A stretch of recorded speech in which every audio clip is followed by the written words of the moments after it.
Raindrops fell heavily into the blood-stained puddles, slowly mixing with the water. Amidst the vast field of corpses, there was one survivor who was still holding on with his last ounce of strength. This boy was David, leaning on his sword, trying to catch his breath, drops of blood running down his forehead. Suddenly, David raised his head and looked around him, a moan of grief escaping from his lungs. The entire battlefield was littered with the corpses of his brothers in arms. Many people had died to protect humanity, and he had been very careless. Suddenly, his attention was drawn to a voice that called him a very strong man, and added that it was a big surprise. David looked back at his opponent, not expecting this bastard to still be alive.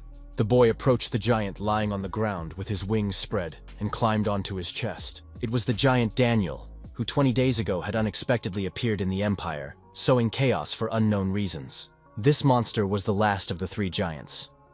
David said that because of him, half of the Empire had turned into a graveyard, but he was still alive. The giant replied that the boy should not worry about it, as he did not have long to live, and would soon return to his side.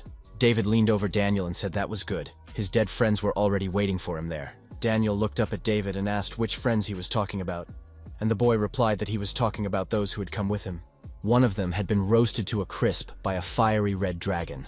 The second winged giant had been sealed away for eternity by an old man named Charles. David smiled, even forgetting his injuries for a moment, and asked if the giant understood him.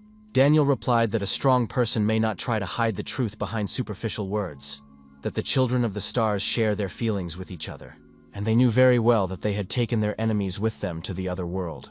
But that also meant that there were no strong people left, such as David himself. The boy was outraged by these words and shouted that he was still alive and that the giant should not talk nonsense. Daniel replied that the boy need not pretend. He knew very well that he did not have long to live. Daniel was glad, because if the boy had realized his strength earlier and begun to hone it, it would have been a major obstacle to their sacred desire. The giant's words angered the boy greatly, as he was already reproaching himself for this deep down.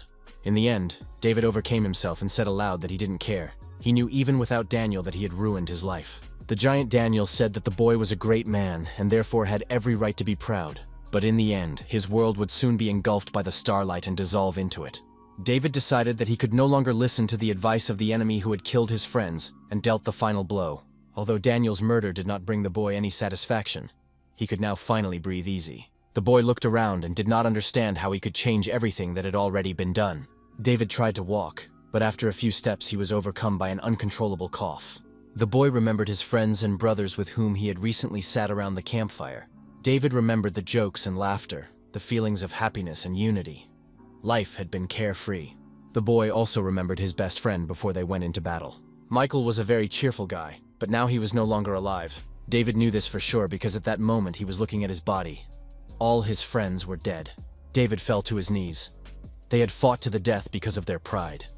Did they really think they were strong just because he was strong? How wrong he was.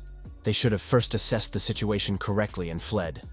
They were fools, and they remained fools until the very end. The boy did not understand why giants, capable of repelling the aura of the swords of the strongest swordsman in the Empire, could only be struck by his weapon. If not for that, ordinary soldiers would not have had to stand as a wall on the front line, and all his friends would not have died at the very beginning. The boy's body finally gave way. He fell to his knees, full of despair, and gradually sank into darkness. He was freed from the darkness by someone's voice calling for help, someone shouting that they couldn't move because of their wounds. The boy felt that he knew the owner of this voice very well, and David resolutely leaned on his sword again. Sometime later, David finally limped to a huge rock, behind which a girl was still clinging to life. The boy smiled sincerely. Could the commander have survived this hellish battle? This brave young woman's name was Florence, and she had lost her arm in the fight. The boy said that Florence didn't look very good. She asked if he was a corporal, and added that he didn't look too good either. But for now, exchanging pleasantries was inappropriate. The most important thing was whether the giant Daniel was dead. David replied that there was nothing to worry about. The giant was dead, and his body was lying nearby. The boy had killed him. Commander Florence sighed with relief. Daniel was finally dead. She thanked David for his good service, and tears flowed from the girl's eyes, which she could not control. David silently looked at her beautiful face, which, even in such terrible circumstances, had not lost its attractiveness. The young man said that if Florence was so grateful to him, could she listen to his request? The young man was concerned about the bodies of the soldiers who had died. Usually they were thrown away or burned, but he wanted her to take proper care of them this time. Florence said she wasn't sure about that, as the young man seemed more alive than she did. So why shouldn't he take care of them himself? The boy replied that he couldn't, despite his ardent desire, and coughed. A large bloodstain appeared on David's hand. He showed it to Florence and said that it was not yet clear which of them was more alive. David added that he could die at any moment. His injuries were more serious than he had thought. For most of his life, the boy had simply suffered from phigneia, so he had not accomplished much, and it seemed unfair that he would die this way. Florence asked what the boy would like to do if he did survive, and he replied that he had many ideas. Looking up at the sky, David replied dreamily that he currently had only one desire, which could be called his cherished dream. The boy said that he would like to know what it was like to study at the academy, and Florence asked in surprise if she had heard him correctly. David admitted that he was very moved by the words of that giant, Daniel. But in fact, his older sister had always wanted him to study at the academy. Despite all his dreams, it was already too late. David would soon be reunited with his family. Florence said that the search party would arrive as soon as the rain stopped, but the boy replied that she should not continue, as he would not survive. A few seconds later, the rain stopped, and the storm suddenly subsided, and the conversation between the commander and the corporal stopped. But something else happened that made the boy and girl open their mouths in horror. David saw a strange giant in front of him, resembling an angel with 8 wings. The most terrifying thing about this sight was that this winged giant was not alone, but accompanied by a large number of similar monsters. The boy looked at this crowd and could not understand who they were and where they had come from in such numbers. Florence also couldn't believe her eyes. Could it be that those 3 giants weren't the last, and that this wasn't the end? In the end, the girl failed to save the world for the 3rd time. She knew she had one last chance, but her strength was rapidly fading, and Florence was sinking into darkness. David's voice screaming in her ear woke her from oblivion. David yelled and asked what she was doing. The commander had to come to her senses and throw him at the monsters with telekinesis. The boy understood that from his current position, it was impossible to reach the enemies, so Florence had to help him. The girl asked if David really wanted to fight in this position, and the boy replied affirmatively, saying that they couldn't just sit idly by. Even if it meant his death, he was willing to take a couple of freaks with him to the other world. Florence looked at the young man with wide eyes, surprised that David wasn't giving up, even in this situation. But a moment later, she realized that he really was like that, and it was only thanks to David that they had been able to get this far. If it was him, her life's work might still have a chance for the future. Commander Florence decisively placed her hand on the corporal's shoulder and called him over. The young man turned around, and she said that there was no time for idle chatter now. Before David could recover, she pulled him toward her and kissed him. David was very confused. He didn't know how to react, while Florence, meanwhile, transferred some kind of energy from her mouth to his. Finally, David was able to break free, and immediately asked what Florence had just put in his mouth. The commander approached his ear and began to whisper something. The young man could not believe what he was hearing. When she finished speaking, David asked what nonsense she was talking about in such a serious situation. Florence replied that if they met again, he should tell her not to do anything foolish and to become a seamstress. The girl had done many things, but this was a first for her, which is why she was so nervous. One of the giants, meanwhile, began to generate energy for his first attack. The world around him began to lose its clear contours, and the only thing David could see was a gradual increase in bright light. A few seconds later, the boy came to his senses on a clearing. It was a bright, sunny summer day. David looked around and saw a very familiar landscape not far from him. Some children were playing with a raft in the river, probably learning to swim. David couldn't believe that he had suddenly found himself in his hometown of Nimbuten. Had he really returned to the past? Time passed, but David did not move from his spot. He sat under a huge tree on the lawn. It turned out that the commander's words were true. The boy remembered how she had managed to convey something to him at the last moment with a kiss. He also remembered his reaction when she said that he had swallowed the sphere of time travel.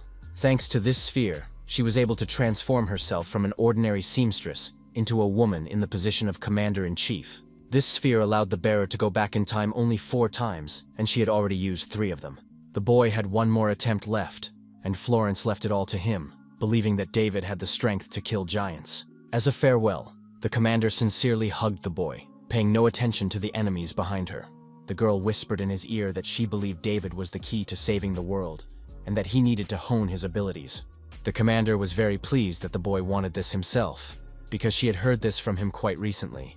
If David wanted to learn, he should go to the Philian Academy, where there were many outstanding people, so studying there would be beneficial for him. Finally, the girl said that if they meet again, He must do something for her. The boy must tell her not to do anything foolish, but simply to become a seamstress. She had done many things, but at that moment, she was doing something for the first time, and now she understood exactly what Florence had meant. David began to bang his head against the tree trunk he was sitting next to. If this was some kind of dream, he had to wake up as soon as possible. Even if it wasn't a dream, and he had actually returned to the past, what was he supposed to do here alone? Suddenly David stopped, and the thought that came to his mind made his heart beat faster. If this really was the past, he could freely meet his older sister. David ran through the town, dodging the crowds of people that didn't seem to be getting any smaller on any of the streets. The boy smiled. If he had returned to the past and ran a little further, he would be able to see something he had never even dreamed of.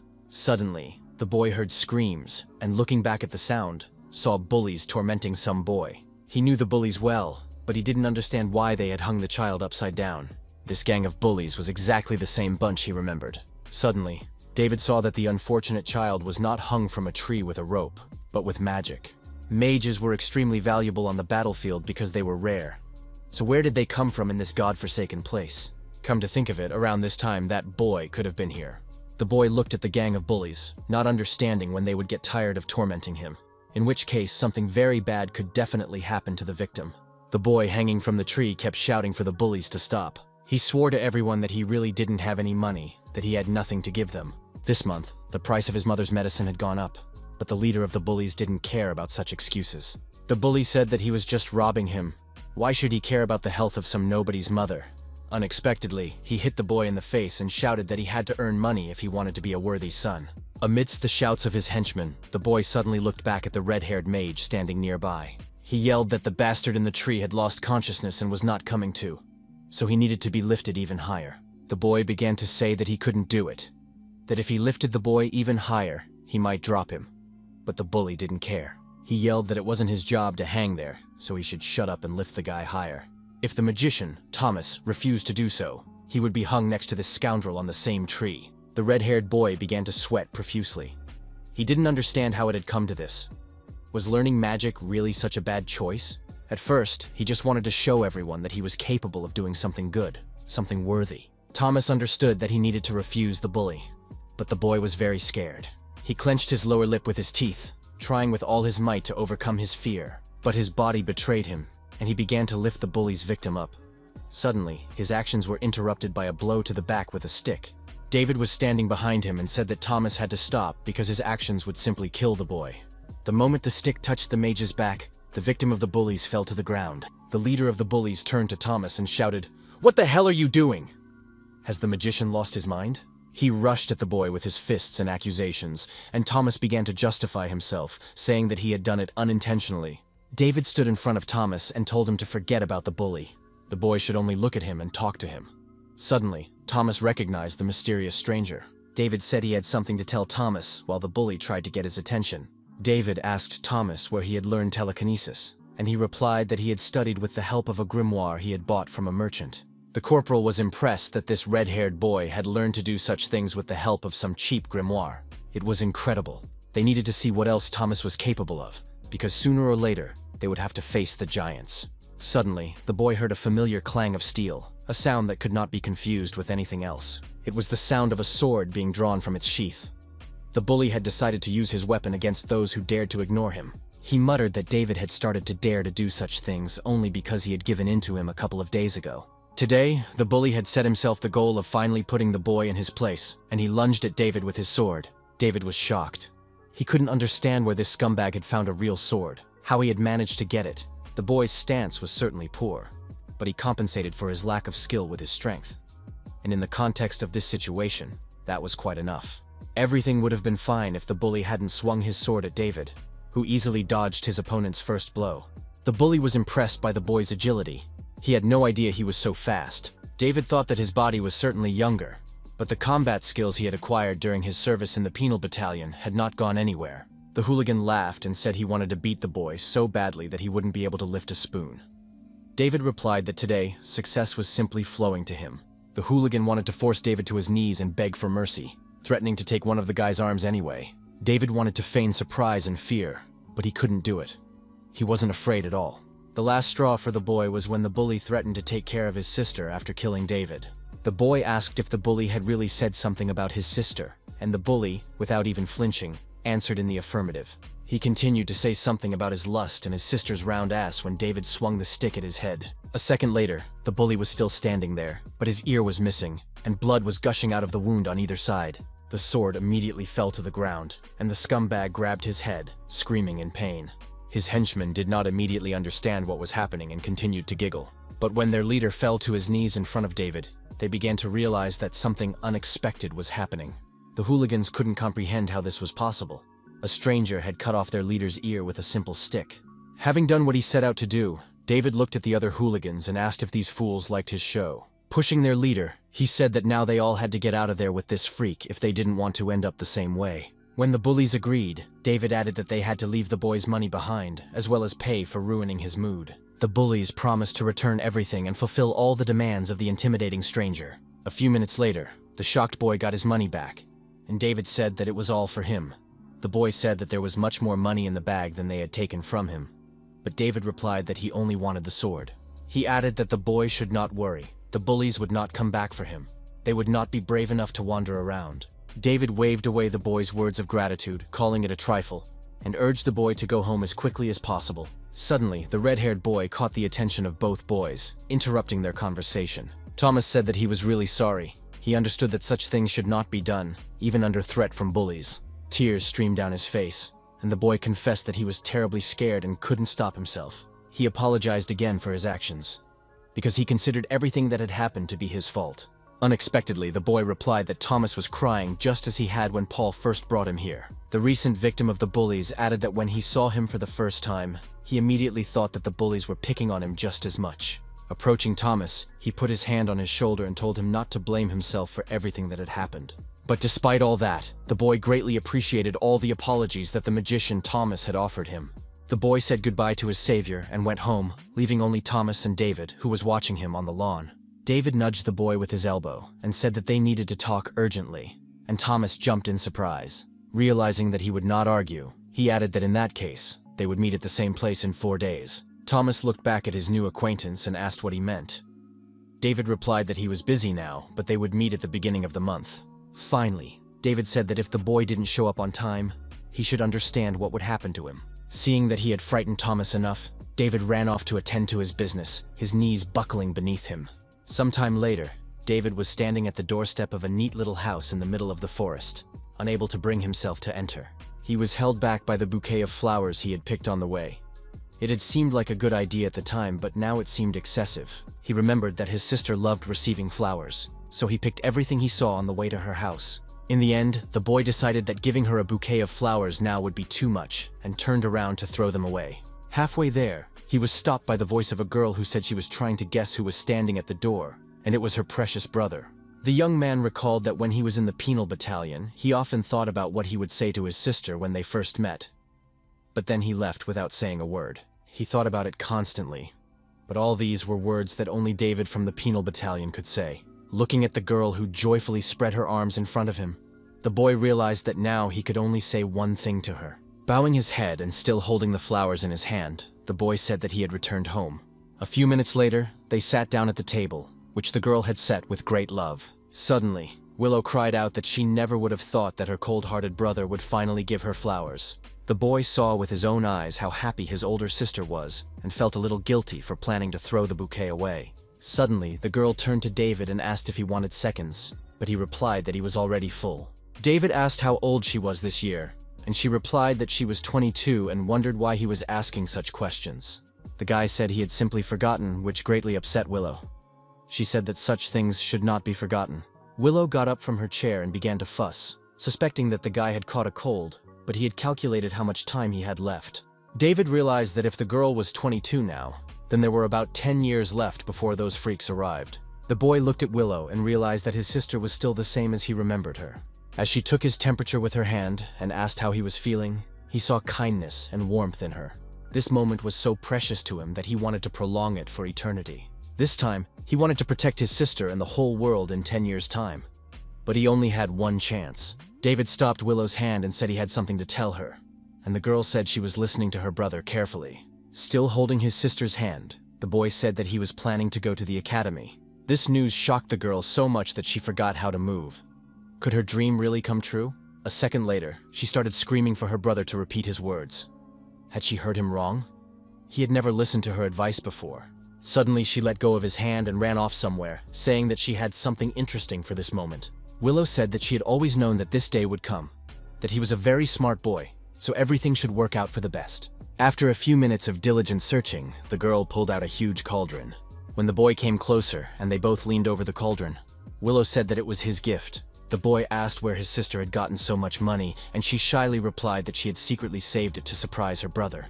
She said she wanted to be able to pay for his education at the academy if he changed his mind, which seemed incredible to the boy.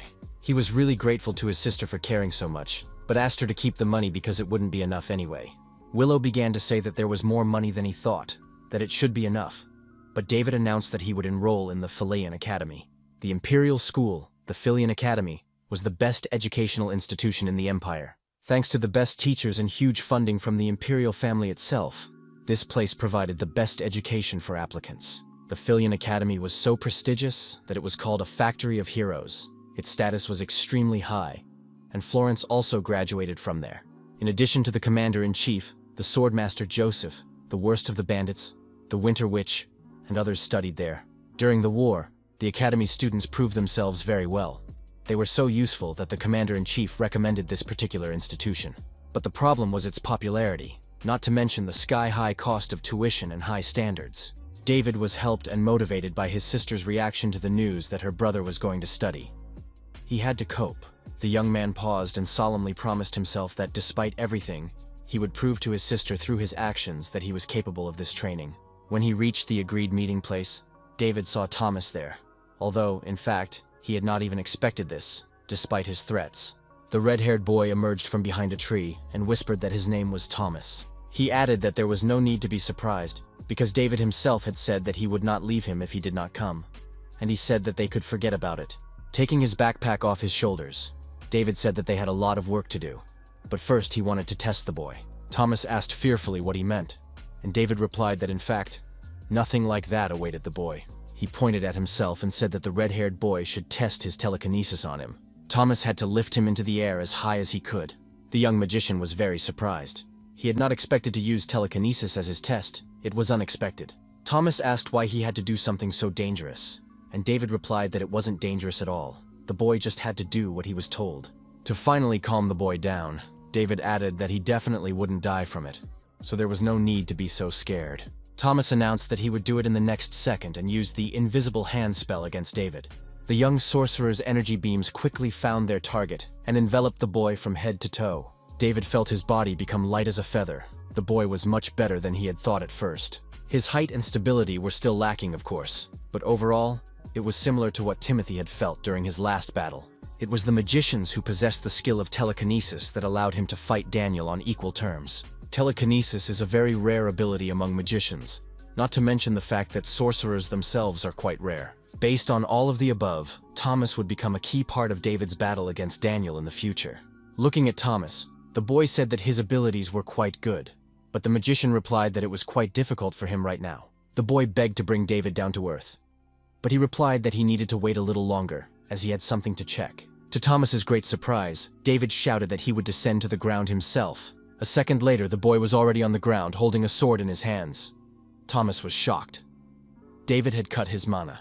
The boy asked what he had just done, and David replied that it was nothing, just an acrobatic trick he had learned long ago. Thomas had never seen anything like it before and was curious, but David stopped him with a blow to the head, saying that he himself did not know how he had done it. This was indeed true, and understanding what this ability was became one of the boy's main tasks for the future. David looked at his sword, believing that it was thanks to this skill that his weapon had worked on the giant. Deciding that now was not the time to think about these circumstances, the boy hid the sword in its sheath. Now he and Thomas had more important things to do. In any case, the boy had passed the test. David said that the boy must follow him immediately. They had something to do before the moon disappeared. This matter could become the first page of David's biography, the greatest historical book of the Empire. Thomas trailed behind his new acquaintance and asked about his intentions to enter the Philian Academy. The boy was curious if they were really going there, as only people from the Empire's elite studied at this academy. David replied that Thomas had heard correctly. Why was he asking again? It was very tiring and annoying. David looked at the boy and asked if he really didn't want to go there.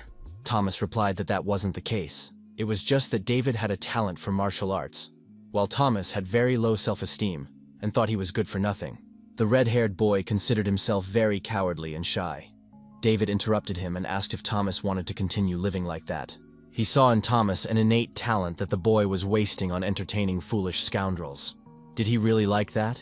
After a pause, David said that, to be honest, the boy had a lot of stupid traits. He was indeed cowardly and shy. In addition, he was a crybaby who was ready to burst into tears over any little thing, and he was also a loser. These words struck Thomas right in the heart. David ended his speech by saying that it didn't matter at all, because the boy could fix it all right now. He should forget about the past, because it cannot be changed in any way. Many years later, Thomas would remember his past and regret it. David knew what he was talking about because he did the same thing every time he remembered his past life. The guy approached Thomas and put his hand on his shoulder, asking him if he had changed his mind. Thomas couldn't say a word, suddenly realizing that someone like David cared about him. David said he wouldn't force him, turned around and walked away. It had the desired effect, and Thomas shouted that he wanted to change. The red-haired mage said he agreed to go with the boy to the Filian Academy. He wanted David to teach him everything he needed to know. David stopped. It was the first time Thomas had behaved courageously, and now his first obstacle awaited him. The words of his new mentor frightened the boy. Did he really have to do something right now? David was pleased with himself. A few seconds later, they were standing by the clearing, hiding behind the bushes. Thomas asked if this was really his first obstacle. David believed that the Moon Goblin was the best opponent for the young mage to demonstrate his skills. Moreover, this was not just any goblin but their leader, which made the task even more exciting. David laughed and, putting his hand on Thomas's shoulder, asked if he liked the task. The boy decided that there was no time to waste. They had to get started right away because time was running out. The moon variety of goblins often appeared in this area, and these creatures caused a lot of inconvenience to the locals. Most people distinguish these goblins from ordinary ones by their yellow skin and deformed bodies, but their real distinguishing feature was their boundless love of gold and treasure. These terrible creatures loved to ambush merchants and steal their valuables, then gather everything they had stolen in one place. They built an altar for their looted treasures and held a real celebration around it on nights like tonight, during the full moon.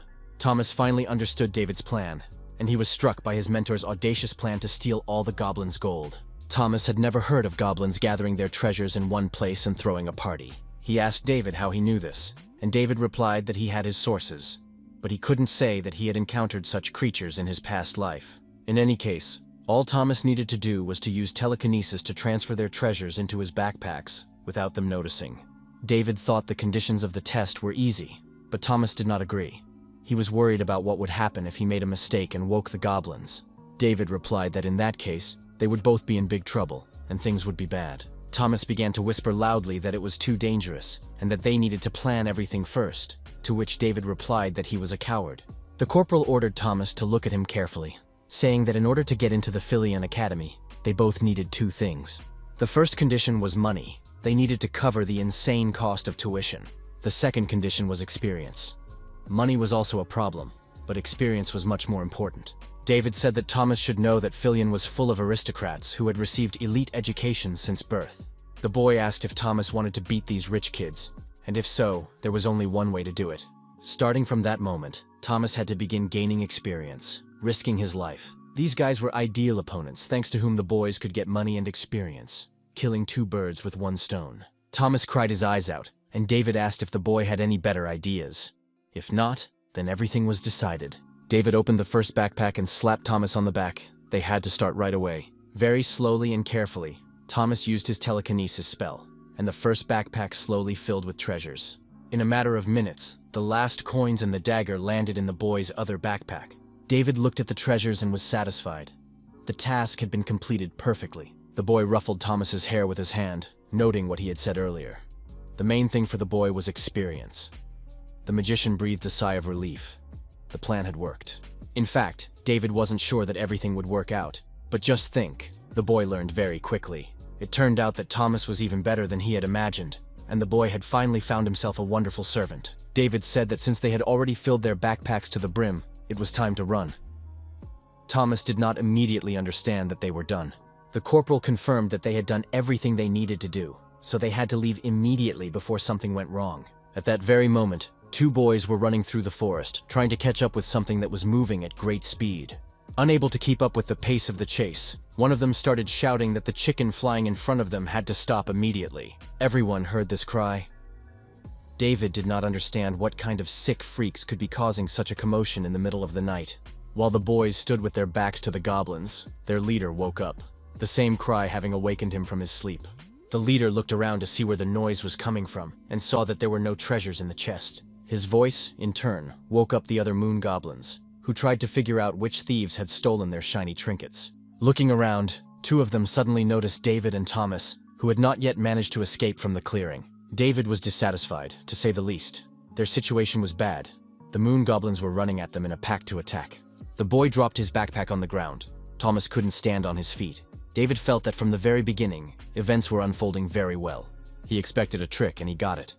Thomas asked what they should do. Maybe throw away the treasures and run away.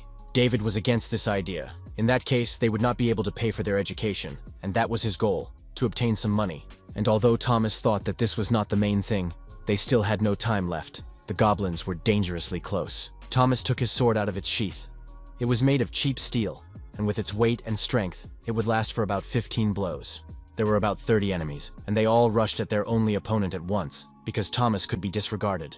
The boy had only 15 blows, and the first few goblins were already at a sufficient distance from him. After making the necessary calculations, David pulled the sword out of its sheath with a sharp movement and cut off the heads of the first few goblins with one blow. Thomas silently watched as the heads of the monsters flew around him, mixing with his own blood. David smiled. He still had 14 sword strokes left, which was almost equal to the number of enemies. Finally, the last blow fell on the goblin leader, the boy's sword piercing his skull. David was even a little disappointed. Everything had turned out not so bad. Thomas, however, was in utter shock. In his opinion, what had just happened was impossible. Before his eyes, David decapitated 3 goblins with a single blow, after which a whole gang pounced on him. The monster's tactic didn't work, because when it happened, the boy simply disappeared for a moment. But when David reappeared a few seconds later, there was almost nothing left of the crowd of goblins. This battle, which Thomas believed would be their death sentence, turned out to be a death sentence for the goblin leader and his gang. Thomas was even more impressed by the spectacle David had given him. He hadn't even asked for help. Suddenly, the corporal's voice interrupted the boy's thoughts. David asked him why he was standing there like a statue. When Thomas began to apologize, the boy asked him not to, but rather to hurry up and gather his things. David looked back at his new assistant and added with a smile that they were going home. The boys' backs ached from the large amount of treasure in their backpacks, and David was unhappy that they had failed to stick to the plan. He also noticed pain in his muscles, which appeared after the battle with a couple of goblins. Could it be because he was still growing? David promised himself that he would get back to his physical training as soon as he returned home. Thomas was curious about the screams in the forest that had ruined all their plans, but David had no answer. He called those guys sick freaks and promised that they would pay for all the inconvenience they caused during the meeting. Lost in conversation, the guys didn't notice the red-tipped arrow flying toward them. Thomas's sixth sense told him to look back at the last moment, and he saw the arrow approaching the back of his head. With a lightning-fast movement, David caught the arrow in midair before it could reach its target, and the young man was very angry. Thomas finally realized the danger only when he saw the arrow in his mentor's hands, and sweat rolled down his forehead. David was already beginning to feel that this forest was cursed, which was why so many sick freaks were wandering around it. Opposite them, 2 young men emerged from the darkness into the light, who were also surprised that the boys turned out to be human. After looking more closely at David and Thomas, the young men came to the conclusion that they were not just humans, but children. One of the young men, throwing his bow behind his back, apologized to the children. He said that he had heard a rustling sound and thought it was a monster, which is why he started shooting. Seeing something shiny in one of the bags, the boys approached David, saying that they had almost killed a person. Realizing where this was going, the boy interrupted them, saying that the strangers weren't even trying to lie convincingly. David demanded an end to this shameful game, saying that the young men should say directly who they were and what they wanted.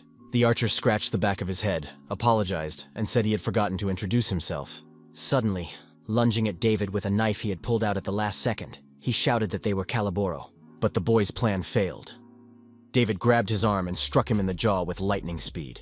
One of the Calaboro choked on his own blood, which immediately flowed from his nose and mouth. David knew this name well.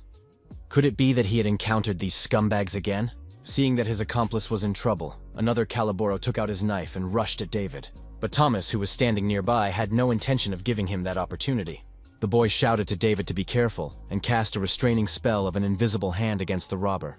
The blonde Calaboro couldn't believe what was happening. He couldn't move. David, however, was pleased with Thomas's abilities and took advantage of the moment to knock the weapon out of the attacker's hands. Picking up the dagger from the ground a moment later, he struck the blonde man several times with lightning-fast blows. Not understanding what had just happened, the blonde man asked who they were. But a moment later, Thomas had to jump back as the young man fell to the ground, bursting into several pieces and spraying blood everywhere. Shocked, Thomas asked David if he had really killed his opponent, and David replied in the affirmative, saying that the man had wanted to kill him too. Finally, he added that the boy must have also heard that these two were members of the Calaboro. This was a gang that kidnapped and sold people. There was no crime they would not commit. It was the most ruthless group in the empire. Approaching the second man, David stabbed him in the chest with the same dagger. Having finished the job, the young man added that if he hadn't killed them, they would have cut Thomas up for his organs and buried the remains somewhere.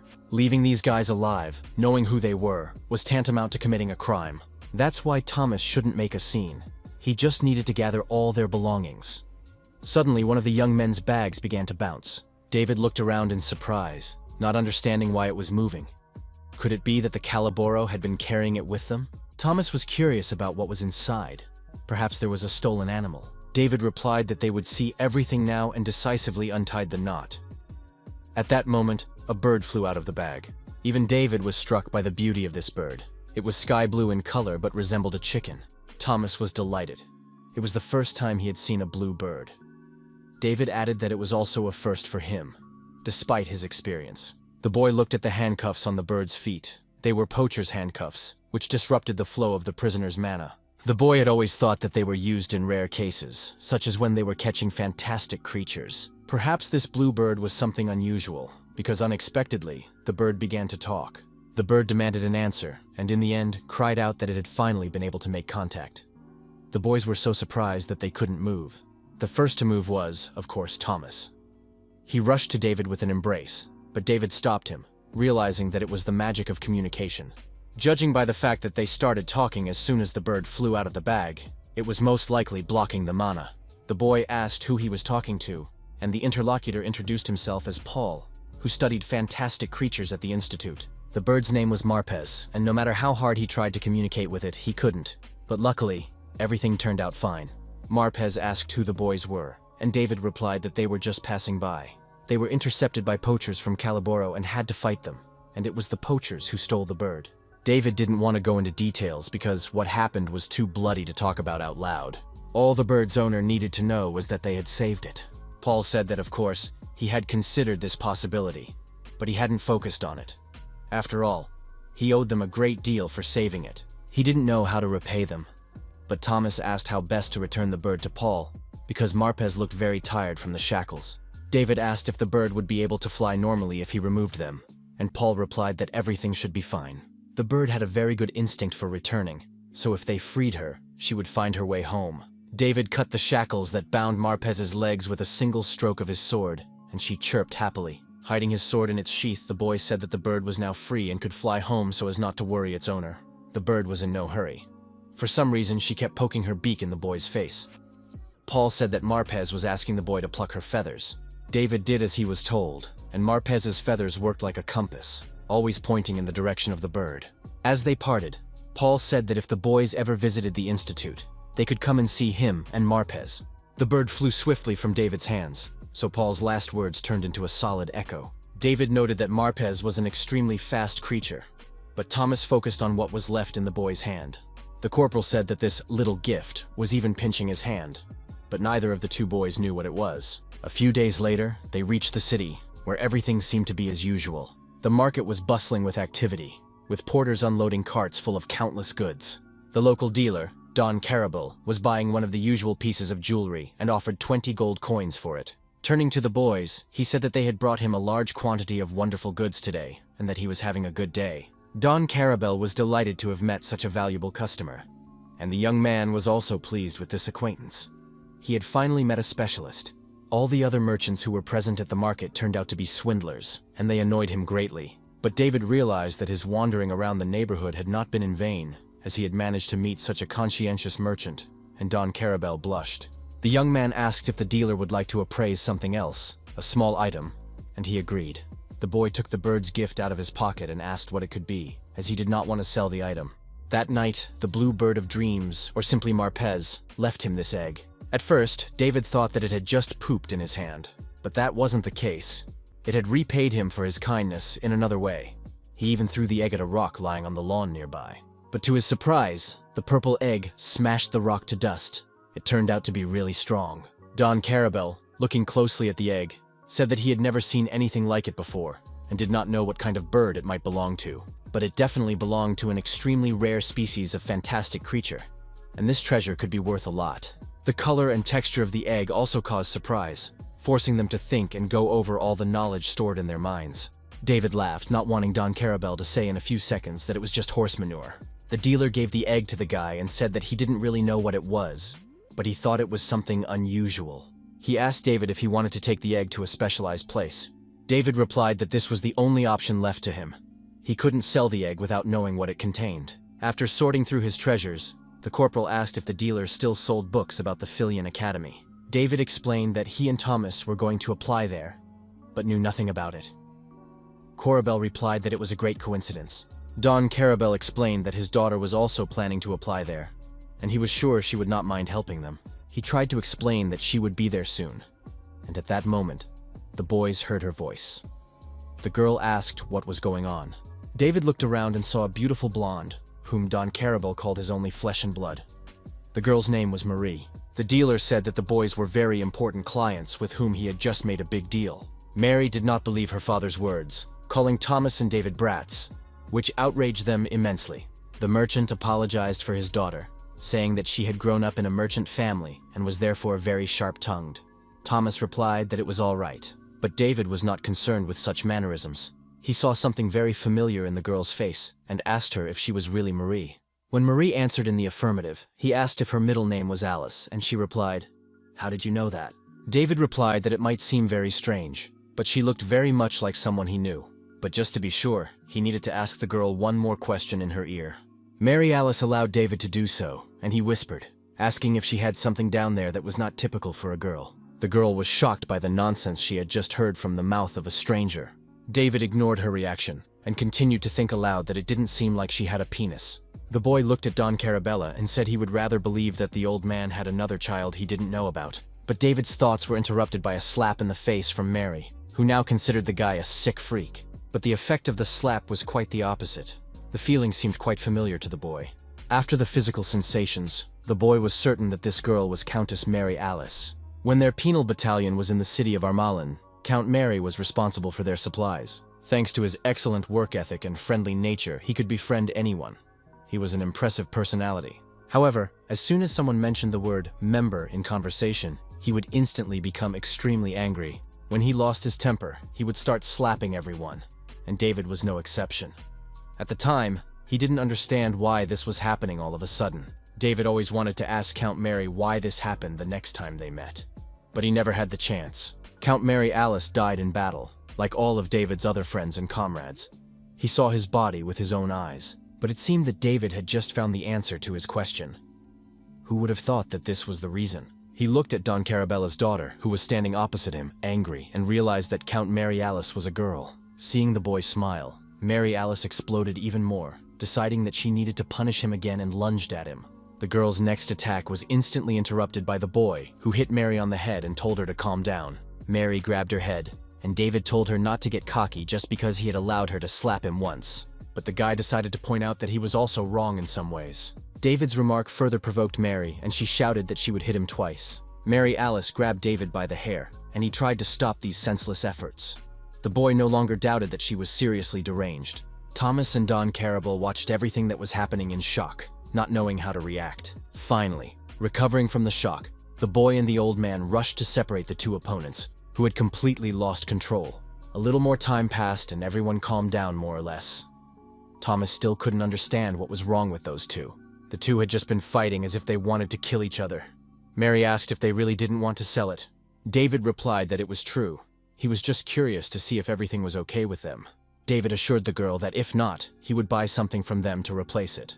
Now Thomas watched as the two oddballs seemed to become friends. the boy decided to buy 3 swords and a magic wand from Don Carabella and his daughters. Mary asked David why he needed 3 swords, as they would be very difficult to carry, and he replied that it was just in case, as they often broke. The girl asked him how he liked the weapons she had offered, and he replied that they were not bad, but this black one was the best of them all. Mary explained that black iron was very strong, which was why all famous knights wanted weapons made only from it. The girl added that she didn't know how rough the guy was when using swords, but he probably wouldn't be able to break this one. And the staff she offered had a very beautiful magic stone, so the boy should take good care of it, especially considering that such a cute boy is with him now. She turned to Thomas and asked if he was a magician.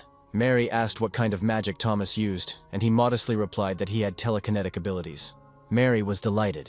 In her opinion, it was incredible, and if the boy tried hard, he could even get a scholarship to the academy. The only question left was for David himself, what technique he was going to demonstrate in the practical exam.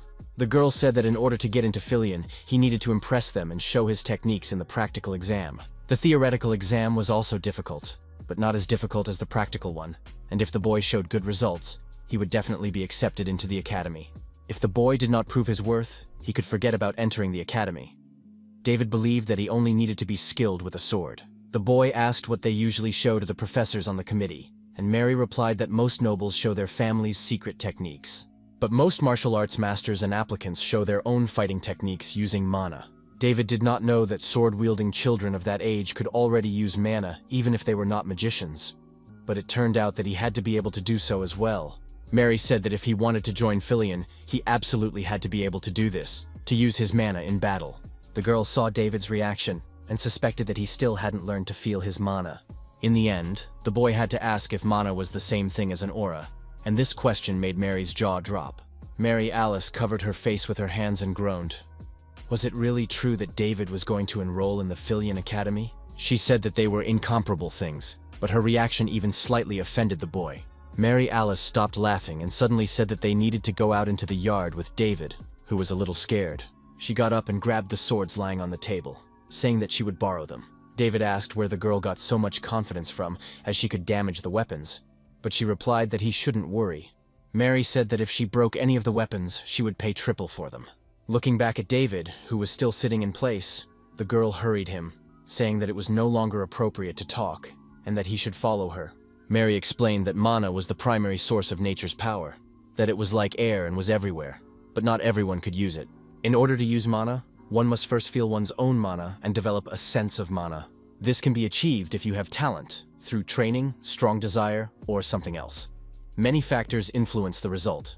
Usually it takes people about a year to do this, and after a year, they begin to feel it. And those prospective applicants who wish to enroll at Filion have already passed this stage. Mary said that David should forget about his feelings for now, as he does not even understand the difference between mana and aura. Mary, however, acknowledged that aura is a type of mana, but the difference between them was, in fact, like the difference between heaven and earth. Even with talent and incredible effort, it takes at least 10 years of training to get an echo of the innate power of the aura. Having said everything she wanted to say, Mary Alice asked if the boy understood anything, and David replied that he did, a little. He recalled that he had sometimes met such people on the battlefield, who boasted that they used their aura or some other unusual powers. They were his enemies, but not so incredible that if you cut them down, they would die just like everyone else. Mary Alice announced that the explanations were over for now and asked if they could begin. The girl was sure that with practical training, David would understand everything faster, because he would use his body instead of his head. The boy did not expect anything extraordinary from Mary, because in his opinion, she was just a young girl. But a second later, Mary Alice made him tense up as she attacked David rapidly, forcing him to defend himself. At first, he couldn't even collect his thoughts. This girl had clearly made an impression on him. The boy parried the girl's first attack, but she didn't stop and was already running towards him again. David was amazed that at such a young age, Mary was already capable of exerting so much force, especially while using twin blades. David hadn't noticed anything like that yet, so he couldn't say for sure. But it seemed to be the mana combat technique she had told him about. But Mary, on the contrary, was impressed. She wanted to end the fight with one attack, to show the power of mana, to force the boy to give up on entering the academy. In her opinion, this was the best way out of the situation, because if the guy failed the entrance test, it would be even worse for him. But things did not turn out as expected, and for some reason, the girl felt that David was putting pressure on her. that he was capable of doing so even without using mana. Mary Alice tensed up. This was nonsense. Her opponent's voice brought her out of her stupor. He asked what she was thinking about. With one lightning-fast movement, the boy knocked both her blades aside and Mary was thrown back. Shouting that the girl should dodge rather than block his blows, the boy launched a second attack, and Mary had to jump back. The girl's eyes shone with excitement. She understood that she was in danger, but now she had a couple of seconds to catch her breath. She asked David if she was right in thinking that he was an unusual guy, and he replied with a smile that the same could be said of her. She not only possessed the mana, but also the sword, although there were problems with the center of gravity. If Mary could solve this, she could become much stronger. Such bold behavior greatly angered Mary Alice, who was not used to losing. She shouted that David should not consider himself the winner. The boy was only concerned that the girl would keep her word, because one of the swords had broken, and she had promised to pay triple for it. Hearing the sound of iron breaking, David looked back and said that Mary Alice should get the money ready. Thomas, who suddenly appeared behind the girl, said with excitement in his eyes that she was very brave. But at that very moment, David shouted that he was very tired, so the boy had to hurry up. The next morning, David came to the market to collect the money he was owed from the previous day. But to his surprise, instead of money, the boy found books on theory for admission to the Philian Academy and Mary's notes. The girl said that there was only a month left before admission, but David was surprised by such generosity, since yesterday she was against it. David even threatened her, but Mary replied that she had no ulterior motives, she just liked the boys. She decided to do them a small favor so that they could all enter the academy together, and offered her services for free. Mary would have loved to teach David personally, but the trade didn't want to wait, and it was already time for them to leave. So Mary Alice wished the boys well in their studies, saying that if David failed after all she had done for him, there would be no forgiveness. David laughed in response and told the girl to worry about herself instead. It was strange, but he was starting to like her even more. Jumping onto the footboard of the cart, Mary Alice waved goodbye and said they would see each other in the capital at the entrance exams. She entrusted the boys with her most precious possession and wanted them to look through and study everything from cover to cover. David understood that he needed to train his weak body and study on top of that, but he even liked this big hassle. When the boy returned home, his daily life began as usual, but with a few small changes. David simply loved having lunch with his sister Willow, but she immediately noticed that he was now stuffing himself so much that he looked like he was about to burst. Then he would burn off those calories at night, hunting monsters around the village, slowly increasing his fitness and endurance. Eventually, these nighttime excursions became more and more fruitful, and this continued until there were no monsters left around the village. In addition, the boy was constantly studying, which was already an incredible feat for a soldier in a penal battalion. He did not understand why he needed to learn the table manners of the northern nobility. He did not know what results to expect, but he made every effort he could.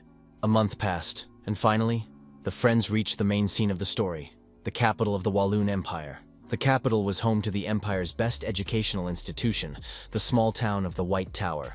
The boys finally had something to look at as they stood before the Philian Academy. Magician Thomas was filled with excitement. He could not say anything except how beautiful it was here. For the boy, everything that was happening now was like a fairy tale. But David tried to bring him out of this state and get him moving. He said that Thomas needed to stop acting like a country bumpkin and go inside because they would be late for the exam. Thomas looked at his mentor and said that only a month had passed, but David had grown so much. That was the last straw for the corporal. He walked up to Thomas and punched him in the head. It was time for them to go. David understood that if they arrived at the Philian Academy at that moment, it was quite possible that they could meet him. The boy hoped to meet the descendant of a famous family of swordsmen, Geoffrey, a genius who became known as the strongest swordsman in the Empire. Geoffrey should be about his age now, so maybe David could meet him at the exams. In fact, for the boy, this meeting was not so important, but it would have been a nice bonus. Thomas asked if David had brought that thing with him, but the boy did not immediately understand what he was talking about. The young wizard meant the feather that the bird of dreams had left behind for its salvation. It should show the way to it. David replied that of course he had the feather with him. He had taken it before leaving for the capital. The old man lived somewhere around here, so the boy immediately planned to look for him after his exams. He had not forgotten about their adventure. Now the bluebird's feather pointed to the top floor of the building in front of which the friends were standing. Meanwhile, in one of the offices of the Philian Academy, the professor was experiencing another crisis. He believed that he was not cut out for this job. He always had doubts about his calling. He really wanted to become a seeker again, and Marpez was not against it. The bird began to chirp beautifully, and Professor Paul realized that it was supporting and encouraging him. Paul understood that he needed to continue working in this position to repay her savior. He was a professor of zoology at the academy. His biological peculiarity was that he was a Verlev, and now Paul wanted to check his room because it might be uncomfortable. Unexpectedly, Paul's office door opened in front of David. He seemed to be expecting a guest. The young man didn't even knock. Seeing Marpez, David was both delighted and surprised. He said that he had no idea that her owner could be a beastman. Verlev Paul was very frightened by the uninvited guest. He ran to the opposite side of the room and asked who David was and how he got in.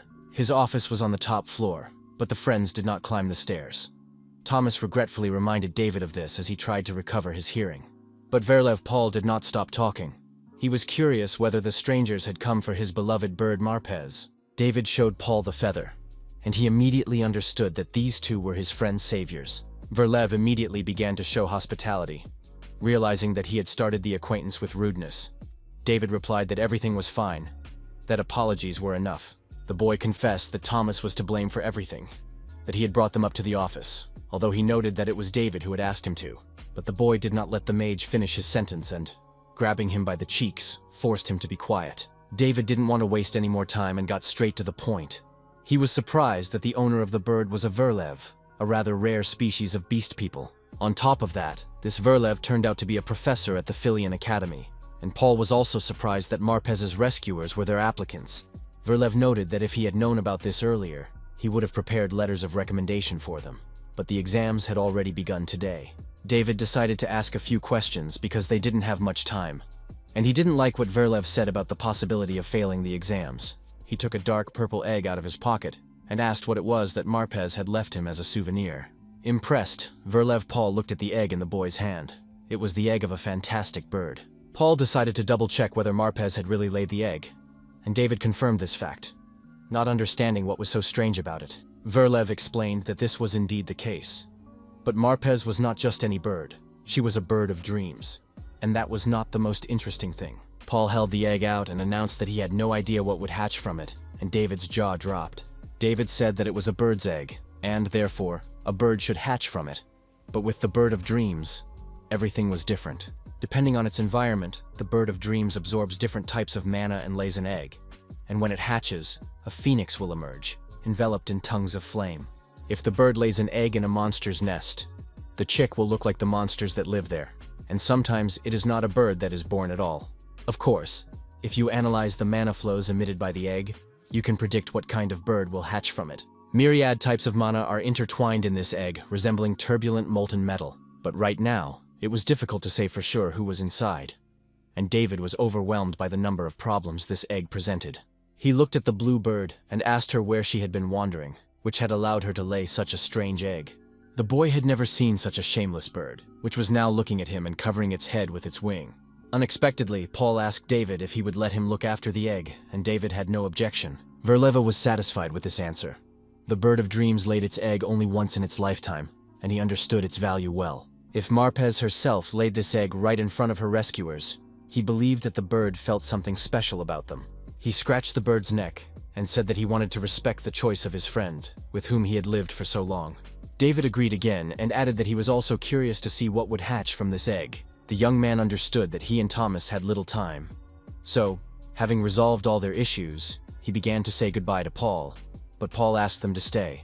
Verlev had been thinking all this time about what to give them as a reward, and a wonderful idea had just come to mind. He handed the boys a scroll on which was written everything that would help them hatch the egg. Sometime later, the boys went to the practical exam hall in the main building of Hellelian Castle. They sat in the waiting area for prospective students, martial arts masters, and were invited to the commission one by one. Gradually, the line moved forward, and then the guy who was announcing the serial numbers declared exam number 111 complete.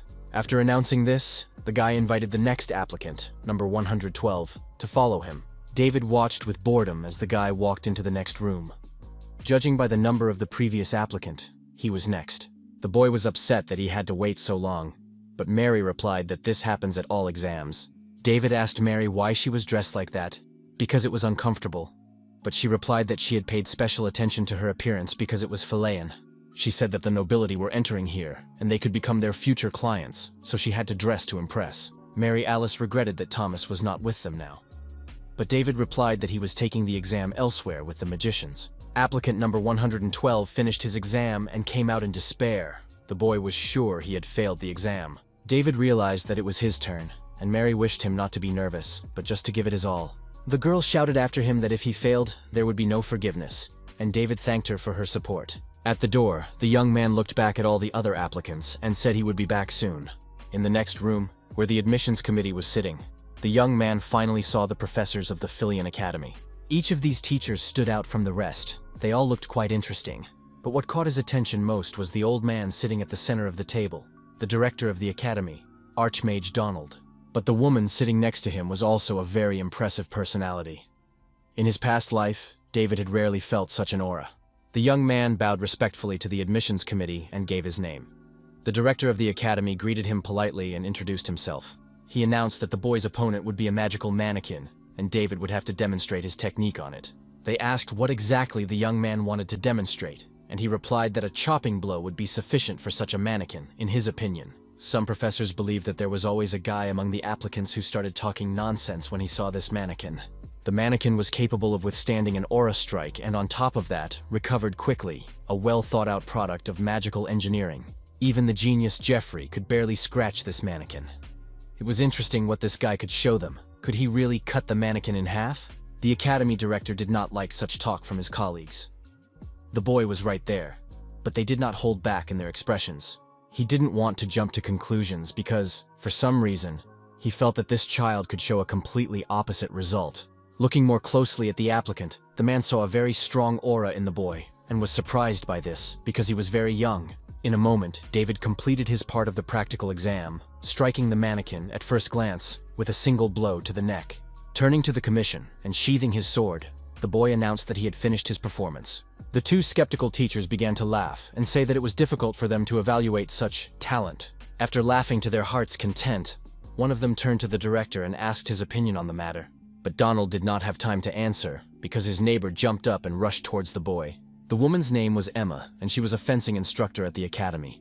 She put her sword to David's throat, her eyes glowing with anger. After a pause, David said that she had frightened him. But instead, the boy heard a question about who had taught him such sword skills. David didn't even know how to answer that question, so Emma decided to ask him another one. She asked if he had seen her movements when she jumped at him, and David replied that her technique was truly amazing. He noted that it was difficult to draw his sword from its sheath very quickly, but she managed to swing it 3 more times. Emma replied that David was right. She had made 3 swings with her sword, just as self-indulgent as the ones the boy had shown. The corporal had no answer to this remark, nor did he want one, because this was how the best teachers at the academy tested their students. The woman continued to say that, in the boy's opinion, surely no one could see through his idiotic trick. But in fact, David had slowed down his last strike, as if to make sure of something, for example, that they would see it. Donald, folding his arms on the table, analyzed everything that had just happened. Emma considered it the height of arrogance. The boy had forgotten where he was. The theoretical professors couldn't understand what all the fuss was about, that they were supposed to see. But Emma misunderstood David's intentions. He restrained the force of the last blow only because he was afraid that his sword would not withstand it and break. But now, looking at the angry woman, the boy realized that even if he told her, she would not believe him. Emma's anger subsided as suddenly as it had arisen. She sheathed her sword and said that she would remember the boy, who was surprised. But as soon as David relaxed, the woman turned to him and said that she would definitely teach him personally. The academy's fencing instructor took her place under the impressed gaze of all the committee members, especially Donald. The director was surprised. This remark sounded as if she had already accepted this student as her pupil. The director thanked the young man for his performance, and he made a mental note for the future that he needed to be more attentive. Finally, Donald ended the test with a simple question, to which there was no correct answer. The boy had to answer as he felt. The academy director asked why the young man wanted to study at the Philian Academy. After thinking for a moment, the boy said that the question was very interesting, and his answer would be, so that he would have no regrets.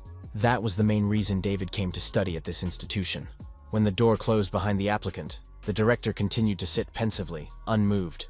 These words surprised him. Suddenly the man smiled and said that it was very difficult, adding that he did not know how to teach the boy this. The theoretical professors began to ask what the young man had done to elicit such a reaction, whether he had performed some kind of genius trick. The director of the academy replied that it might have been a trick, but he would rather call it talent. The next second, after his words, the head fell off the magic mannequin. David also had something to think about. He didn't know if he could have defeated this teacher if he had encountered her in a past life. The boy felt that he had already faced enough difficulties, but it seemed that he still had a very long way to go. He remembered the words of his commander, and concluded that it was not in vain that he had come to the Phileon Academy. The young man was confident that he would be able to learn a lot at this educational institution. Now all that remained was a written test. He had spent a whole month memorizing everything, so it would be very easy to do. But sometime later, it turned out that his assumptions were wrong, and the young man realized that he had messed up badly. Mary was surprised. The boy didn't answer even half of the questions, and she told him to look at the notes in his bag. Thomas hesitated and replied that, in fact, David had taken a couple of books and left the bag, and then concentrated on his studies and forgot about everything else. The magician admitted that it was his fault for not reminding David about the other materials, and Mary finally realized that the guy was a fool. David had been in a bad state since the end of the written test, and the girl hoped that the results would be available soon. Realizing that this was not right, Mary began to bring the boy out of his semi-comatose state, telling him that everything would be fine because the practical test was more important. Suddenly, her speech was interrupted by one of the applicants who saw the exam results appear in the sky above the square. All the candidates for admission to the academy went out to the square to the list hanging in the air, trying to find their names there. Mary and Thomas were also among them.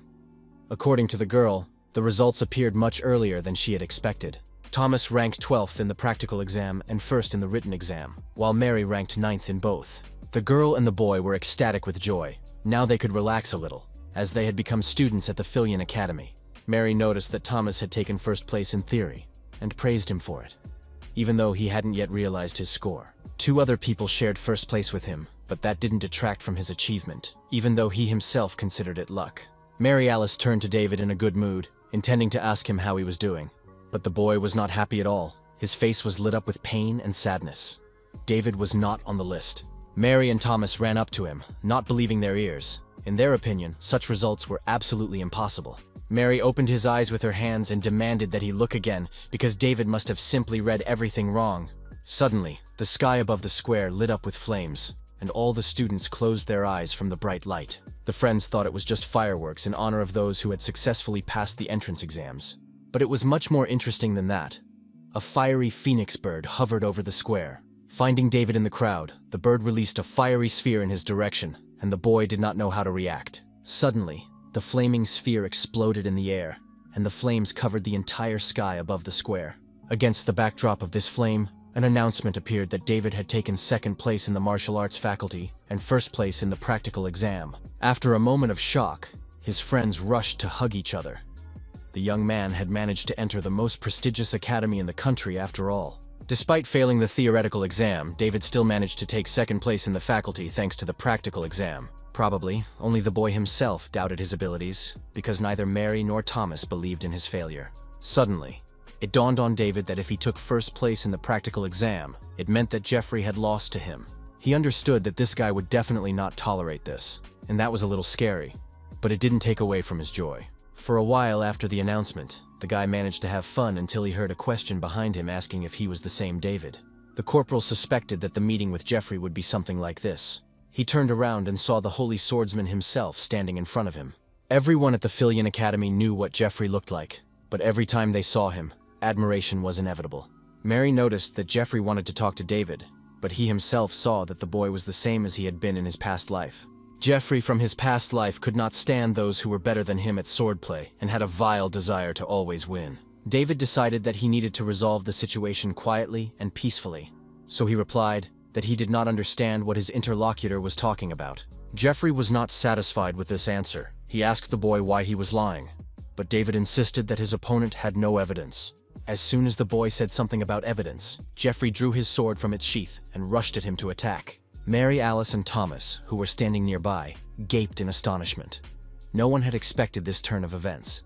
After delivering a single blow, Jeffrey said that was enough. If the young man hadn't been in 1st place, he wouldn't have been able to react. Meanwhile, a crowd of spectators gathered around the 2 opponents, amazed by such audacity. Jeffrey demanded that David show him skills that surpassed his own, while the corporal considered the boy a sick freak. Finally, agreeing to the attacker's demands, the boy decided to show him something and threw Jeffrey a decent distance away from himself. The holy swordsman barely managed to keep up with his opponent's attacks, but he still managed to fend off every attack. After a series of blows from David, Jeffrey noticed that the boy had excellent technique and now understood why he had won first place. But, in the opinion of the Holy Swordsman, this was not enough for him to prevail in a personal duel. David was tired of trying to prove something to this madman.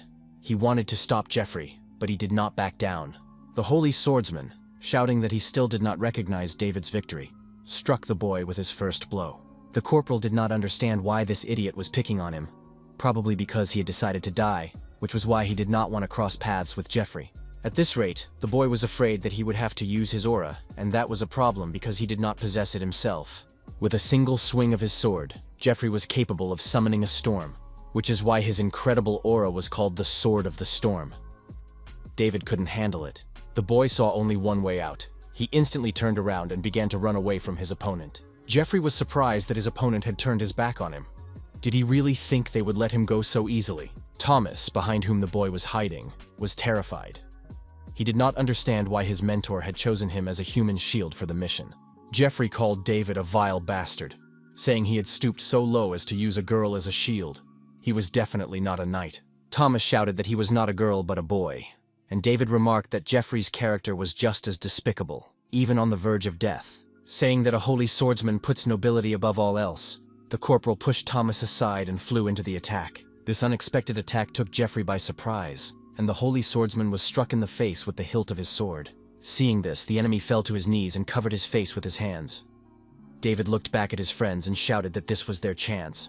When Jeffrey was able to open his eyes, he saw David running away from the square with Mary and Thomas by the hand. A few seconds after their escape, a guard pushed his way through the crowd to the holy swordsman, wanting to find out who had caused such a mess.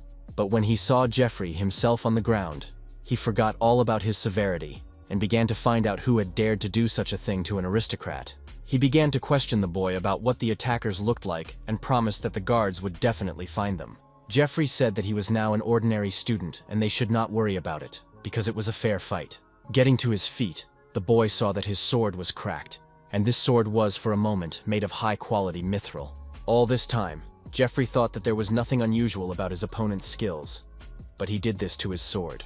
This aroused great interest on the part of the young duke, who said that from now on he would remember David's name. The next day, on the outskirts of the Shimo forest, David and Thomas were searching for something with a map.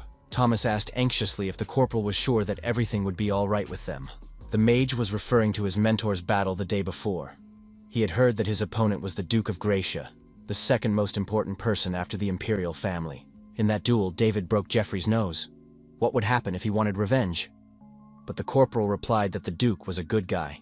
The Duke had principles and could be trusted. He served as an example to all who defend the weak, the embodiment of the ideal aristocrat. Surely Jeffrey said yesterday that it was just a duel, otherwise they would already be in jail. Doesn't Thomas think so? In the end, David told the boy to forget about it. In his opinion, they had come to the place they needed to be. It was the vein of mana that Professor Paul Warren had spoken of, the source of Fernando. Mana enveloped the whole world, and the place where it gathered and formed a pool for unknown reasons was called a mana vein. Here, simple stones could become high-quality mana stones, and ordinary thistles could turn into magical healing herbs. Everyone wants to find these veins of mana for their incredible effects. This place is incredibly valuable, but Professor Paul is a very generous beast man. This Verlev shared with them such an estimated price for some unknown egg. David asked Thomas if he felt anything unusual, and the boy replied that it was the first time he had felt so much mana gathered in one place. In his opinion, here he could easily use magic that would be much stronger than his usual. In addition to everything else, they also had an egg, which usually always did this. But now this strange object was absorbing the mana at an incredible speed, as if it liked it. David replied that he still wouldn't understand it on his own, but he suspected that Mary would like it here too. Too bad she was busy. Thomas agreed with the boy, but he did so somewhat tensely. Something was bothering him. The young wizard asked his mentor if he thought this place was strange. Professor Paul said that there was a lot of mana here, which is why many fantastic creatures came here. This meant that there should be plenty of ordinary animals here, but this picture did not match what they were seeing now. After these words, David realized that he had relaxed too much and needed to remain on guard. He was hardly surprised that the whole trip was not going according to plan again, as this was the case wherever he went. When Thomas asked him a question, the young man replied that he should get ready because the corporal had already smelled blood. Thomas asked what kind of blood smell he was talking about, but David answered his question with a question, forcing the boy to figure it out for himself. Someone had already visited this place before they arrived, which was why it was so quiet on the clearing near the spring.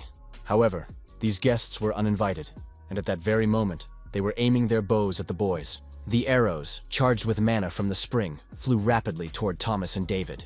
The corporal quickly drew his sword and began to destroy the enemy's weapons one by one. The arrows shattered into pieces, but the boy realized that he had seen them before, in his past life in the penal battalion. One of his comrades had presented them with such an arrow, saying that it was extremely powerful and could even tear off an orc's head. After finishing his presentation, the guy asked if the captain wanted some for himself. David was tired of these daily offers. He said that the promoter with such an arrow had been caught poaching, so he probably had enough of lying, but the guy insisted. The guy swore and swore that such arrows could only be used by hunting dogs, those who had successfully completed 100 raids. In this country, elite units and Calaboro squads were called hunting dogs, which meant that the boys were now facing them. David ordered Thomas to hide somewhere and be careful. The dogs must not turn the boy into a porcupine. The corporal himself, at that moment, was going to leave for a short time. At least that was how he phrased his thoughts to his assistant. Hiding behind trees, the hunting dogs couldn't understand how this guy could chop up all the arrows soaked in mana with one swing. While the Calaboro squad was speculating about the identity of their opponent, David was rapidly approaching them. Finally, the commander of the detachment saw this and ordered his men to immediately scatter, surround the enemy, and attack him. David guessed that the commander of the detachment was quick to make decisions. These guys were different from the petty thugs he had encountered earlier in the forest. When he saw the members of the squad rushing in different directions, the boy realized that things were going to get a little tricky. If things continued this way, David decided to use a trick and shouted that the Calaboro could no longer distinguish between enemies and allies. David continued to bluff, saying that it was strange that the hunting dogs had not heard the new introductions. He introduced himself as the youngest hunting dog of the Damas branch, named Kenneth. The members of the squad returned to the clearing and surrounded the boy, asking him if he was telling the truth. David insisted on his story, but the squad leader shouted that the boy must think he was a complete fool. Even with connections, hunting dogs couldn't take such a stinker. The corporal replied that he could ask the wolf of his branch. Finally, the boy advised the squad leader that considering everyone around him worthless just because he himself was worthless was not the best habit. Calling the squad leader a wild dog, David added that this was precisely why he looked so pathetic. The bandit couldn't understand where the boy got the courage to call him names. Did he really want to die? But David continued to mock him. Even the members of the gang began to calm their captain down, telling him not to doubt the boy just because he was a child. After all, only the Calaboro themselves knew the system of ranks and branches, and the boy understood all of this. The fighters insisted on waiting for the captain, and if the boy was not lying, they could have conflicts with the Damas branch. Suddenly, the captain's voice rang out, asking what kind of mess they had all made here, and the man emerged from the bushes onto the clearing. The captain turned out to be a burly man with traces of battles on his face and body. He was a wolf of the Demir Vium branch. The squad leader immediately released David and briefly recounted everything the boy had told them. David was already tired of this conversation, but if the captain had joined them, then everyone was now gathered on the clearing.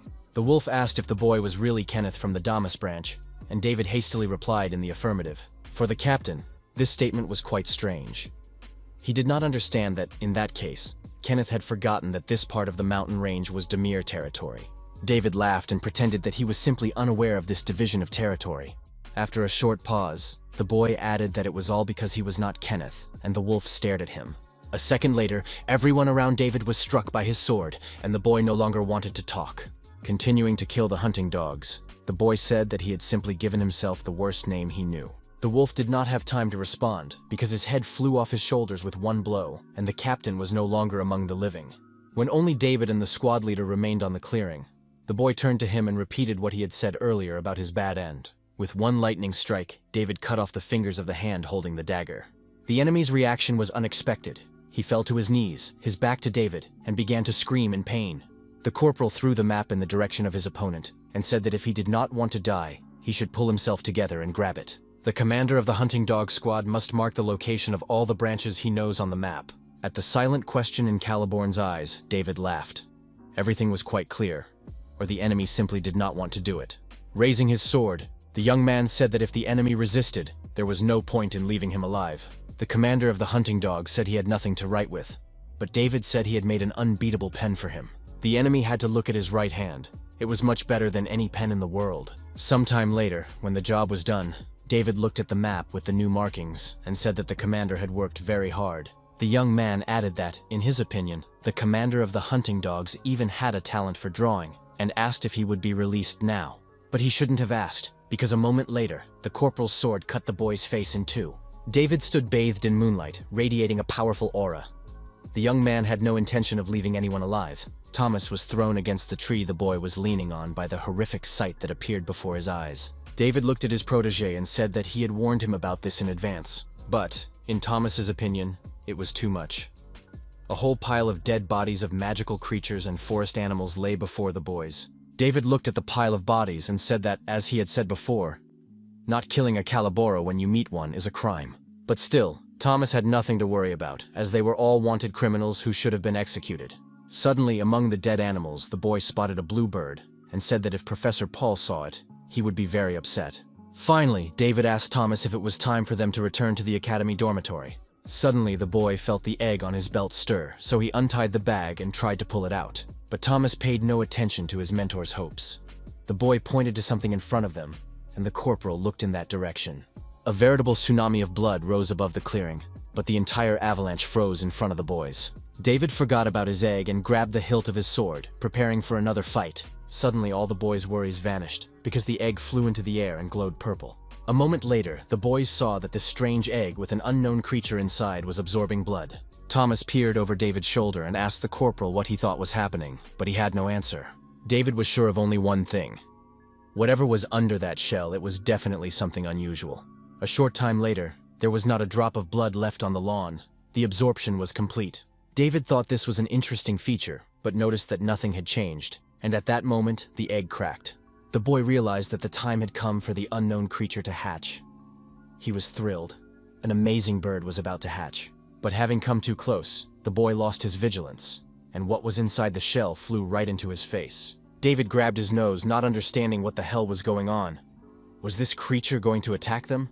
He opened his eyes and saw a very strange-looking bird of dreams right in front of him, which answered him in its own language. But no matter how closely he looked, this creature did not resemble a bird at all. It was more like a dragon. Thomas agreed with him on this. In the books the boy had read, dragons were depicted in much the same way. David mentally returned to the image of Marpez. He was curious where she had absorbed the mana to give birth to such a creature. The boy reached out his hand, and the strange creature rubbed against his finger with pleasure. David leaned toward the dragon's muzzle and said that hitting it in the face was too much of a greeting. The creature closed its eyes, and a strange pentagram instantly formed in the air. When the pentagram dispersed, David realized that all the wounds on his face had healed. It turned out that this little creature knew the magic of healing. Added to all of the above was the creature's incredible love for David.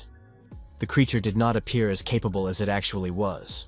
Thomas was delighted and wanted to name the creature, because he couldn't keep calling it the Bird of Dreams. Both boys thought about what name would suit this creature, but the creature did not let them finish what they had started. Suddenly, the little dragon rushed away from the clearing toward the forest. David was struck by the speed of his new friend. Could the creature sense someone's presence from a distance? Sometime before that, a messenger from the Calaboro tribe named Stephen had been running at full speed toward the clearing. He stopped at the edge of the clearing, not understanding how it happened that while he was running on an errand, all the members of the squad had died along with the captain. And then, the boy managed to see this huge sea of blood being swallowed up by an unknown object. Stephen decided to run away, but as soon as he took a few steps, a strange dragon-like creature chased after him. The boy turned around in horror so many times that he lost his footing and tripped over a root on the ground. He turned toward the creature hovering above him, and it began to suck the blood from his wounds. The boy began to scream that he was bleeding and beg anyone for help. Everything stopped with one word from David.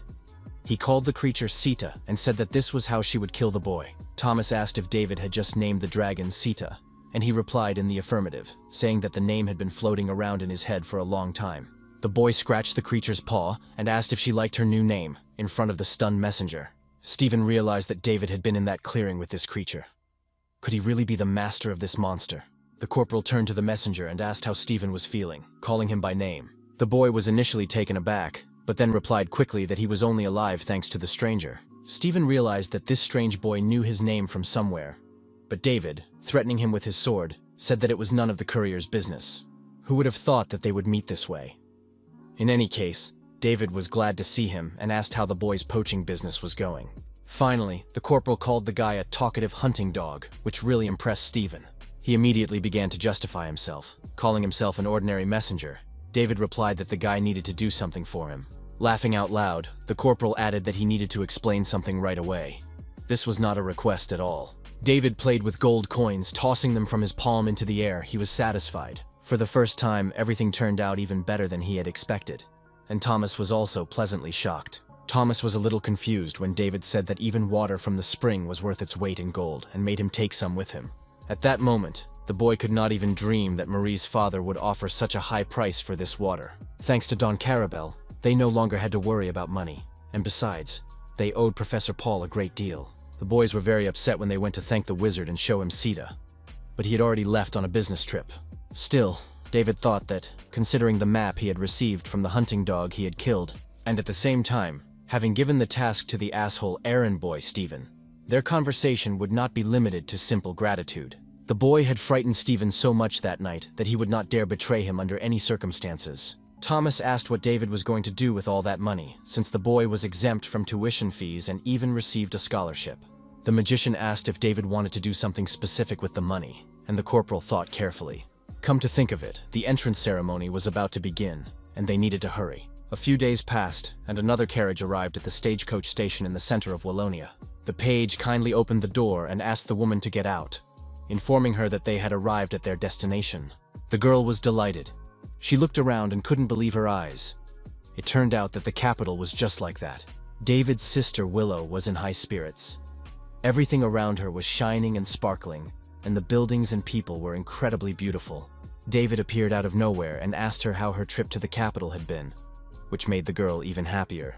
The boy asked if anything had happened while he was away, but Willow insisted that she should be the one asking such questions. She said that David couldn't imagine her surprise when she saw a luxurious carriage in front of their house, wondering where he got the money for it. She was also curious why her brother had lost so much weight, wondering if he was eating poorly. David could barely get a word in, saying that he was eating well. Reassured about her brother, Willow finally noticed an unusual creature on his shoulder, which was also looking at her with curiosity. She liked it very much and asked what this cute creature was. David replied that for some reason the little dragon had followed him, but these topics could be discussed later. Now they didn't have time. They had to hurry. David took his sister by the hand and said that he would be very busy when classes started at the academy. So, the boy decided that before that, he had to do everything he had planned. He decided to dress his sister. She, of course, knew that David had earned a lot of money and, in addition, received a scholarship. But still, she thought that the dress she was wearing was too expensive a gift. The young man ignored her comments and asked the consultant if he could deliver everything. The thing was, in addition to the dress, the guy had bought a lot of other things for the girl, which were packed in boxes behind her. David rightly believed that Willow had gone through a lot of bad things because of him, so it was time for her to repay him. After these words, her sister's eyes filled with tears. She hadn't even noticed when her younger brother had grown up so much. Now Willow was simply unstoppable. She began running around the store and shouting for everyone to look at her kind and intelligent brother. David felt very uncomfortable with his sister's behavior, so he decided that they were done at this location and had to move on. The boy wanted to take his sister to the Street of Craftsmen. He needed to buy himself a decent sword. He opened the shop door, saying that his sword had been damaged by some crazy jerk, but he didn't see Jeffrey on the threshold. Looking back at the door, the boy shuddered in fear, and even Sita was frightened by the appearance of the eccentric Duke, who, apparently, was waiting for them. David asked what he was doing there, and Jeffrey replied that he had come to pick up a new sword he had ordered nearby. Passing by the shop, he accidentally saw the boy and decided to wait for him. David understood that this was what a crazy stalker usually looked like, and he was also intrigued by the remark about the defective sword. The corporal was outraged because it was Jeffrey who had damaged his weapon, and he didn't understand what he could be personally blamed for. The guy shouted that he could show Jeffrey what a truly defective sword was, and the Duke replied that he was very interested in that. The boys had almost drawn their swords from their sheaths when Willow appeared between them and forbade David to swear. The corporal began to justify himself, trying to explain what was going on, but Willow shut him up again. The girl apologized for David's actions and explained that her brother could be abusive, but he was actually a good boy. But in the past, the annoying Duke had already forgotten all his grievances against his rival. The heir to the noble house of Grancia, the star of the empire, Jeffrey, would later say that at that moment he had met a goddess. The Duke was speechless, the only sign that he was alive being his red cheeks. Willow continued to apologize, saying that she had not raised David well enough. But Jeffrey, coming to his senses, also asked the girl for forgiveness. The boy insisted that the whole situation had happened because of his explosive temper, and that there was nothing to apologize for. The Duke was solely to blame for what had happened, and he insisted that the girl not worry, thus winning her heart. Willow called Jeffrey kind. She couldn't believe that David had such a good friend, and she liked that very much. A moment later, the girl clung to the boy's hands and began to ask him to take care of her brother. Jeffrey Grancia put his hand on his chest and said he would do it, and, for starters, he would compensate David for the cost of the sword. He didn't have enough gold with him at the moment, so he handed the girl his family's identification token. With this token, they could go anywhere in the Empire, and David's jaw simply dropped. He doubted that the Duke understood the value of what he had given Willow. So Jeffrey recommended going to the smithy at the western end of the Craftsman's Street. This smithy had a 500-year history, so it was difficult for ordinary people to get in, but with this token, they would be allowed in. Turning toward the exit, the young man said one last thing, that he hoped they would make them a good sword there. David was impressed. He hadn't expected such a turn of events. Did the Duke not understand what he had just done? With the Grancia family's identification token, you can even buy a decent-sized village. Could this really be the same sacred swordsman, Jeffrey, whom he knew from his past life? The next day, the entrance ceremony for the Filian Academy began in the square. The Academy's director, Donald, greeted the first-year students of the 787th intake. In turn, he announced his position and name, loudly and with sufficient pauses so that everyone could hear and remember. He said that everyone present knew they had talent, and that if they had been admitted to the Academy, they had proven their potential by passing a rigorous selection process. The director was confident that he had brought together the boundless talent of the applicants right now in this square. The Academy's best teachers had joined this talent, and everyone who was now in this place would go down in the history of the Empire. Finally, Donald once again congratulated all the students on their admission to the Filian Academy.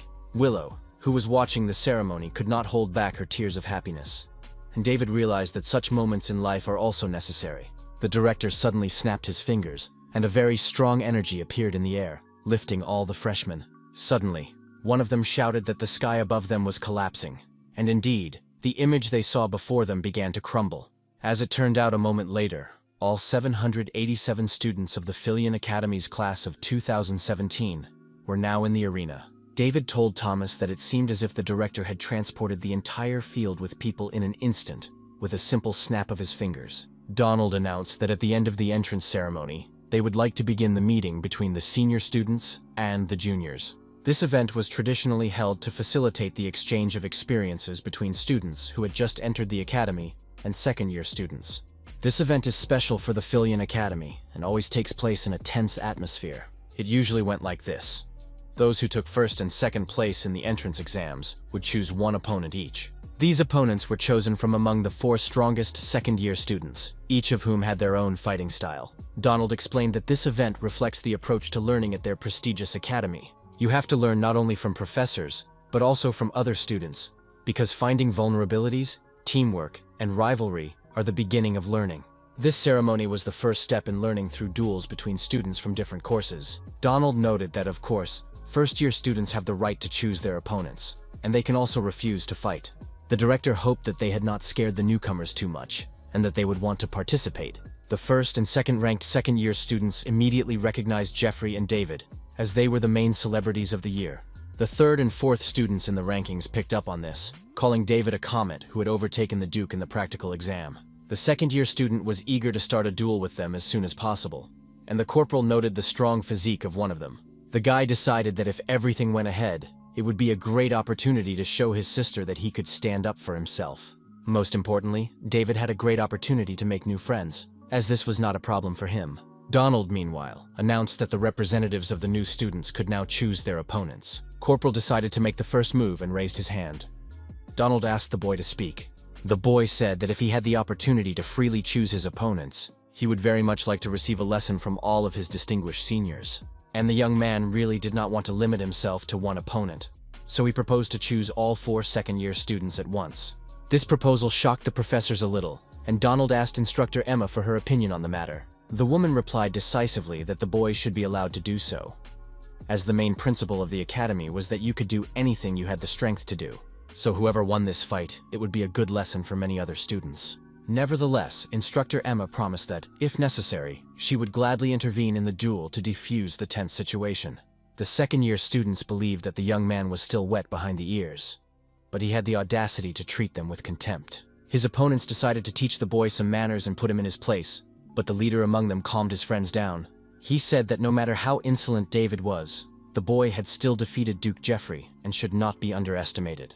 Therefore, for this very reason, they must give their all from the very beginning, and the boy drew his sword.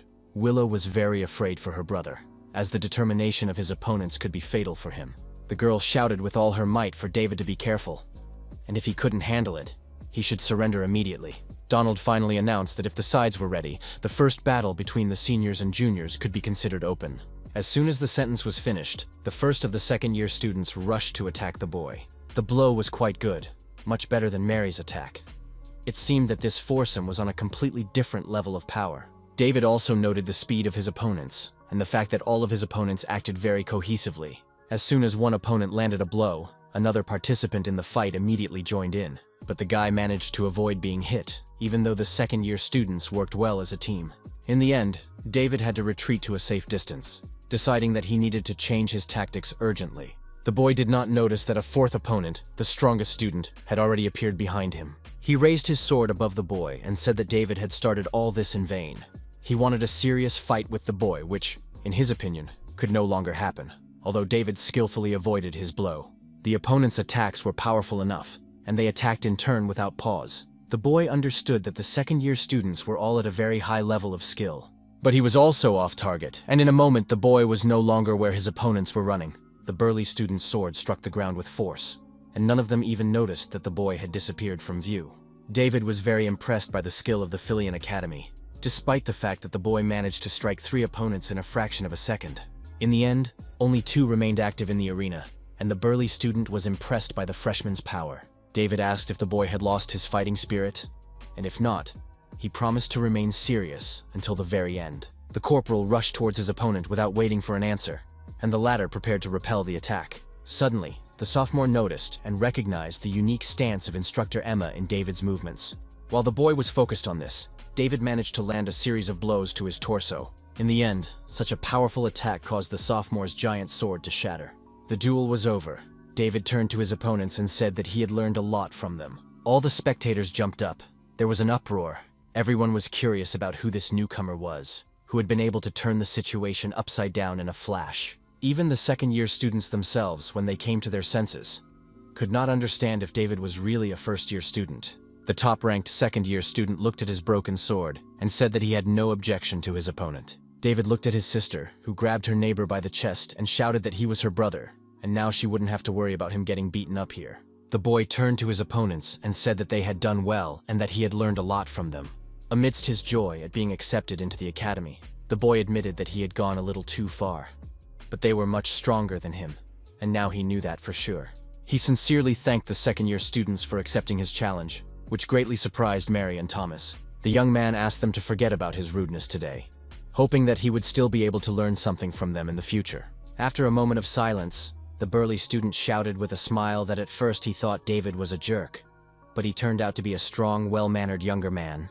He grabbed the boy by the hand and said that David didn't need to be so shy, that he had won fairly thanks to his skills. You need to behave more confidently because that is the whole point of the Philian Academy. The sophomore raised David's hand above his head. Willow was shocked. Now that David had demonstrated his social skills, she had to understand that she had nothing to worry about. Meanwhile, one of the Academy's students, who was also very interested in David and his abilities, watched the whole scene. When night fell on the Philian Academy, all the students were invited to the dining hall. David had always been curious about what a banquet in honor of admission to the Academy looked like, and he looked around with interest. In fact, the celebration turned out to be so grand that the young man did not even dare to imagine it. Mary said what she had said before. This is the most prestigious academy in the imperial capital, and one should not expect anything less. David replied that he had even stopped being surprised by everything. Thomas asked if the boy had accompanied his sister. The boy replied that Willow was too worried about him, so he had to calm her down for a long time. The boy even had to send Sita with her just in case, so there was no need to worry about the girl. Sita was, after all, a dragon, and Thomas was impressed that David cared so much about his sister. The corporal considered such behavior completely natural and decided not to continue the conversation. but to check what they fed at this academy. When the boy's teeth bit into the chicken leg, he heard Jeffrey's voice behind him. Jeffrey was unhappy that the boy was simply enjoying his food. Frightened once again, David jumped up from his chair and shouted at Jeffrey, asking what the hell he wanted from him this time. He asked why the Duke had come again, and the Duke replied that he had not come to fight, but simply wanted to check something important. The boy took out his notebook and asked where Lady Willow's main base of operations was located, and how far it was from the Imperial capital. David had not yet answered the first questions when the young man asked new ones. Whether it was well guarded and how often bandits appeared there. Finally, Jeffrey asked if David had taken good care of the escort. The young man should have at least hired mercenaries. David exploded, saying that he had taken good care of his sister, and that someone more reliable than ordinary mercenaries was watching over her. So Jeffrey had nothing to worry about. Nothing would happen to Willow, unless a wyvern or something like it appeared. But these words only provoked Jeffrey, and now he was worried that if a werewolf appeared, the girl would be in danger. David was fed up with this, and he asked the guy what the hell he was doing making a scene over his sister, who the hell he thought he was. Unexpectedly, the argument between these two stubborn rivals was interrupted by the girl's voice, who said that they were putting on an interesting show. She turned to Jeffrey and asked since when the Wolf of Grancia had become so talkative. Judging by the Duke's expression, he did not like this girl at all, and he asked her what she wanted, calling her Corinne. It was Corinne Akalucia, who had taken first place among those who had entered the Faculty of Magic. The girl laughed and apologized, saying that she didn't want the Duke to misunderstand her. But at the moment, she was not interested in him, but in his interlocutor, David. The boy was shocked and did not know how to respond to such a confession from a stranger. While David was thinking of a response, Jeffrey said that the girl had probably come back with her malicious hobby. The Duke finally remarked that he was done with his work, so she could do whatever she wanted.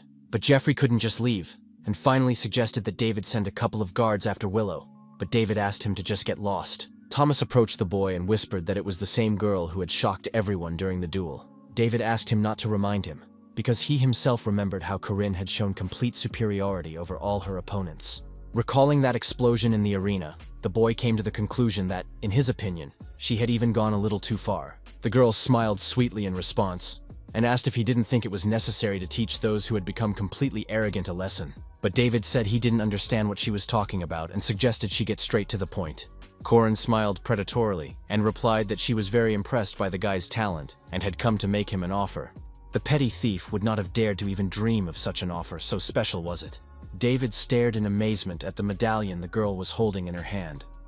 It was an invitation from the Akalucia family. Unlike other nobles who valued blood ties, for the Akalucia family, talent was paramount, and that was how they became one of the pillars of the empire. This family gave those talents who, in their opinion, had potential, the opportunity to become part of them.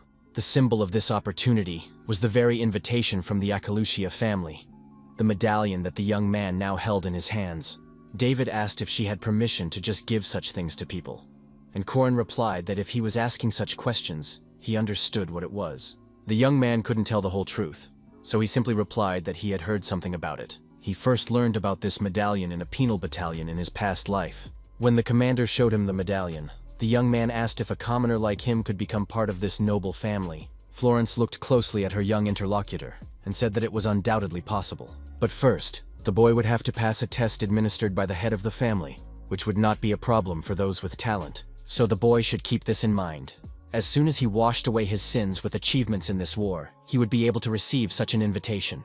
The woman considered David to be a very talented warrior, who undoubtedly had abilities. Corinne said that if the boy already knew, she saw no point in explaining everything to him, and she hoped that David would make the right choice. She looked at him goodbye and said that even if he was born a wolf but lived among sheep, he could become one of them. She left, leaving Thomas with arrhythmia, and David asked if geniuses always did whatever they wanted. The good thing was that now he could contact Akalucia, and this clan could be useful to him. In general, at the Filian Academy, the abilities of students were valued above all else, and depending on their grades, their environment changed. The most striking example of this was the student dormitory system. All students with average grades were assigned to the Netian Hall, a perfectly decent building that did not claim to be overly sophisticated. Each student was given a clean room, a high-quality cafeteria, and so on. A fairly nice dormitory with everything they needed. On the other hand, 30% of the students with the worst academic records were assigned to the Crater Hall. The first day of all newcomers to this dormitory always began with cries of discontent. The representatives of the nobility were very concerned that they had to live in this dilapidated shack without any servants, but the commandant always apologized for the fact that there were no workers for the crater hall at the academy. 4 people were supposed to live in each room of this hall, and the cafeteria, showers, and toilets were shared. The commandant responded to all the indignant exclamations by saying that these were the rules of the academy, and that students should not look at him like that, but rather focus on their studies. If after moving to this dormitory their grades for the semester did not improve, the students could stay in this hall for the next semester. The last hall, where 10% of the best students lived, was called the Nabardos Hall. According to David, it was easy to describe this hall in one sentence. Everything in it was extremely luxurious. The boy was surprised that all these advantages and luxuries were made for the students. It was truly an outstanding academy. Suddenly, David saw the same course selection form they had been told about on the table. The young man realized that he just needed to choose the courses he wanted to attend, but the list was quite long. In the first year, you had to get used to the rhythm of the academy, so everyone advised not to choose too many courses, but they all looked very interesting to him. This was a common mistake made by first-year students, who were in for a rough ride. A few minutes passed, and David was already sitting contentedly on the sofa in the middle of his living room.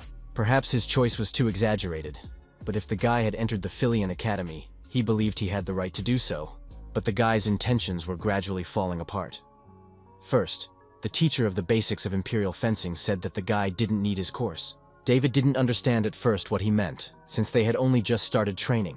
But the teacher replied that those were his exact words, that the boy had already mastered all the basics of imperial fencing technique perfectly at the beginning. According to the academy's rules, students were dismissed from classes as soon as they mastered the curriculum. Otherwise, they would demotivate others. But finally, the teacher added that the boy should not get carried away. David should focus on his studies. In the end, the behavior of the teachers of some courses greatly upset the boy, and he was in despair. He was expelled not only from the imperial fencing courses, but also from the archery courses. Next was the monster hunting course instructor, who was impressed with David's abilities. Now the boy had been expelled from everywhere. He had a completely different view of his studies, and his despair was interrupted by Emma's voice. The fencing instructor asked if the boy should be in class at this time, as he seemed very familiar to her. Suddenly the woman smiled, realizing that David had been able to complete all the courses he had enrolled in. The boy replied that he thought the academy would be better. In fact, Emma was also surprised that the boy had completed all the courses on the very first day. But that was to be expected. David only needed one glance to copy her personal fighting technique. The woman said that, as an instructor at the Phileon Academy, she couldn't turn a blind eye to this and asked the boy to give her the sword. David was confused and asked why the instructor needed his weapon. Emma, without answering, snatched the sword from the boy's hands and added only that she was going to teach him important things. The boy continued to protest when, unexpectedly, water exploded in the pond behind him. To David's surprise, Emma replied that she believed that was all the piece of metal she was holding in her hand was capable of. The woman added that this sword could not even be considered a weapon. It only prevented the boy from unleashing his full power. Telling David to look more closely, Emma took out her sword and showed him the mana strike again. The fencing instructor's mana was so powerful that it could raise a whole hurricane. When the attack was almost over, the boy and the woman found themselves under a torrential rain from the lake. Hiding her sword in its sheath, Emma looked at the boy and asked if he now understood what he was missing. A weapon is a strong and sharp piece of iron designed for fighting enemies, and it is preferable not to break it during use. But even if this weapon breaks, you can always get a new one. In other words, it is a consumable. That was David's opinion until he saw with his own eyes what instructor Emma had done. It was completely absurd. The woman changed her sword and made the same swing, but the difference in power was enormous. Just one breath and a tiny drop of strength. It might seem like a small thing, but on the battlefield this small thing can cost lives, so wasting energy is a sure way to die. Emma said that if mana is used, David simply has to choose the right weapon for himself. But of course, he doesn't understand that. He doesn't understand such things precisely because he still doesn't know how to use his mana. David had no idea that Emma knew, but she replied that it was hard to believe because the boy demonstrated such strength without using mana at all. The woman claimed that one day the boy would be able to start using it after all, and he shouldn't worry about it. However, in order to use his abilities correctly, he would definitely need a good weapon. Emma saw that her words made the boy think deeply, and she invited him to her classes. The instructor added that only sophomores and seniors were allowed to attend her course, but she would gladly make an exception for him. However, David had to come to his first class with a proper weapon instead of that piece of iron. It was a condition for admission to her class. On his first day off, David and his friends came to order a sword, prompted by his conversation with the instructor. They approached the very smithy that Duke Geoffrey had told them about when he gave David his medallion. According to his friends, the smithy looked very shabby, as if it would fall apart at the slightest touch. Mary asked if the Grancia family really bought their weapons from this place all the time, and David replied with a smile that it seemed to be the case. The boy said that they would only find out for sure when they went inside, but the interior seemed even worse. This was strange for the boy, because Geoffrey couldn't lie. Suddenly, a very angry voice asked who was making noise in his house, because he was actually sleeping. A second later, the door to the room where the friends were standing opened, and they saw a giant wolf in front of them, who asked who they were. Receiving no answer, the wolf asked if they couldn't see that even the fire in the house was not burning. Why were they making so much noise in broad daylight? David couldn't take his eyes off such a grand sight. It turned out that werewolves lived in this smithy. The werewolf growled and asked again why they had come, and the boy, pulling out Geoffrey's medallion, said that they had come for weapons. David added that Duke Grancia had recommended this very place for such purposes, saying that they had unbeatable weapons. The werewolf recognized the token, but asked what David wanted with it, saying he could shove it up his ass, as it wouldn't make him Grancia. He added that he did not know where the information about this place had leaked from, but the strangers had to get out of there, as they did not serve children. However, after a moment, he added that there was one more option for David and his friends. The werewolf pointed his finger at Thomas and said that David could give up this soft-bodied freak, and in that case, he would reconsider. Baring his teeth, the werewolf said that he was very hungry and would not refuse such a generous offer. David was no longer willing to tolerate such behavior from the insolent beast. In his opinion, the werewolf had crossed the line. A second later, the boy's sword pierced the werewolf's chest, and he screamed in pain. The giant had to jump back to save his life, clutching his chest with his paw. David noticed that his blow felt strange, and only now did he realize that the werewolf was wearing armor that had appeared out of nowhere. But that didn't matter to the boy. He said that he could break through it with his sword anyway. The werewolf shouted for David to wait. The giant beast yelled for the boy not to be angry because it was just a test, a mandatory procedure for new clients. Also, today he wanted to test his new invisible armor, which he had made himself, so he went a little overboard with the provocation. Finally, the werewolf shouted that he really didn't want to harm his friends, but David took it as a usual excuse. His friends didn't believe it. The werewolf insisted that it would be strange if there were no checks at the forge that served the Grancia family. He added that if the boy still couldn't believe him, David could personally ask Duke Geoffrey about it. The boy said that such a check was quite funny. How quickly and painfully one could die. The werewolf again remarked that he had gone a little too far. Finally, the werewolf got to his feet and, with a smile, said that his friends should forgive him. He didn't want to scare them, especially Thomas. Looking at the boy, the giant added that he did not like to eat people, so he had nothing to fear for his life. Realizing that he had not introduced himself, the werewolf said his name was Edward, and added that he was not only the master's assistant, but also the guard. He asked David his name, and the werewolf asked if the boy had really come for a weapon. The werewolf opened the door behind him and said that he would take them inside, as this place was just the entrance, not the workshop itself. The real smithy was inside the room he was now inviting his friends into. When David, Thomas, and Mary entered the next room, which was completely empty, the werewolf asked if they were standing firmly on their feet. He pressed one of the bricks and said that now their new clients would see a real miracle. Suddenly, the room began to fall down. David looked at the mechanisms spinning above them. The room was an elevator made of magic stones and pulleys, the fastest way to the forge. The werewolf noted that it was the best and largest forge in the empire, called the Grand Cappadocia. The boy was amazed that such a place actually existed underground. He couldn't think of anything else to say. Werewolf added that David could rejoice because he had passed his test, and Edward would take him to the best craftsman in Cappadocia. This majestic man was the best craftsman in the empire, skilled at making unrivaled weapons. David would never have imagined that there was such a huge forge under the capital. None of the common people knew of its existence. Edward also found this incredible, but this forge only worked on supplies for the royal family and the nobility. It was not a matter of discrimination, but rather that the best craftsmen in the country worked here. However, the best of them all was the elder Brian, who lived here and had been smelting metal for 400 years. Edward said that the old man was quite stubborn, but had unmatched skills, so the werewolf respected him. Edward kicked open the door and shouted greetings to the elder, adding that he had brought guests with him. Brian noted that Edward was being rude by barging into his workshop, and told him to be quieter. But as usual, no one listened to him. Edward clapped his hands and said that there was nothing he could do about it. There were weapons in front of the door, which is why he couldn't open it properly. Completely disregarding the elder's mood, the werewolf continued to say that it would be good to clean up. And Brian grumbled that the wolf was whining too much. Forgetting his resentment, Brian approached the wolf and said that, in any case, he had brought guests with him, and it turned out that they were not bad. Edward noted that he had tested David, whose sword skills were unmatched, and that Brian would surely be shocked when he saw them. This presentation of David greatly surprised Brian, who remarked that the guy looked like just some punk.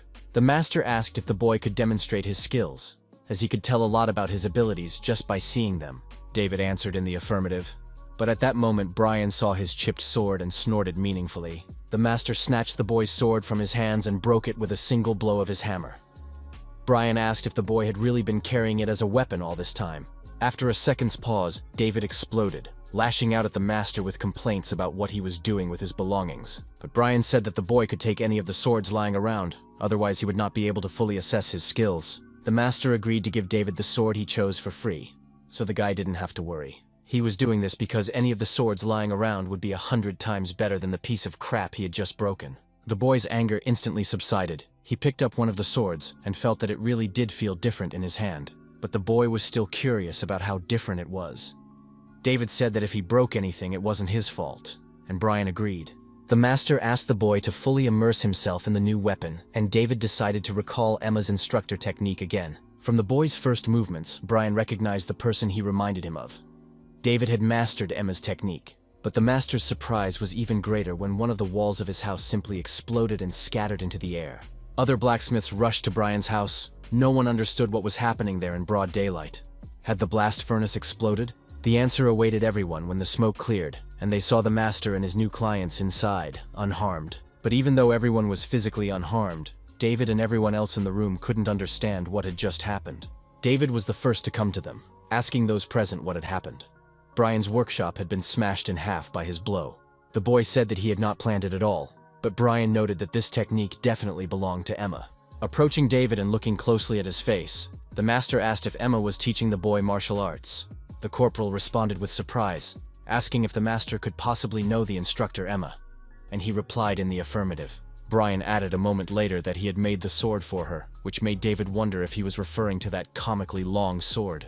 The master blacksmith added that he had named this weapon the secret sword Urus, and rightly considered it one of his masterpieces.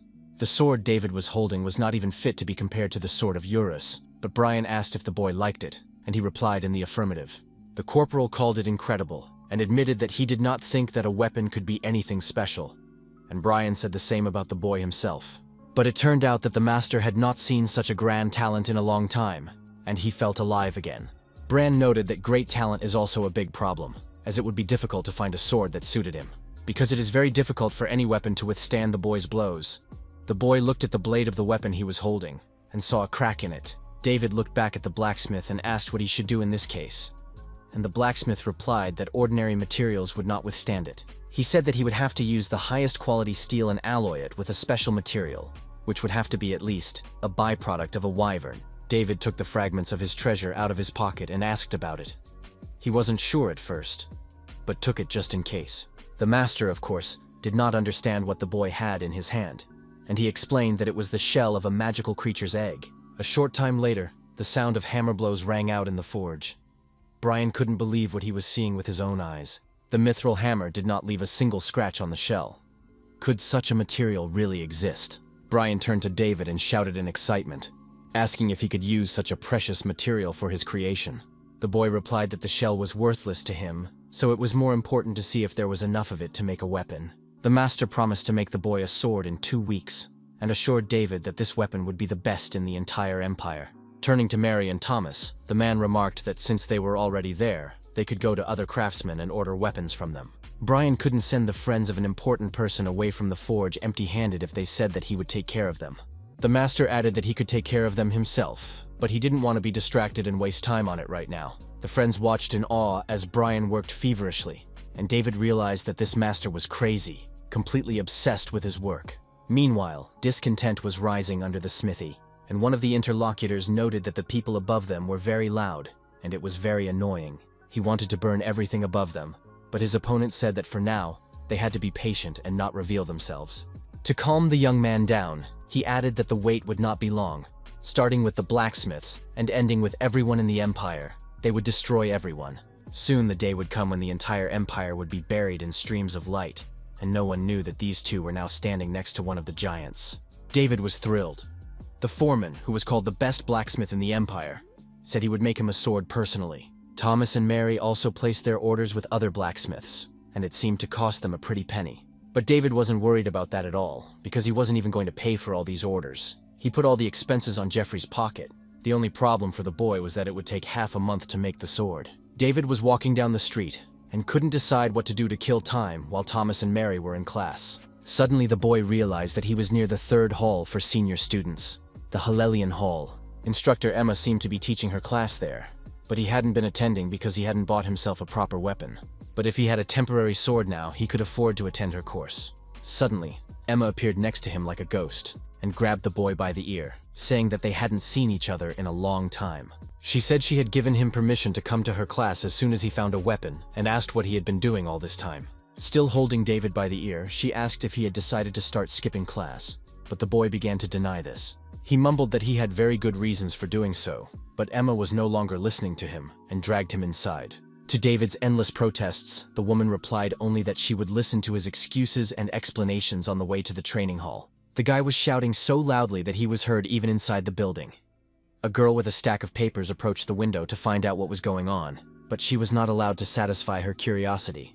A guy passing by pushed her shoulder and told her to get out of the way. Dropping the papers she was holding, the girl began to apologize to him, but he replied that the teacher's assistant was too slow. He said that she had no time for distractions and needed to prepare for class as quickly as possible, and the girl agreed.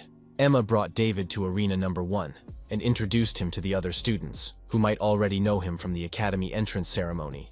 But the woman decided to introduce David to the students once more.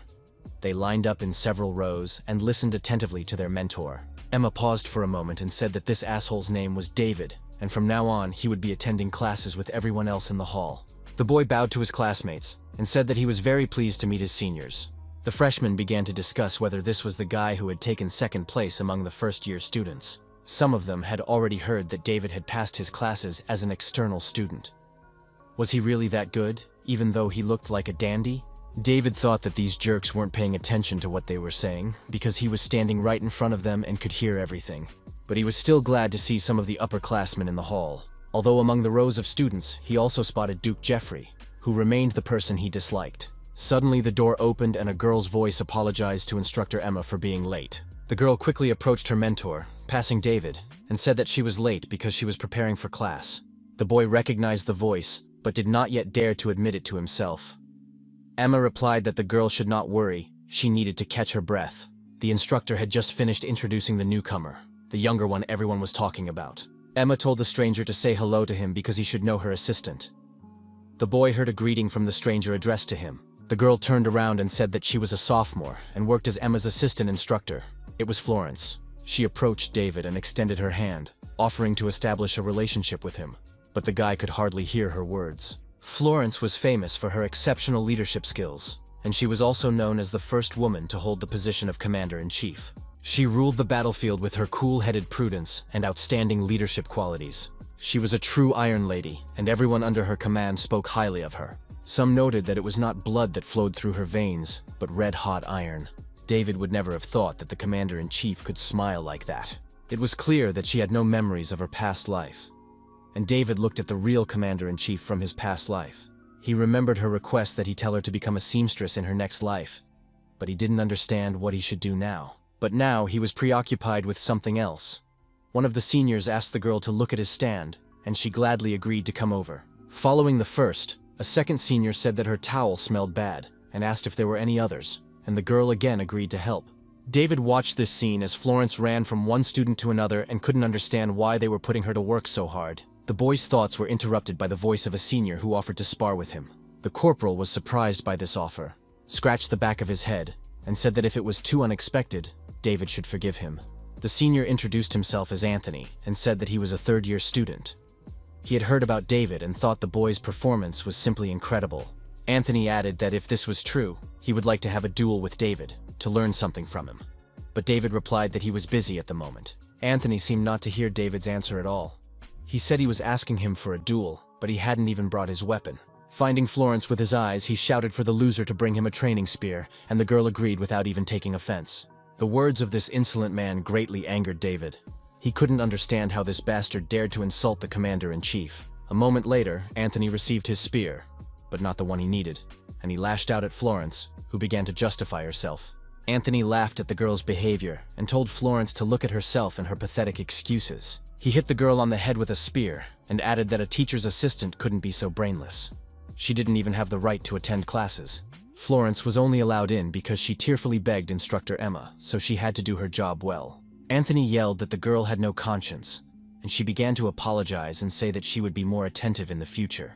David could no longer stand the scene and grabbed Anthony's spear, which was about to fall on the girl's head again. Anthony was outraged by David's actions, but David replied that if the respected senior wanted, they could have a duel right now. If Anthony did not agree to his terms, David said he did not know what he would do to him in that case. Feeling more and more angry, David asked Anthony's silent question in his eyes. "Doesn't that idiot understand that he wants to fight?"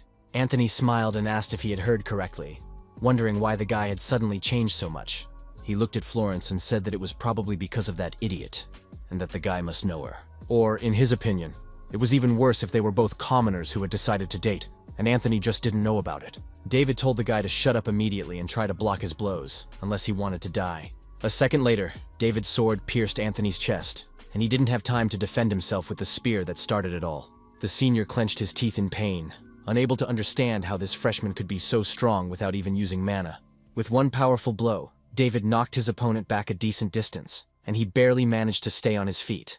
David said that Anthony was whining because he didn't want to use a long spear, so he shortened it for his opponent's convenience. He asked if he liked his weapon now, a question that enraged Anthony, as this bastard dared to speak to him condescendingly.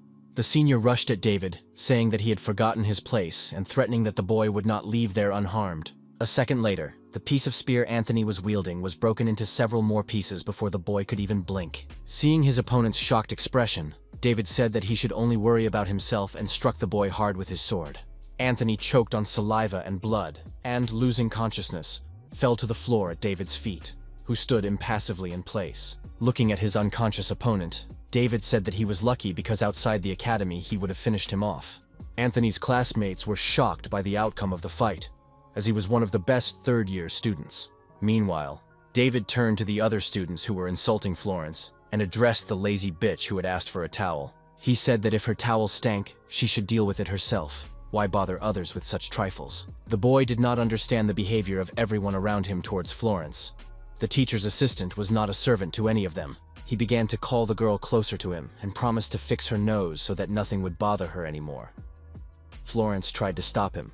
She stood between the two opponents and said that she didn't know why the guy was acting this way, but that everything was fine. But her assurances made no impression on the boy. David said that the girl should leave, that he had no intention of putting up with these idiots. He couldn't stand it when people looked down on Florence. At least in this empire, no one should look at this girl that way. David calmly asked Florence once again to get out of the way and assured her that he would not stop until he tore these freaks to pieces. David's intentions were interrupted by the voice of Emma's instructor, who ordered the boy to stop. The woman said that she would not blame the student for what happened during this fight, as such things often happen. But the instructor assured him that if David continued to cause problems in this training hall, she would not let him get away with it. The corporal felt his body stop responding to him, but the instructor still insisted that he drop his sword and step back. Looking back, David saw a giant snake behind him, ready to pounce on command. David realized that this enormous creature could be a reflection of the aura of the instructor, Emma, the former sword saint. Meanwhile, the woman said that what the boy was trying to do now could in no way be called a duel. She was responsible for this class, and therefore could not allow such disorder under any circumstances. David replied that, come to think of it, the woman had always known how to deal with her assistant. But, ignoring this, simply watching from the sidelines, Emma replied that this was only between her and her assistant, but did not concern David. The instructor noted that she was giving the boy a final warning, and he must stop immediately and calm down. But David replied that no matter who the woman was, his response in this situation would never change, and told her to go to hell. The instructor realized that she had no choice and activated the snake attack, which destroys. David, as if he were back in the past, addressed Florence with a question. Why did the girl want to command in this war when everyone else had fled? And she replied that one day he would understand that there is fate in the world, and that everyone has their own. David did not understand why she had answered that way. What Florence was thinking at that moment. This woman had taken on such a heavy burden in her past life that not everyone could bear it. Suddenly, he saw Florence's face, and she said that she was sorry, and that the boy should not forgive her for putting this burden on him. David jumped up on the bed, not understanding where he was or what had happened. Suddenly, he heard the commander's voice asking if he had had a nightmare. The boy was confused at first, but then quickly regained his composure, laughed, and replied that he had not had any bad dreams, that everything was fine. He asked if they were in the infirmary, and the girl replied in the affirmative, adding that the instructor had ordered him to be brought here. Florence also said that the instructor, Emma, had promised to correct David's behavior in additional classes. Unexpectedly, the girl asked if it was because of her that David had become so angry that he caused such inconvenience in class. The boy replied that he couldn't stand it when the rules of decency were disregarded. He was, in fact, a gentleman. Florence added that he was also a bad liar. The girl asked David not to hate Anthony and the others, as she understood their feelings. David was surprised that Florence could say such a thing, because she did her best to help those around her. He was very curious as to why the commander-in-chief allowed herself to be insulted like that all the time. David thought it was strange if all the seniors behaved this way towards her just because of some teenage stupidity. He was also very interested in the behavior of instructor Emma, who saw all this and allowed it to happen. Surely Florence wasn't upset by it at all. The girl laughed and asked him not to misunderstand. The instructor behaved that way because Florence had asked her to. It so happened that she enjoyed privileges she did not deserve.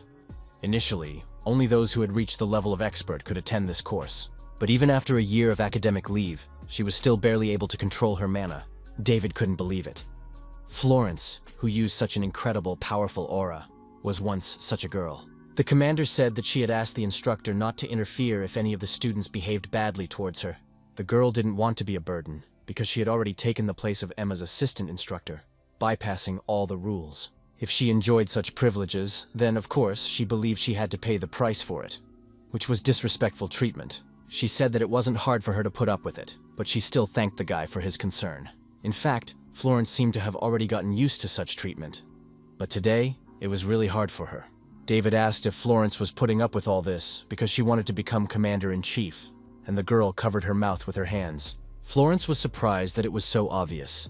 She couldn't say it out loud with such confidence, but the girl still dreamed of becoming commander-in-chief of the empire, even though she was still very weak. She realized how silly it sounded coming from someone who hadn't even reached the level of an expert. Nevertheless, Florence still did not plan to give up. You may not say so, but she is very good at military science and tactics. Suddenly, the girl stood up and said that the next class was about to begin, adding that David needed to get some proper rest. The boy thanked Florence for her care and help, for watching over him while he was unconscious. When the door closed behind her, David remembered her last words in his past life. Should he tell her to quit school? These thoughts gnawed at the young man. He did not know what to do to make the right decision in this situation. A few days later, the weekend arrived, and his friends returned to Grand Cappadocia. David was unhappy that no one had come to meet them, even though they had been invited to come today. If the master was going to behave like this, why did he send him a carrier pigeon in the middle of the night, saying that he had created the masterpiece of his life? David considered this to be a shitty attitude, and he kicked a helmet that was lying nearby, saying that no one was cleaning up here. Mary and Thomas looked at the boy and didn't understand why he had been so sensitive lately, especially after Emma's class. David interrupted their conversation, saying that they needed to go downstairs on their own. Mary said that this was not possible, but the boy replied that the master himself had ordered them to come, so there was no reason to argue. The boy found the right brick and the elevator went down, rapidly gaining speed. He was right. Mary and Thomas began to panic, but David was focused on the master and how to teach him a lesson. When the elevator took them downstairs, the friends saw a horrific scene of Grand Cappadocia in flames. Everywhere lay the dead bodies of blacksmiths and customers who had come to the forge to pick up their orders. Thomas called out loudly to David to look where he was pointing. Down below, a giant stone giant was chasing several blacksmiths, and the men did not know where to hide from him. David asked in surprise what the stone giants were doing here, but Thomas said anxiously that the blacksmiths would be caught soon, and they needed to help them. As soon as the boy finished his sentence, David grabbed him under the arm and ordered Mary to bring the teacher or someone else here. A moment later, the boys jumped down. David ordered Thomas to use telekinesis in midair, and he used his invisible hand. Meanwhile, the blacksmiths were already exhausted and fell to the ground, preparing for their fate, probably their last seconds of life. The stone giant ran up to the men and swung his large stone fists at them. A second later, the giant monster crumbled into pieces, and David's powerful blows saved the lives of the blacksmiths. David turned to the blacksmiths and said that so much had happened to him in the last few days that his head was splitting. These giant piles of stones had chosen a very unfortunate day for such a treacherous attack. The second stone giant appeared as if out of nowhere, running up behind the boy and trying to hit him in the back. David managed to jump out of the way in time and leap over his head to launch a counterattack. The stone giant crumbled, just like its predecessor, only its head made some sounds as it fell. The blacksmiths were amazed. Was this really the same boy who had come to Master Brian back then? This young man who was killing stone giants with a single blow? David, meanwhile, climbed onto what was left of his last opponent and asked him to explain what the hell was going on here. When the rescued blacksmiths told them how it all began and how a horde of stone giants attacked the smithy, Thomas and David did not believe them at first, but the men were so confused and shocked that the boys realized they really didn't understand how this could have happened. These stone giants simply emerged from the ground and began to destroy everything in their path, especially the blacksmiths themselves. It also happened that one of them grabbed several craftsmen, including the elder Brian, and then returned to where they had come from. Werewolf Edward chased after the stone giant, but he wasn't actually a very good fighter, so most likely, all the captives would simply be eaten. David got to his feet and asked if there were any more stone giants left, and the blacksmiths replied that the boy had dealt with the last one. The corporal turned to Thomas and said that he and Mary would need to find all the wounded who were under the rubble. He handed the boy Sita and noted that the dragon's abilities should be enough to provide first aid.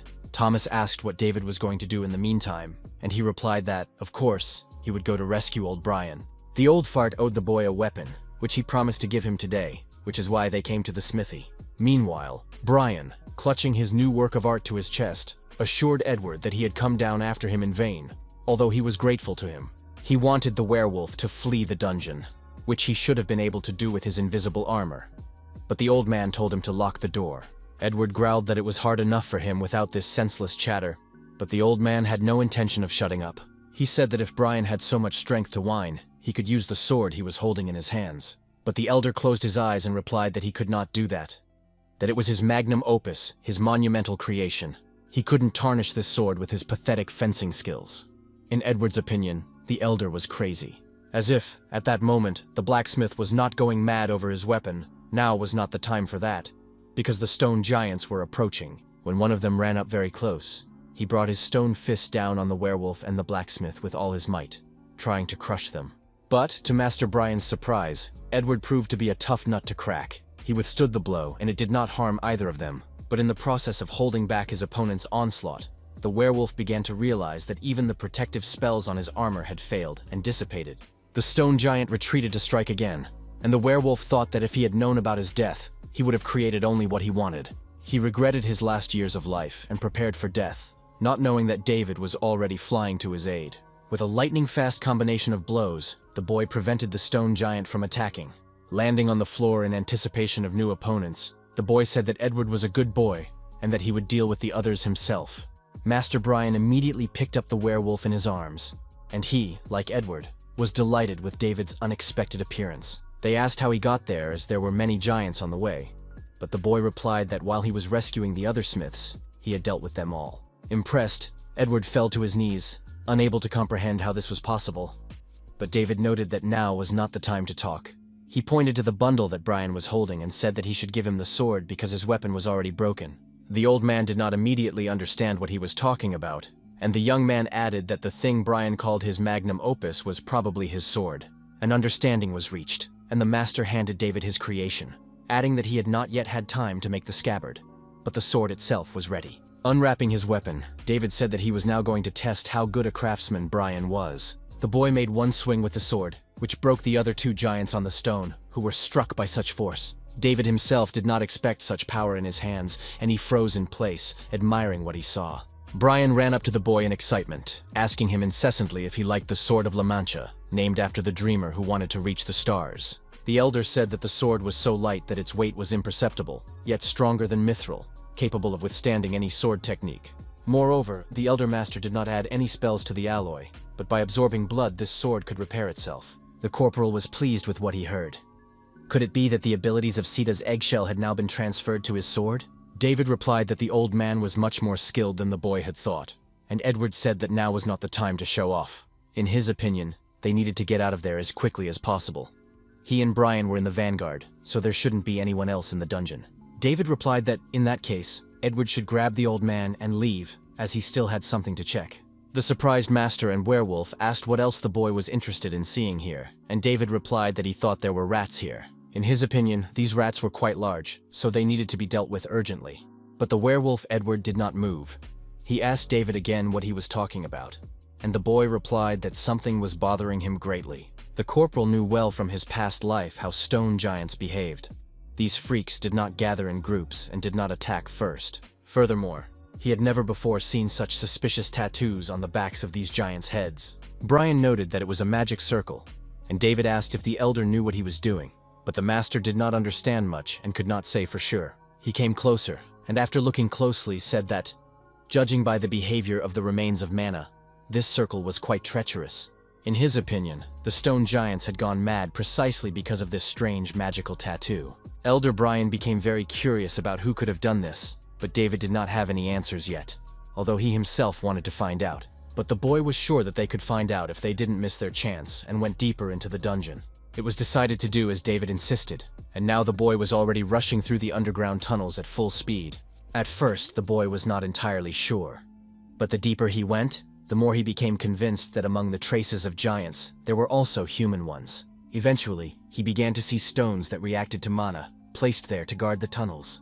Now David was sure that these terrible people had definitely planned everything very well. Suddenly, as he reached another corner, David heard voices and stopped to listen.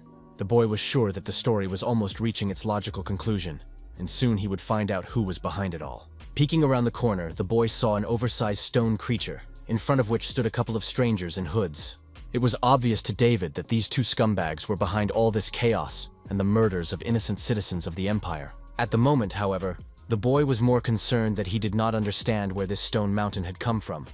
This giant was much larger than the others. It seemed to David that this bugai was still sealed, and fortunately so, because when he started moving, people would be in big trouble. Suddenly, the two strangers began to talk. One of them sensed that an outsider had entered the dungeon because the connection with the giants had been lost. The girl replied that she was sure that a third party had interfered in their affairs, and the boy asked why the Imperial freaks had reacted so quickly. The guy asked her what she was going to do since they had lost all the giants and were not yet able to control this giant. He noted that if that was how things stood now, he could kill them all himself. The girl told Matthew to forget about it, as most of the workshops had already been destroyed, so the Empire's weapons were rapidly deteriorating. Moreover, if they revealed themselves now, that person would not remain idle, so she suggested retreating. Matthew said that in his opinion, Lola was being overly cautious, and in that case, the boy had no choice. He looked at the stone giant standing in front of them, and said that they needed to take care of him. Lola did not object. Matthew began to cast a spell and said that the smell of sulfur was already tickling his nose and annoying him. The corporal watched intently as the sorcerer turned toward the tunnel. The next second, a fiery stream of energy flew toward David, which, upon colliding with the boy, exploded in the tunnel. When the flames and smoke cleared, the thieves finally saw the man who had been watching them, and Matthew asked who David was. But, without waiting for an answer, he said that it didn't matter, considering how the boy had managed to dodge the blow.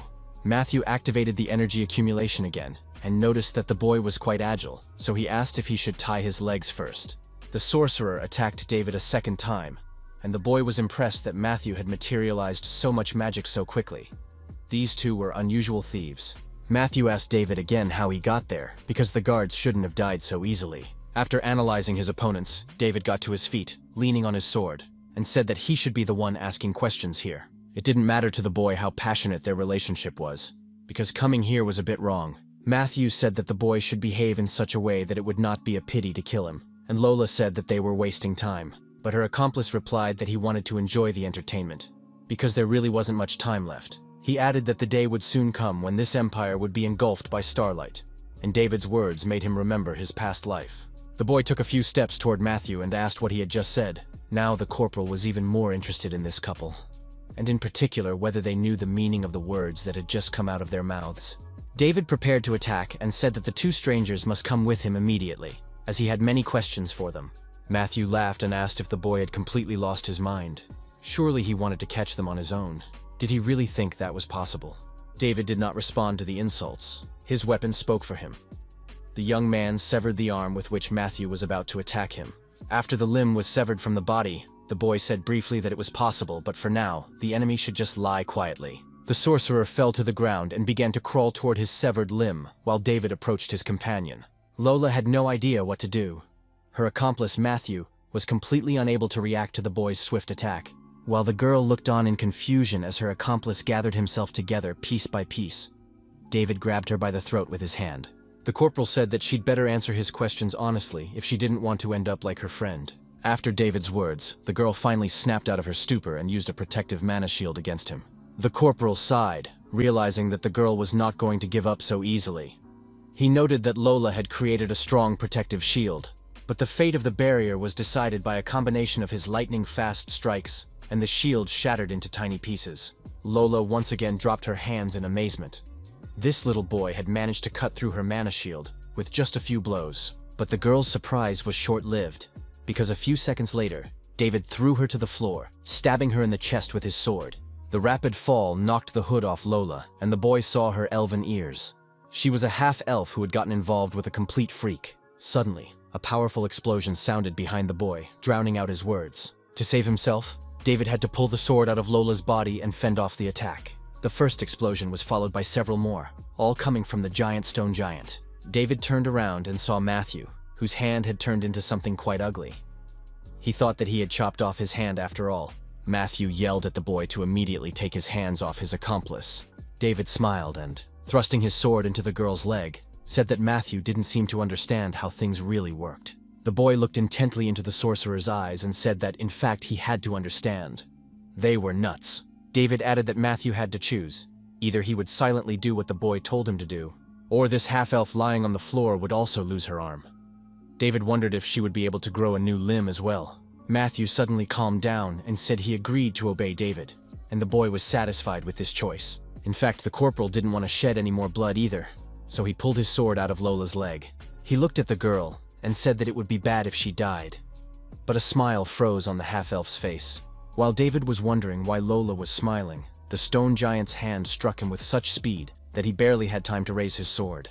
A second later, the boy flew across the entire cave, unable to withstand such a blow. Meanwhile, Matthew approached Lola and asked how she was feeling. The girl replied that she was fine and that she now owed him a favor. If he hadn't distracted the guy with a feint, she wouldn't have been able to activate the giant to protect them unnoticed. She only activated her arm, but that guy must have been seriously injured. Matthew ordered the girl to go to the church and report. He himself was going to finish off this little freak. Lola was worried about her accomplice and told him to be careful. The girl thought that this boy was a monster in a child's body. Matthew replied that the girl should not worry. He would no longer be carefree. The sorcerer understood that this was no child, and if he didn't kill him now, it could become a big problem in the future. Matthew needed to watch his opponent's every move, he decided, but he didn't have time to do so because he lost all his limbs. A moment later, with a nasty squelch, all the parts of the sorcerer's body fell to the floor, and David stood nearby. The boy turned to Lola and asked where she was going. He had already said earlier that he had many questions for them. The half-elf was shocked. She didn't understand how the boy could have survived such a blow from the giant, and she hastily activated some kind of rune. David gritted his teeth and said that he would not let any of them escape from this cave. But after a moment, he realized that strangely, he couldn't move his limbs. His body wouldn't obey him.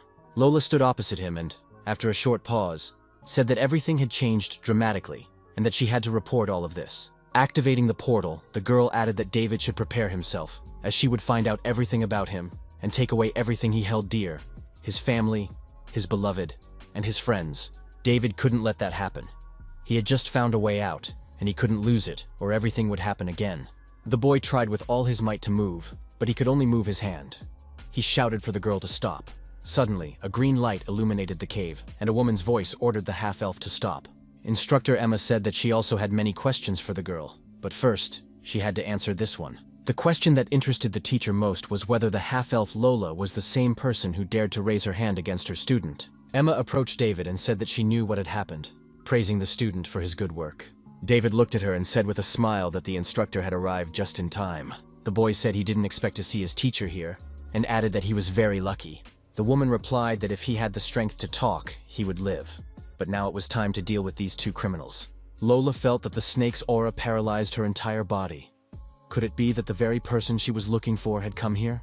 Emma, meanwhile, approached the girl and grabbed her face with such force that she choked on blood. The woman said that running away was not an option, because Lola had done many things that could not be forgiven. But what angered her most was that her student had been hurt. The instructor led the girl to the snake's mouth and told her to look at the future that awaited her. A few minutes later, Lola was lying on the floor begging for mercy, crying. Emma said that David had done well, and as soon as he was treated, everything should be reported to the director immediately. The boy asked if the future the instructor had mentioned was Ruddle in prison. The woman answered in the affirmative and asked why he was interested.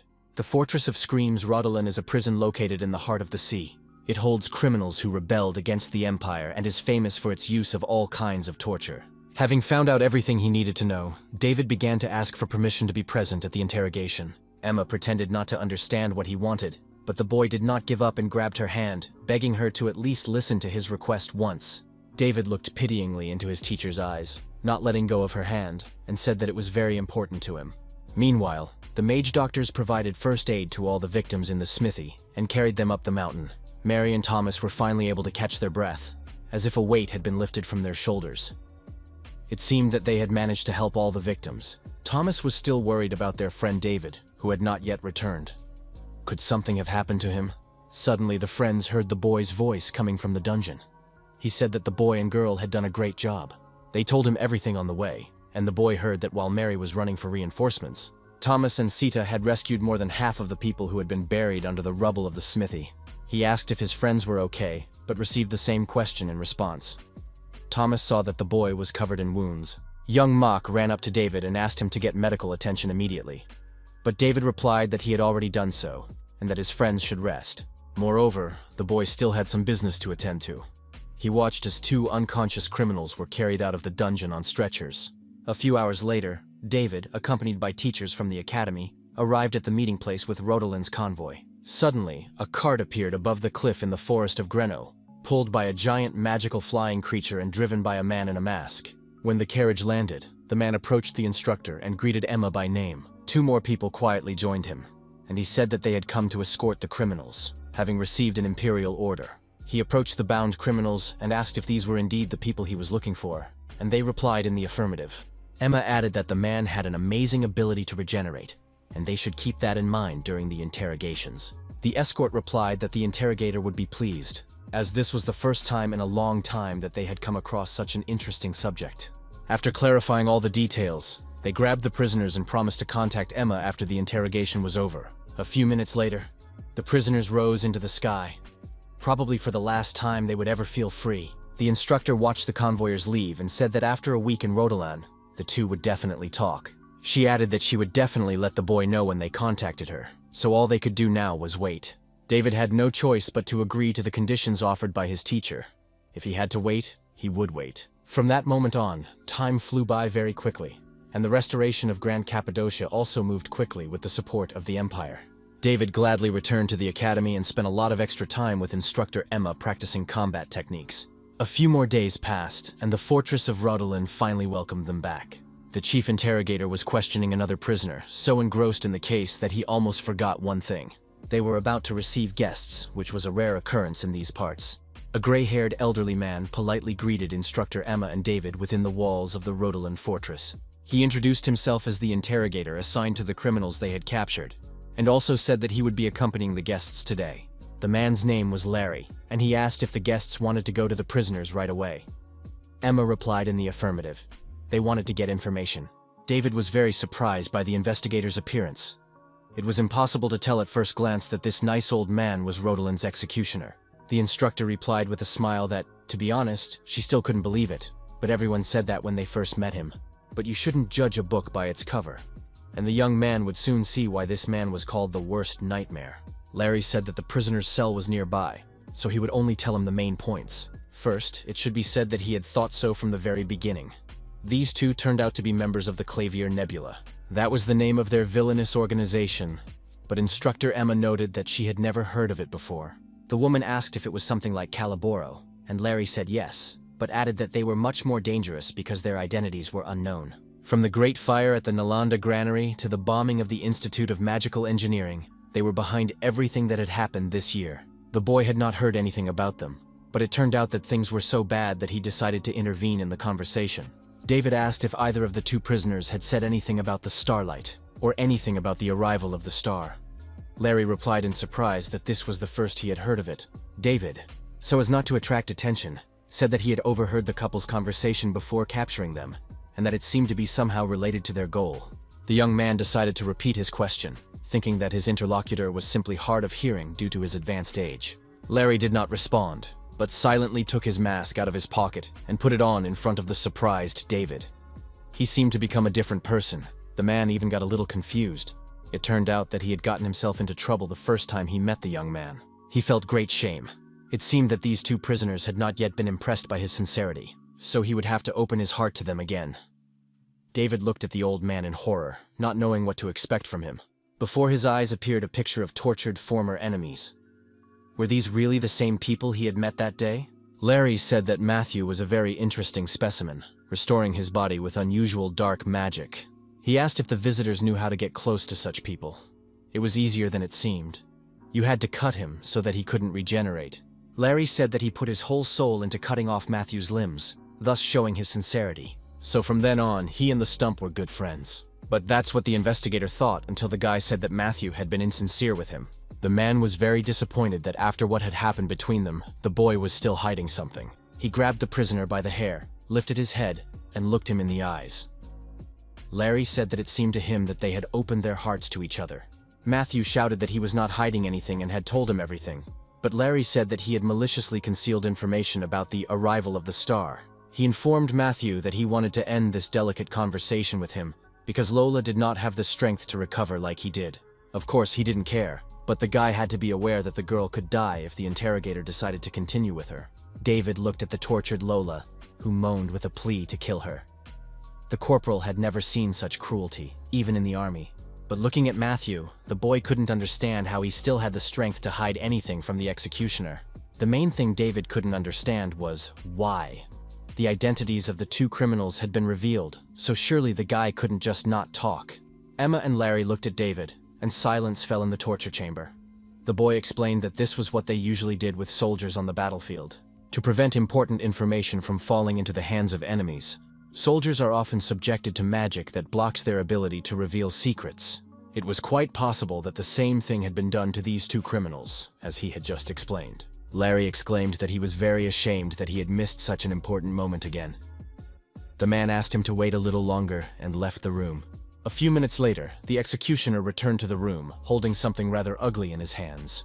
He explained that this thing was actually called the Cursed Eye, and it ate away all the curses placed on people. When interrogating criminals who couldn't speak because of a curse, it was simply indispensable. The man approached Matthew, holding one of these creatures in his hands, and said that they were about to begin the execution.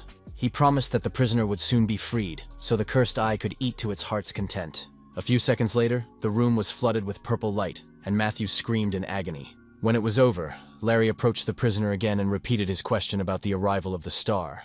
The boy said that the star was an eternal being, the only blessed one who would save the miserable creatures of these lands. They were merely torches, awaiting the arrival of the star that would descend upon them from the heavens, and their only desire is to destroy anything that might somehow interfere with this sacred day. Lola couldn't take it anymore and ordered the boy to shut up. Larry came even closer and said that he had heard too many words.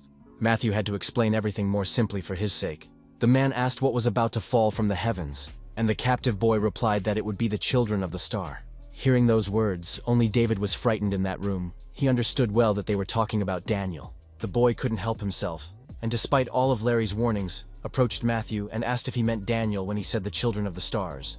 Matthew raised his head and looked at David, unable to understand how he knew that name.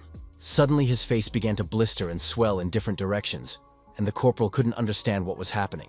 Unexpectedly, Larry ran up to the guy and, pushing him away from the prisoner, activated some kind of protective shield. A moment later, there was a huge explosion that lit up the entire interrogation room. When everything calmed down, Larry said that he hadn't expected this. The Cursed Eye had sucked out the curse, but the prisoner had exploded anyway. David cursed and asked if this always happened. The interrogator replied that it happened quite often, but such strong curses were rare. According to the executioner, it seemed that the prohibition was twofold. First, not to tell anyone about the arrival of the star except for members of the organization. Second, they were not to utter the words associated with it, which is what caused the captive prisoner to explode. Having said that, Larry moved as close as possible to David and, looking him in the eye, asked who Daniel was. If the executioner was right, then this name was the secret information of the Clavier Nebula, and he was now interested in how the boy had obtained it. He insisted that he had to know because he was the interrogator assigned to investigate the case. David replied that he didn't know much, he just happened to hear the name, and the executioner asked under what circumstances this happened. The young man replied that, as everyone knew, he was the first person to encounter the two in Grand Cappadocia. In fact, it was all accidental. He just overheard their conversation. At first, their words did not seem significant to the young man, but now he realized that it was a very important clue. That's why the guy interrupted their conversation, apologized, and asked Larry if he was satisfied with that answer. The executioner was suspicious of David's words. He was sure that the boy was hiding something, but he did not feel that he posed a threat to the Empire. He assumed that it might be because of the young man's gaze. His eyes burned with hatred for these freaks. David's impromptu interrogation was interrupted by Instructor Emma, who put her sword to Larry's neck. She said that the conversation was over, as the man was interrogating her student right in front of her. Larry immediately backed off, saying he had no such intention and apologized, adding that he just wanted to confirm his assumptions. He asked if, in her opinion, it wasn't better to check all the information that came to light. Turning to David, the executioner apologized for his rudeness. But the boy replied that he held no grudge, and they had cleared up the misunderstanding. In fact, the young man was covered in sweat under his clothes, and if he had slipped up, Larry would definitely have wanted to interrogate him. Meanwhile, the interrogator said he regretted that the cursed eye had died, as they were harder to catch than most fantastical creatures. David asked if these animals were really that strong, and Larry replied in the affirmative, adding that if you looked closely, they were quite cute. He offered the boy to touch the one sitting on his shoulder, but suddenly saw that the creature had changed color. Larry stared intently at the cursed eye as the creature swallowed the curse, but Lola was too far away to see who had cast it. Suddenly, he remembered the moment when he protected David from the explosion and had to touch the boy's shoulder. Could it have happened at that very moment?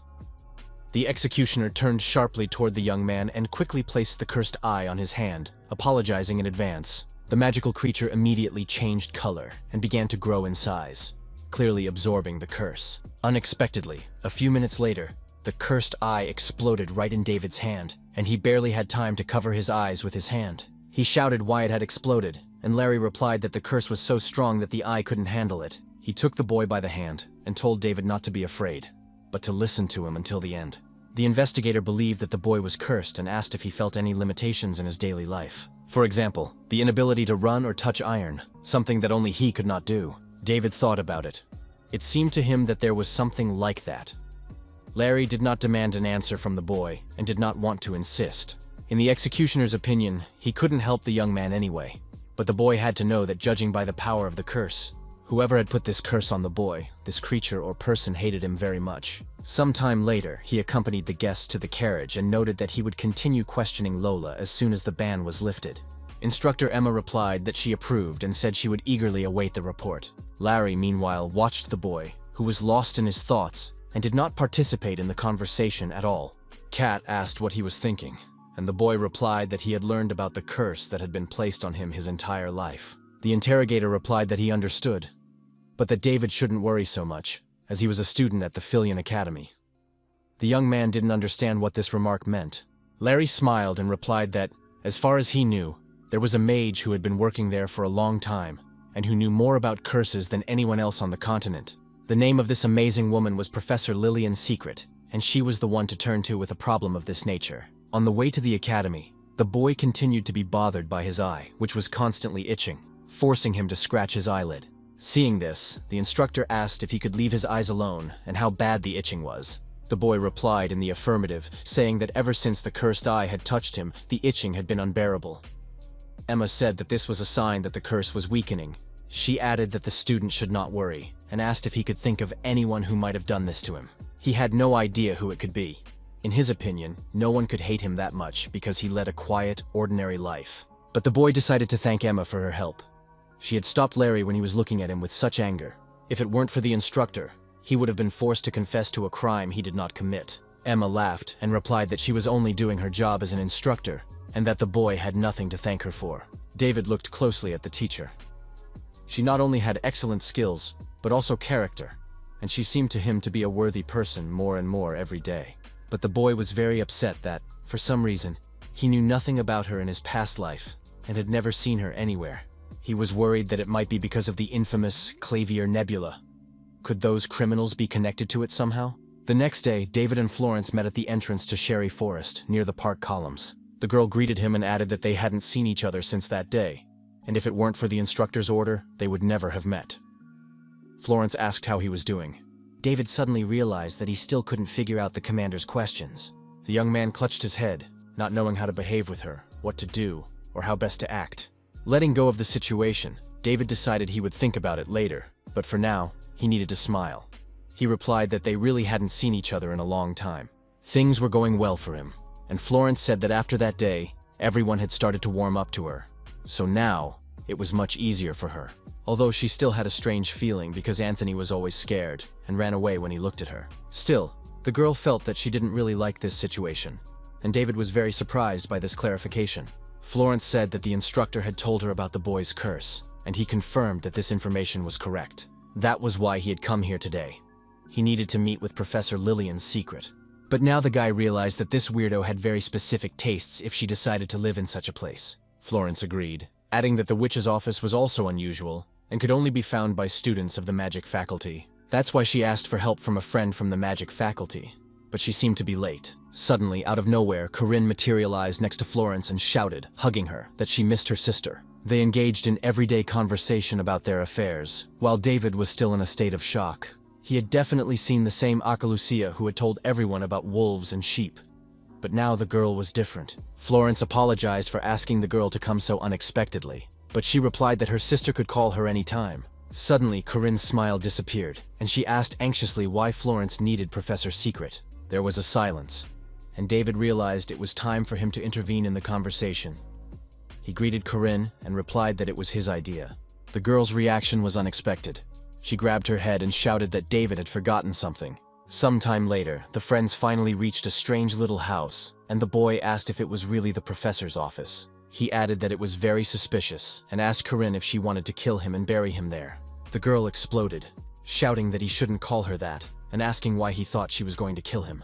Finally irritated, she ran ahead, saying that enough was enough and that he should follow her. David watched the girl's back as she continued to mutter something. They were friends with Florence, although the commander-in-chief was also an Akalucia. A few minutes later, Corinne opened the door of the small house and invited the boy inside. David's jaw dropped. Could it be that he was now standing in front of Professor Lillian's secret herself? But Corinne noticed that the boy was in no hurry. They had not yet reached their destination. Approaching the woman sitting in the chair, the girl pointed her hand at her, generating magical energy. She warned David to stand still and not move, no matter what happened. The girl loudly uttered a magical spell consisting of several words, which was supposed to open the door. David looked at the old woman, who remained motionless, and did not understand what all this was for if nothing was happening. Suddenly, the grandmother began to transform and grow in size, opening her mouth, which was as big as a room. David was genuinely afraid for his life at that moment, but Corinne told him not to worry, because this was the entrance to the professor's real office. Lillian Secret's office was called Separacchio, and the boy looked at it in awe. So, the old woman was the entrance. The boy found this decision, to put it mildly, very strange. Suddenly he heard a voice behind him. The professor flew toward him through the air and said that he must be the student sent by instructor Emma. Approaching David and touching his eyelids, the woman said that everything was as Emma had told her. She sensed something very ominous inside the boy. Lillian was in fact the best expert on curses on the continent. The main feature of this young girl who smiled at David was that she was 83 years old. Seeing the boy's surprise, the woman said that he should not be surprised, that it was for personal reasons, and that in fact this body was already over 80. David asked how she managed to look so young, but the magician replied that they could talk about it later if he wished. Now they needed to urgently remove the curse from the boy. She snapped her fingers, and David saw strange rings with runic inscriptions around him. But it wasn't just the boy who was surprised. Lillian said thoughtfully that she would never have thought that one person could have so many curses. Moreover, most of them were similar to ancient prayers, and it was not even worth touching them with ordinary skills, as it was very dangerous. David asked what he should do in this case. Lillian replied that he should not worry, as their appearance and number were, of course, surprising. But she, in turn, was not far behind them. The woman asked him to listen to her carefully. The boy's curses would materialize in his soul. David would have only one task: to find the source of these curses and destroy it. The boy looked at the sorceress with incomprehension and simply repeated the phrase he had heard aloud. David asked how he should do this, and the woman replied that everything would happen instinctively as soon as he came face to face with the source. Having said these words, Lillian touched David's forehead with her finger and wished him a safe return. The boy began to fall into some kind of abyss, and above him he saw Lillian, who remained in the doorway and looked at him. A few seconds later, David was already looking around, examining his spiritual world, which had been created from his curses. Taking a few more steps, the boy saw that he was standing in the middle of the lawn in front of his own house. David analyzed the information in surprise. Could the source of the curse really be there inside? Suddenly, Willow ran past him. Inside the house, the girl immediately ran up to her brother and began to admire him with curiosity. After a while, Willow asked her mother why the boy slept all day, and if he was sick. The woman said that children always sleep a lot when they are growing up, and Willow was no exception. But if David suddenly got sick, she would have to look after him. His sister didn't mind. She added that she would protect him because he was her little brother. David realized that this was their home when he was just born, that this was the boy lying in the crib, over which his sister was leaning. Coming closer and looking into the crib, he saw a little baby, himself as a child. This image struck the boy. He thought he had been ugly since birth, but David had ended up in his past. Suddenly the door of the house behind him opened, and the boy sensed the presence of another person. The corporal's body froze. The shadow man walked past him and was greeted warmly by his mother and sister. They were obviously familiar with each other. David couldn't hear the stranger's voice, but he heard his mother talking about the boy and the cradle, and she invited the man to look at the child. The woman added with a smile that the boy looked very much like him.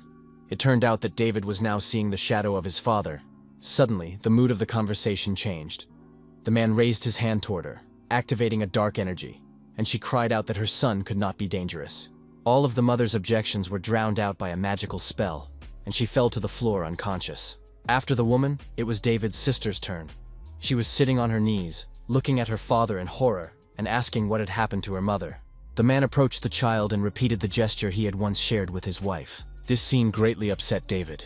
He was very worried about his family and could not control his emotions. When he was done with the female members of the family, the father approached the cradle with David himself, and magical circles began to form on his hand. David recognized these runes, which he had seen around him before. The room was illuminated by a bright light, and even closing his eyes did not help the boy. He realized that it was his father who he had to break, the source of the curse. Lillian was also surprised. She had prepared so thoroughly, but the mana was still used up. According to the sorceress, they were now facing extremely powerful, incredible curses. Corin noted with alarm that if even the teacher said so, how many curses were there in total? Lillian replied that there were about 10, and the girl remarked that in that case, it must not be easy for the woman to remove all 10 at once. But the sorceress replied that it was difficult and amazing, not because of what they were working on now, but because it was only one curse out of 10.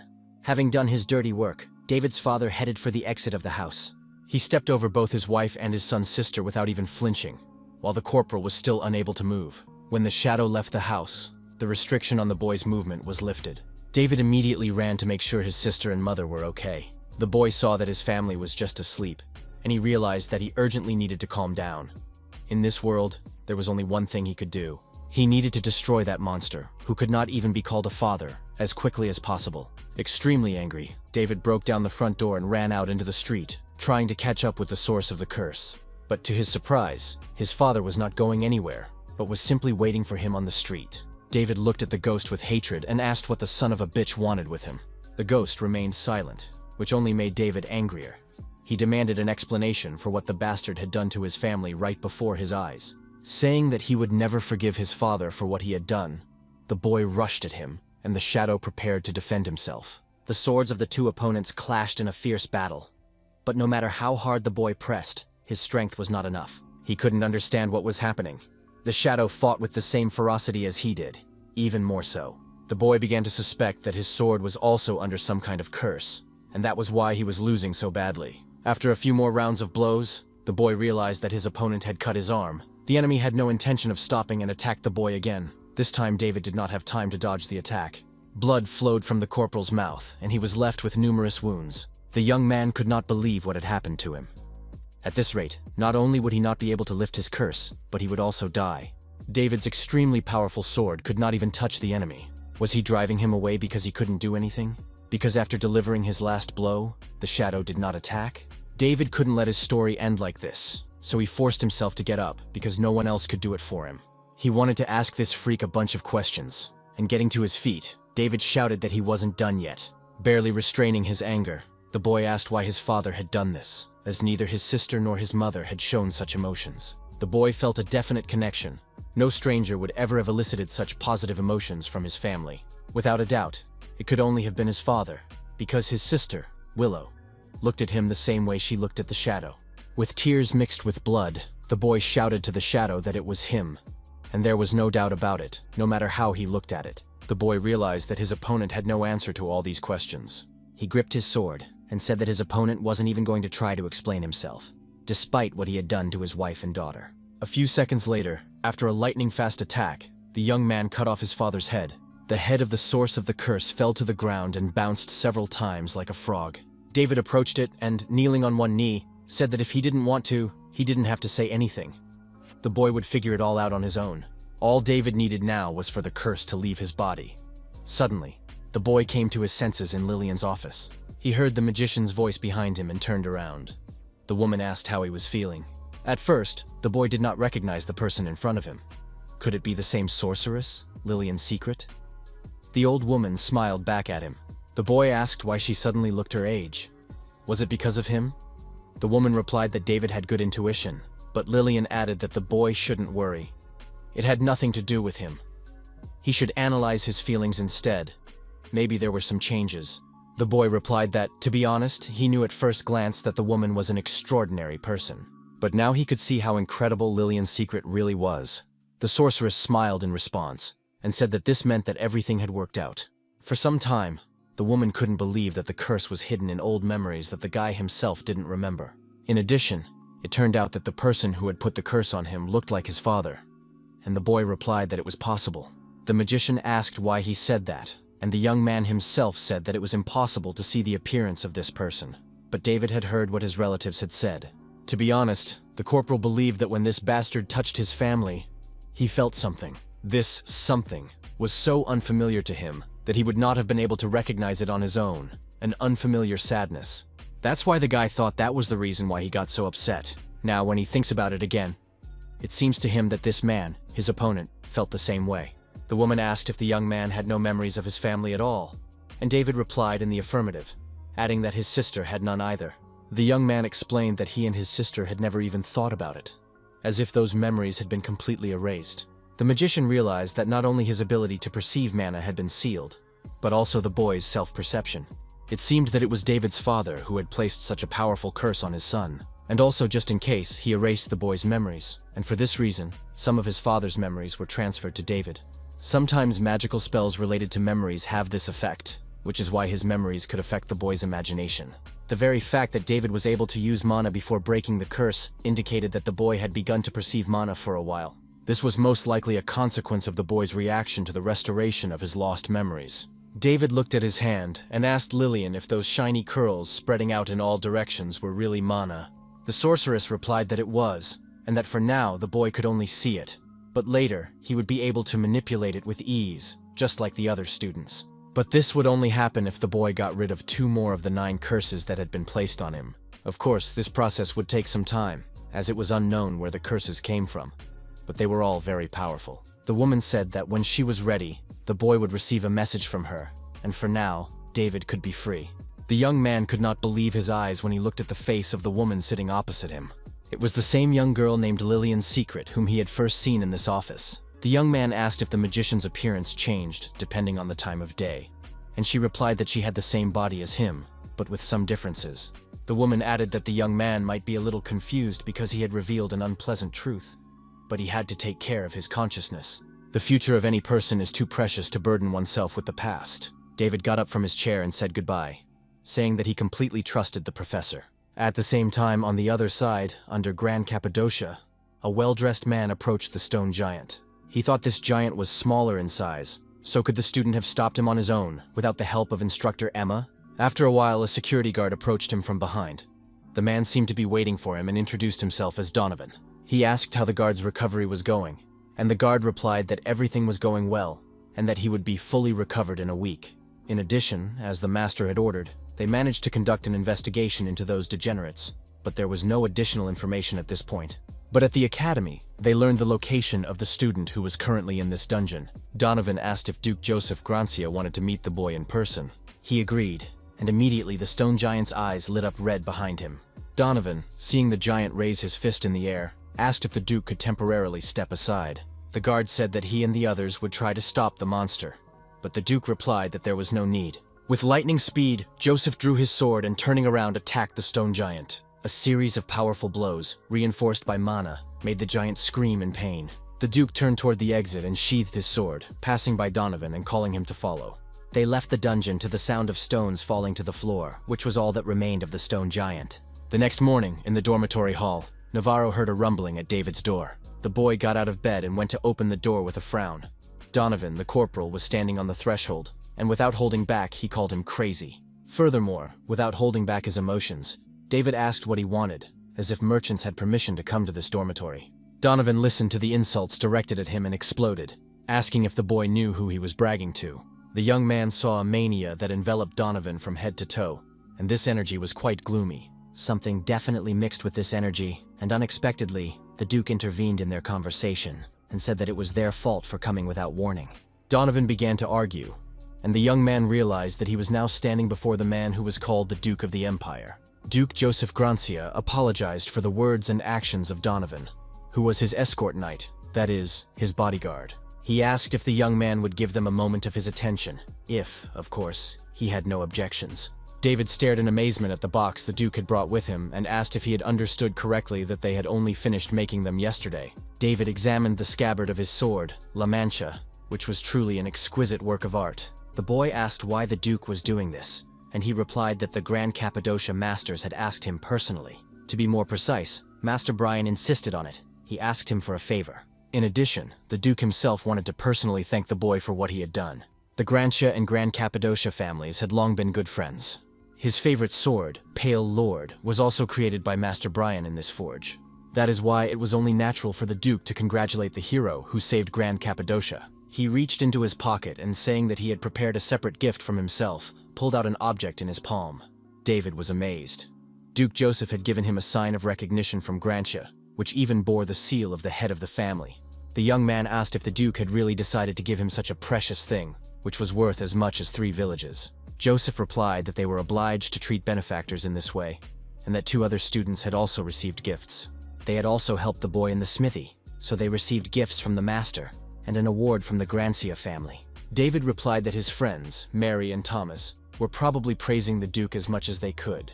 Joseph replied that he was very happy to hear that, but they needed to move on to another issue that was bothering him. He asked David if he could tell him everything that was currently known about the incident that had occurred in the dungeons. The Duke of Grancia remarked that he was too interested in these reckless people. David was struck by the aura that rose from the sofa where Joseph was sitting, which was what had brought the Duke of the Empire here. The boy said he didn't know how much the Duke knew, but he already understood that these rats were much crazier than anyone had imagined. The boy said that he was very fast, so David had to expend a lot of strength and energy to hit him. David asked what Joseph meant when he said he didn't let him go. The boy was talking to the Duke, but he was still watching the guard, who still hadn't moved, reacting to their conversation. If he remembered correctly, this feeling resembled the disgust David felt when he encountered the criminals in the dungeon. Could the man behind Joseph be one of them? The Duke asked what had happened. David was talking all the time, but suddenly fell silent. The boy did not understand the reaction. Could it be that the Duke's subordinate was letting something slip? Duke Joseph Gracia was one of the most powerful people on the continent. Surely he could see what David was seeing now. Could it be that only the boy could see such things? In that case, he decided to ask if perhaps the Duke was sensing the appearance of a star, and David was not mistaken in throwing out the bait, as Donovan's face darkened. The Duke put his cup of tea on the table and said that he was talking about an organization that supported Children of the Stars, the Clavier Nebula. He couldn't believe that such a thing could exist on the continent, but the boy's words did not arouse his suspicion. Joseph asked if the boy had figured it out on his own, and he replied that before the teacher arrived, he had to work a little to get the enemy to confess. Looking at Donovan, the boy laughed and said that it was very funny to watch him cry and beg for his life. David wanted to explain in more detail, but the Duke refused, asking him to write a letter because he was unable to listen to the story any longer. The corporal did not insist and leaned back on the sofa with a smile, realizing that there was no need to continue. The moment the young man finished his short story, Donovan completely lost control. Realizing that they had agreed on everything, the Duke stood up and said it was time for him to go, understanding that his urgent intervention would be needed. Finally, David said that there was something important to know about these people, and Joseph became curious and asked what it was. David scratched the back of his head and replied that it was a long story, and it would be rude to distract a man who was already busy. He promised to organize everything and send a letter to the Duke of Grantia in the evening. The young man was sure that he would find it very interesting, especially when it came to the part about Daniel, and Donovan's reaction was immediate. That same night, the young man slept soundly in his bed in the dormitory, dreaming sweet dreams. Donovan, who had slipped into David's room, drew his sword and struck the boy in the neck, and the whole bedroom was illuminated. When the light faded, the Duke's guard realized that there was no one in the bed. David's voice behind him said that the boy thought rat number 3 would not be coming today. Donovan was furious, but David said he should look in the other corner of the room before fighting. The guard broke out in a sweat when the boy added that he had a special surprise for his guest today. In the corner of David's bedroom, sitting in an armchair, was the young Duke Jeffrey, staring silently and furiously at Donovan. After a moment of silence, Jeffrey said that his father's bodyguard had to explain right now how to understand this situation. A few hours earlier, on the top floor of the Navarra Pavilion, David had met with Duke Jeffrey. Jeffrey came over as soon as he got the message from David that Donovan was coming to attack the guy tonight. But the Duke did not believe this information, because this knight was one of the most talented and loyal in Grantia. He was his father's bodyguard. Now, immediately after appearing at the academy, the boy suddenly made such a statement. David replied that Grantia had changed in many ways over the past 4 years. Not wanting to argue anymore, the boy invited the Duke to his place so that he could see for himself. In any case, Jeffrey had nothing to lose. If David's words turned out to be true, the traitors could be hiding their identities within the Grantia family. If that happened, the young man would have to personally take care of getting rid of the third rat. Now, Jeffrey, who listened to David's suggestion, demanded an explanation from Donovan for his behavior. David laughed and said that a rat would not confess if asked, and that the Duke was very naive if he intended to live in a cruel world. Instead of explaining, Donovan suddenly raised his leg and slammed it hard against the floor. Energy rays began to form from his foot, quickly covering the entire floor of the room. David suddenly felt his whole body becoming heavier as Donovan used his aura against them. The Duke of Grancia's guard rushed at David, striking him blow after blow. From such a frenzied onslaught, the corporal could not stay on his feet and flew some distance away from his opponent. Jeffrey, who had seen the whole fight, shouted at Donovan, demanding an explanation and for him to stop. But this shout only provoked the Duke's guard, who then chose his master's son as his target. Donovan's attack was as swift as the previous one, and the young Duke barely managed to parry the blows. Luckily, Jeffrey did not yet know how to control the radius of his aura and could not use his technique, because his anger would have affected others. These words only further irritated the young man, because Donovan was right in his assumptions. The Duke could not take such a big risk. Attacking the young lord for the third time, the traitor said that, despite everything, he was truly sorry. He did not want their relationship to end this way, but that son of a bitch, David, ruined everything. Jeffrey noted that Donovan's skills were very different from what the boy knew, and asked how long the traitor had been hiding his abilities. Donovan said that traitor was the wrong word because, from the very beginning, the man had never been a knight of Grantia. Jeffrey instantly lowered his hands and said that he was convinced, and that David could do whatever he wanted. At that moment, the corporal activated. The boy repelled the traitor's attack, and said that in any case, it was very sad that Jeffrey had done so much for the sake of one phrase. The young Duke replied that he hoped David understood that this was a very serious matter for their family. After what happened today, a bloody wind would blow in Grantia for some time, and unexpectedly, the Duke rushed straight at his father's subordinate. Donovan saw that despite his fatigue and exhaustion, the boy was still able to use mana.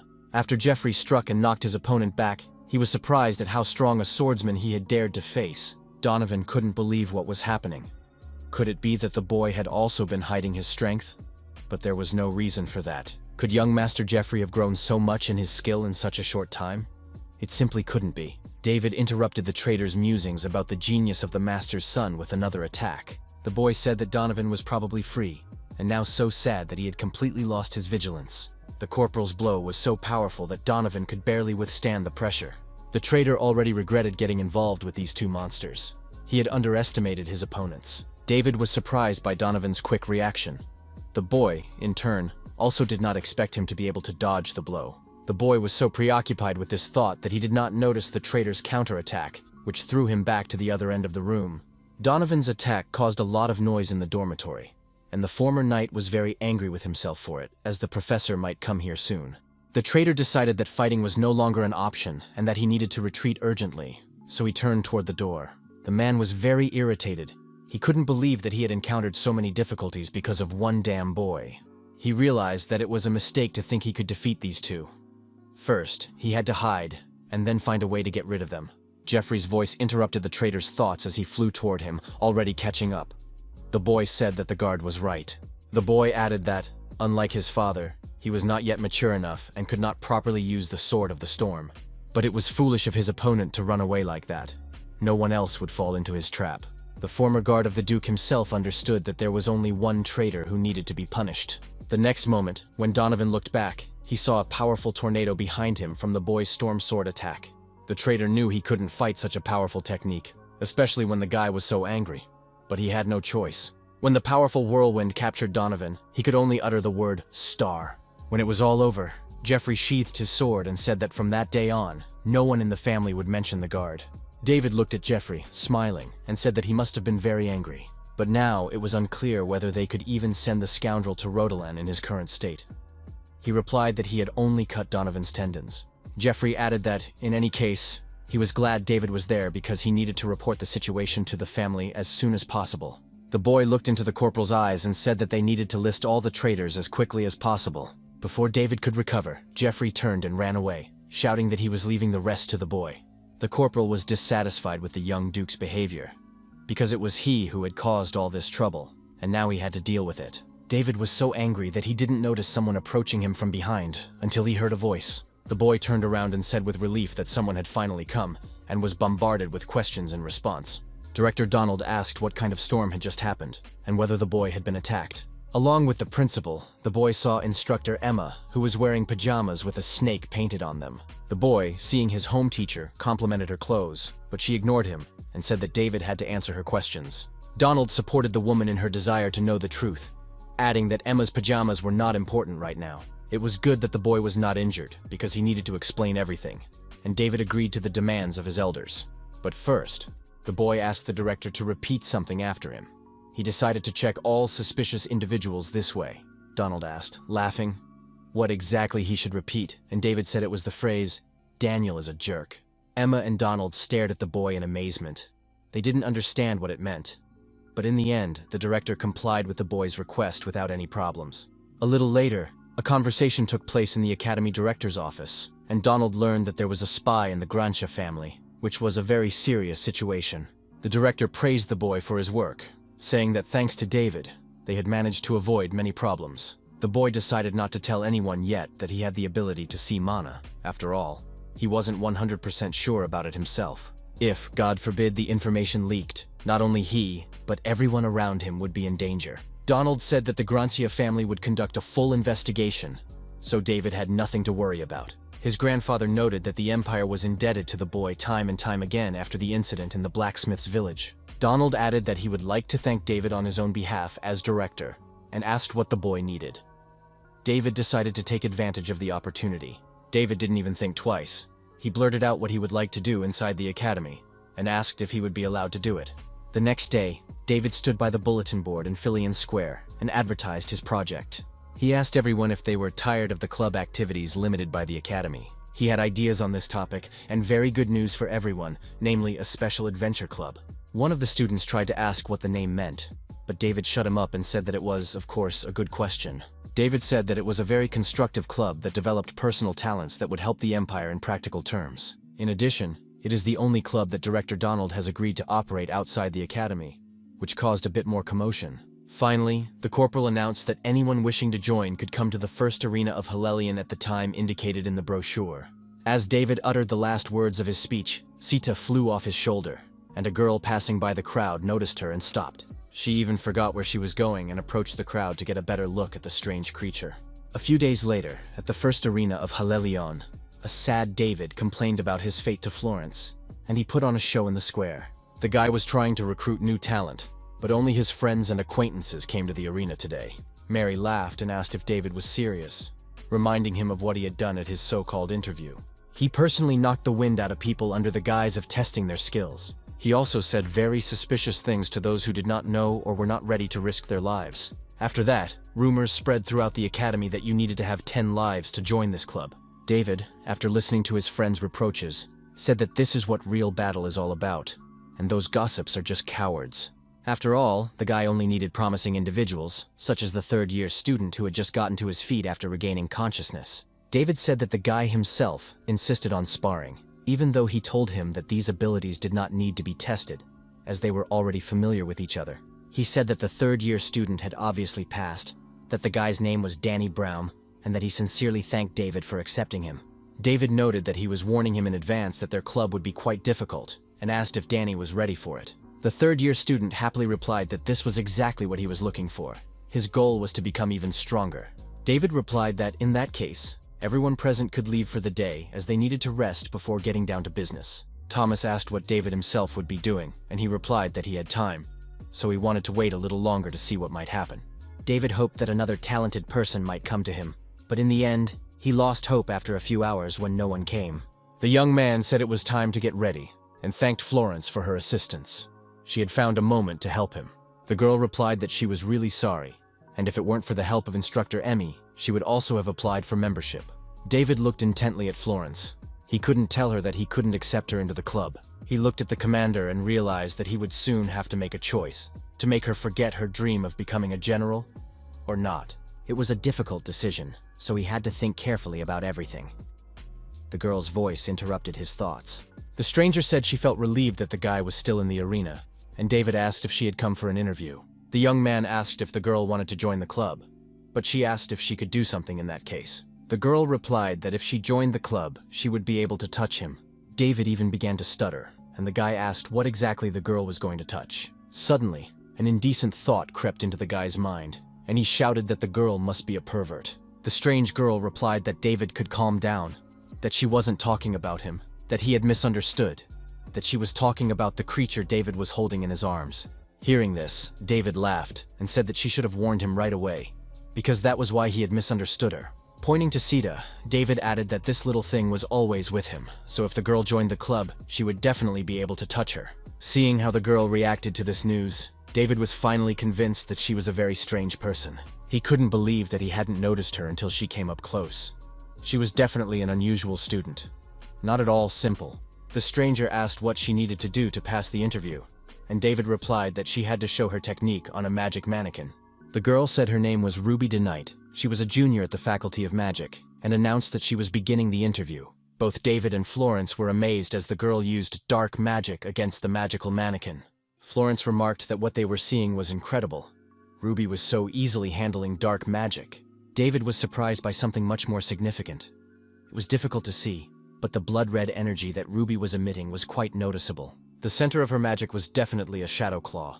There was no point in arguing with the boy about it. Finally, a powerful explosion rang out from the girl's attack, lighting up the entire arena in red. Florence covered her eyes with her hand from the light, but David was so confused by the sight that he didn't react to anything, just stared at Ruby. When the smoke cleared, the boy saw the magical mannequin cut in half and said that the duel was no longer necessary.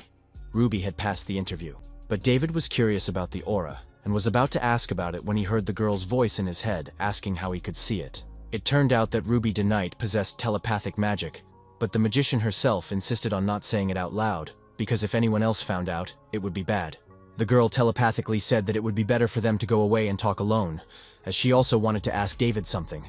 Finally, Sita ended up in Ruby's hands, and the sorceress examined her closely, muttering something under her breath. A few minutes passed, and she was already tickling Sita's belly, squealing with delight, and the girl told David that it was a dream bird. A bird born from absorbed mana is a very interesting creature, and the boy felt the same way about Ruby DeKnight herself. He had heard rumors that their kind had long since left the Empire, but now his worldview was changing before his eyes. She was a vampire. Ruby replied that not all of them had left. A small number of vampires remained, but they were not looking for trouble, so they were hiding. David noted that, despite this, the girl dared to come to such a famous club only because of the mana of Sita, whom she noticed at the meeting. Ruby replied that she had sensed this creature when she saw her in the square. Sita possessed the energy of blood magic, the innate magic of her kind. David finally understood that Sita was using the abilities of vampires. The first thing she did after birth was to drink blood. Ruby was struck by this detail and asked again if the creature had really used vampire magic immediately after birth. David answered in the affirmative. And the next question was how long ago Sita was born. 3 or maybe 5 years ago at least. David replied that it was 2 months ago, and the girl couldn't believe what she had just heard. The creature she was looking at now had a thick, bloody aura. If that was true, then maybe it was possible. The girl asked David if she could ask him and Sita for a favor, and the question made the guy feel awkward. Ruby said that at first she just wanted to see Sita, but if the guy fulfilled her request, she would try to help him. Of course, she needed to do her experiments now, but after completing what she had planned, the girl promised to help David. The next day, the friends met at the Nest, the location of the Filion clubs. The Adventure Club now had its own building. David was pleased with the Academy's facilities. They had given the entire building to the student club, which was a very generous gesture. But before going inside, the boy decided he had to tell his friends how much they had changed. Looking at Mary and Thomas, he asked if they had weapons from Grand Cappadocia that Duke Grancia had sent them, and they answered in the affirmative. Mary had replaced her twin swords with a two-handed sword that suited her strength, so she decided to test it out. Thomas showed off his magic bracelet, which was made according to the will of the magical city of Delpium. The boy said that given that the bracelet's mana control was much better, he considered his speed and strength to be doubled. Mary asked why David had told them to come here with weapons, but he replied that he would tell them when they went inside. Sitting at the table, the boy said that they were, of course, curious as to why he had decided to create such a club, but they had only one goal. David meant to enable them to develop their talents as quickly as possible through practical experience. He didn't say exactly why out loud, but he thought that his companions should prepare as best they could for the inevitable day. The first place David suggested all club members go was a mountain range that the Empire didn't even know about yet. This mountain range was called the Vadian Mountains, and when his friends heard this information, they were collectively frightened. David said that as they all knew, such places were quite unusual, so it would be a good experience for the whole group. In addition, he had personal business in those parts, which he did not want to discuss at the moment, but simply brought to their attention. First, according to David, it was necessary to resolve the issues of the club members, which apparently they were unaware of. David picked up his sword and, smiling, said that the boys and girls should follow him immediately, because it was time for the duels. Thomas and Mary did as David asked, but they were curious about what problem related to them needed to be solved. The friends came up with a theory that the boy wanted them to finish their studies early, so he asked them not to be surprised. David said that once they left on their mission, it would take at least a week, but they were supposed to have classes at the academy during that time. This could affect the boy and girl's activities in the club, and the boy noted that the director would not be able to give them special permission. Therefore, the boy wanted to offer one solution. They should, like him, finish their studies early and become completely free. For these reasons, David took them to the club room on the second floor to start a private lesson. He wanted to see their skills. The boy told his opponents to attack in the style that was most comfortable for them, that they should not be afraid, as he would only use his sword sheath. He noted that if Thomas and Mary relaxed too much, it would not be as enjoyable, so they should be careful. Mary looked at Thomas and said that since it had already happened, they should try this option. They had to show the guy how much stronger they had become in this short time, and Thomas was not against it. The girl drew her two-handed sword, and the boy began to activate one of his signature magic tricks. Mary decided to attack David first, and rushed forward, striking him. David managed to jump back. He really liked the girl's determination. It was amazing how strong she was. But before the boy could finish his thought, he saw Thomas lifting fragments of the floor into the air, and the mage shouted to Mary that they were starting. At that moment, all the stones flying around flew toward a single target, David, who was standing at the opposite end of the room. The boy deftly dodged every rock, so now Thomas could use his telekinesis in this way. David even had to use his sword sheath to deflect the falling rocks, which showed no sign of stopping.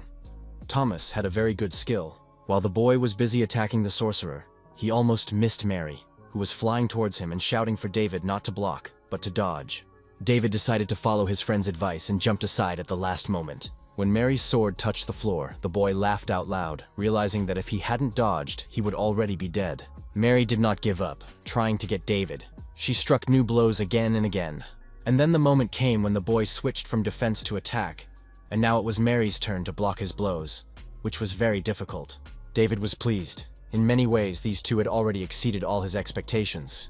Thomas saw that David had already begun to push Mary back and rushed to her aid, using the same technique, but on a larger scale.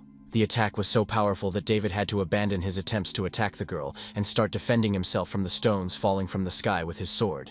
After a few minutes, the dust from the stones began to clear, and Thomas's attack was complete. David sheathed his sword and said that his friends had indeed improved their skills, especially since they were working together so well. This meant only one thing. Even without David in class, they weren't slacking off. In the corporal's opinion, Thomas had achieved particular success, becoming a completely different person. To be honest, David was even surprised by the upgrade. Thomas asked if the test was over, and David replied that it was, of course, quite enough. The boy believed that the development would not take very long. A month or even 2 weeks would be enough. Hearing no objections from his friends, the boy said that in that case, they would start private lessons. Thomas and Mary shouted that they had just finished sparring, but the boy didn't care. He chased them around the hall and shouted at them to move faster. It got to the point where the girl and the boy were in tears, screaming at the top of their lungs for someone to save them from the relentless David. From that day on, Thomas and Mary devoted all their time to personal training, even reducing their hours of sleep. 15 days later, the director was surprised by the certificate of early graduation that the boy placed on his desk. All members of the Travelers Club were able to finish their classes early, and it was no joke. David added that, of course, not all subjects were included, but with such success, Donald should give permission to leave, and the director could not stop being surprised. The academy director noted that, as promised, he would give them a pass to leave, wished them a safe journey and success in their adventures.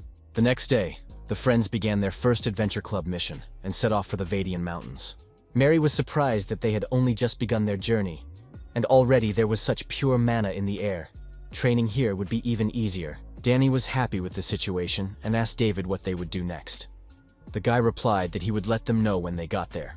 The friends asked what they would be doing here, and David replied that they might not believe it, but there was something here for them to seek for their development.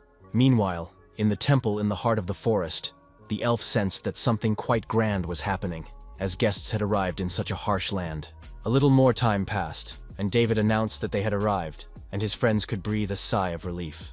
They stood on the mountain and looked down at the valley where there was a whole camp of orcs. The boy said that there were just so many of them here. Danny was amazed that the orcs had built an entire village, and David replied that they could often be found in such godforsaken places where there were no people. There aren't many of these creatures now, but they reproduce so quickly that soon they will be found all over the mountain range. This could affect all the human settlements nearby, which is why the friends need to get rid of them as soon as possible. David said that this would be the first real battle for the members of the Travelers Club. He asked Thomas and Mary if they could handle this task, and the wizard replied that he was late when David told him they were looking for orcs. Now Thomas saw that there were quite a few orcs, and he wondered if the club members would be okay after such a battle. David replied that orcs were ideal opponents for them, but there was one but. The dominant species in these parts were ogres, and his friends would definitely not be able to cope with them, especially their leader, a two-headed ogre. This monster was so strong that last time the guy barely managed to defeat it. But the ogres would not appear anytime soon, so for now, there should be no problems. And the boy was about to give the command to begin. Suddenly, David heard a voice behind him saying that they had good intentions, but they shouldn't do this after all. The corporal turned around and saw a stranger behind him, whose appearance surprised him greatly, as he had not seen any traces of this creature until he spoke. The elf said that he was just a priest who had stopped in the mountains, serving an ancient soul with the divine name of Senial. When the corporal grabbed his sword, the elf asked his friends to go with him to a safe place. He emphasized that it was very dangerous here, even when David put his sword to his throat. Thomas and Mary did not understand such cruelty on the part of the boy, but he replied that there were too many madmen around now. He turned to the elf and ordered him to listen carefully and not move. When the elf indicated that he would comply, David shouted that Daniel was a bastard. Sometime later, the friends were following the elf, who said that as someone who worshipped God, he did not take kindly to such words. He called that moment the most awkward in the last 200 years. And David replied that he should not worry, it was a cry of respect. The boy asked how old the elf really was, and he replied that he had long since stopped counting the years, so he had no idea himself. After a short pause, the friend's new acquaintance said that he had counted about 1,000, which caused a very violent reaction among the students. David looked at the eccentric man who was smelling flowers along the way, and thought that, apparently, he had been alive before the Empire began. But there was something else. The elf said something about it being an inopportune moment for a duel. He again replied in the affirmative and explained that monsters in the area had been behaving very strangely lately. Another phenomenon had occurred. Orcs, who did not usually lead a nocturnal lifestyle, had begun to roam the mountains every night. And ogres, who, on the contrary, rarely left their territory, had been appearing here very often lately. The elf believed that if the reason was not yet known, a little caution would not hurt, which is why he stopped his new acquaintances from carrying out their plan. The weirdo announced that they could now relax right there, and in a moment, the boys found themselves in front of the portal. The elf led them straight to the temple of Senial, whom he served, and invited them inside the majestic building. Danny was amazed by the sight. The temple had appeared out of nowhere. Had the elf cast a magical barrier over it? The stranger's abilities were impressive. Thomas asked David if he knew that such a temple existed here, and he replied that the boy should have seen his surprised face. The elf looked back at his friends and invited them into the temple again. This creature was far from the ordinary elf he seemed to be at first glance. When the students entered the main hall, they saw something they did not expect.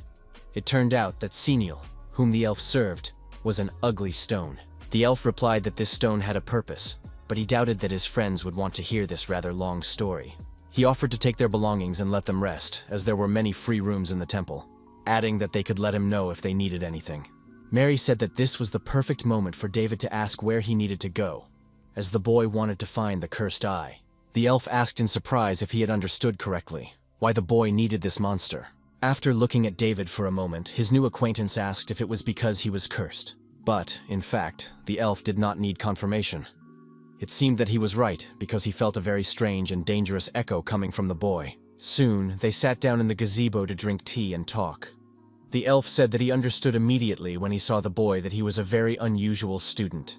David laughed, but inside he was tense, not realizing how he had fallen under the spell of this eccentric. He grabbed his sword, thinking that maybe he was worrying for nothing and that this elf was not connected to those freaks. The guy didn't see their aura in him, and he didn't react at all to the name Daniel. Suddenly, the elf's voice interrupted the young man's thoughts, saying that he seemed to be thinking about something and offering him some tea. David looked at the liquid floating inside the cup and wondered if his interlocutor had done something with this drink. The tea stood in front of him on the table, and the boy began to smell a strange odor that surrounded him more and more intensely. He had never experienced anything like this before. He looked up at the elf and froze when he saw a huge stream of mana around him. The elf sat calmly, not moving from his place, and only asked if the young man liked the smell of the tea. David answered the question enthusiastically, as if his eyes had been opened to a new world, and the world had taken on new colors. He asked how he had achieved this, and Jerry replied that it was tea made from medicinal herbs that rarely grow, even on the ley line, and that it intensified sensations. The result would not be immediate, but because David's energy was blocked by a curse, the changes took a dramatic turn for him. Jerry promised to give the boy the necessary ingredients so that he could drink this tea on a regular basis. The elf asked not to use the cursed eyes anymore in order to remove his curse, and the boy asked what was wrong with these creatures. Jerry replied that these monsters take away curses, but they do so along with part of the life energy of their bearer. A couple of times would not cause any harm, but if the young man did this constantly, there would be no good to expect. David's life would be in danger, and he asked if the guy really didn't know these details when he wanted to use him. David replied that he really had no idea about such information. He just wanted to remove his curse as soon as possible, which Jerry could understand. Jerry advised David to stay as far away from the cursed eyes as possible in the future, because if something went wrong, the consequences could be very dire. David remembered that Professor Secret had also told him about this once, that removing these curses was difficult, even for her. That was why, during their last meeting, Lillian had said that she needed to prepare thoroughly. But despite the fact that David had agreed to help, he was still very impatient. Could all this really have happened because of him? The boy gripped the hilt of his sword, and thought that if he was careless, he might die before he caught that huge freak. Looking at the elf Jerry, the boy realized that he still had no idea who this man could be. In his past life, he couldn't clearly remember if they had ever met face to face. But despite this, Jerry looked very familiar to him. David said that he was indeed in a hurry, as these crazy fanatics had recently become very active. Jerry asked what fanatics he was talking about, and David replied that they were dark and vile people who were awaiting the arrival of the star. The elf listened attentively to the boy's words without saying a word. He couldn't believe that the fanatics who had come for the star had returned. At night, Jerry approached the stone he worshipped. If they were indeed the fanatics David had mentioned, something was definitely being planned. The elf felt that another catastrophe was about to happen, one that would take the lives of innocent people. Jerry was concerned about only one thing. Would he have to just watch from the sidelines again? And if not, could this child be the answer from the gods for him? Could he finally need to get involved? Suddenly, Jerry heard David's voice behind him, asking why Elf wasn't asleep yet. Jerry asked what had brought the boy to the main hall at such a late hour, whether he was uncomfortable sleeping, but he replied that he wanted a drink. David said that he had been watching the elf all this time, and became curious whether this stone was a divine statue, and what the meaning behind it was. The elf replied that once every 1,000 years, their church carries thousands of stones to the sacred land, located in the farthest corner of the empire. The strongest typhoons always rage there, and most of the stones last no more than 200 years before disappearing completely. But even in such harsh conditions, there are stones that have stood there for thousands of years, proving that they transcend time. These stones contain noble souls and become divine statues in Senial. The elf still remembers the day when he carried this stone together with his brothers. David felt that this story was very profound. The boy realized that there used to be many priests here, and he was curious how Jerry remained alone. Jerry replied that everything was more complicated than it seemed. Elf understood that he had devoted his entire life to a god who would never answer him. Jerry's faith had also faded more than once, and he too had once wanted to give up everything and go free. However, he was always stopped by some kind of premonition, and so Jerry remains here to this day, feeling that Senial's will would be the catalyst. This deity, sealed in stone, could one day save the world. For the elf, it was nothing less than destiny, which he could not pass on to anyone else. Elf Jerry was absolutely certain that the time he had spoken of earlier would soon come. The next day, the friends left Jerry's cryptic words behind and began to prepare in earnest. This unique tea, prepared by the elf, had a special effect, which David's companions felt for themselves. With the help of the energy of the ley line, the members of the Travelers Club managed to sharpen their senses. At the same time, David himself went to the mountains with the elf Jerry to find even more medicinal herbs for his treatment. Jerry was kind to strangers and showed sincere concern for them. But for a guy who had been through so much before, he was a bit of an oddball. That's how these 2 peaceful days flew by in the majestic temple building among the mountains. But, as always, tragedy awaited the friends around the corner. A tragedy that caused great harm and unspeakable pain. The sight of the bloodied body of the elf Jerry, leaning back against a rock, will remain in David's memory forever. On the day of the attack on the orc village, the friends said goodbye to Jerry at the temple door, and he was very worried about their fate. He noted that they still hadn't figured out the reason for the monster's strange behavior and insisted that it would be better to prepare a little more. David replied with a smile that the elf needn't worry about them. They would manage. The orcs were just behaving strangely, but they hadn't become stronger. Based on this preliminary information, it meant that they would not encounter any problems, and Jerry could stop worrying about their fate. Moreover, their mini vacation would soon end, and they would have to return to the academy. The elf sighed, realizing that there was nothing he could do. In that case, Jerry decided to cast a spell on the students that would allow them to overcome the barrier, so now they could freely visit the temple. Jerry had to be sure that if something dangerous happened, they would be able to escape immediately to a safe place here. Finally, the elf noted that his friends must remain vigilant. Their group may have been strong enough, but the forest was very deep and dark. Meanwhile, in the forest Jerry had mentioned, the elf was gradually losing patience. She couldn't believe it would be so difficult to find him. She realized that she would probably have to lure him out. But could she do it with the help of those stupid animals running around here? In the end, the elf decided she had no other choice but to go there and meet Jerry herself. The Travelers Club watched from the cliff as the orcs divided the treasures they had looted from the village. David realized that they had to act now, as these creatures had begun to rob people. He asked his companions if they were ready to fight the orcs. It was time to destroy them. Meanwhile, the orcs shared their loot with each other and tried on the pendants, believing that some treasures suited them better than human children. One of the monsters put on the pendant and remembered how the boy who owned it had whimpered when he killed him. Suddenly, the monster's conversation was interrupted by friends who had been teleported from the top of the cliff into the valley by Thomas.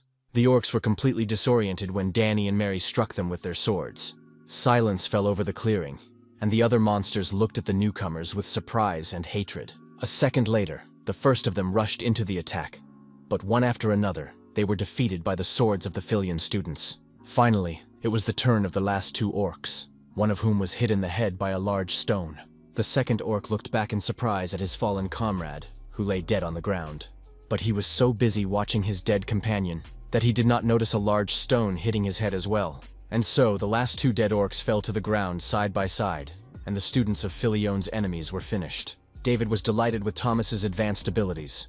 The boy had finally learned to shoot. David, like an evil genius, leaned over his protégé's ear and said that in that case, it was time to destroy all the monsters. A new horde of orcs ran into the valley, and Thomas used all his current power against them.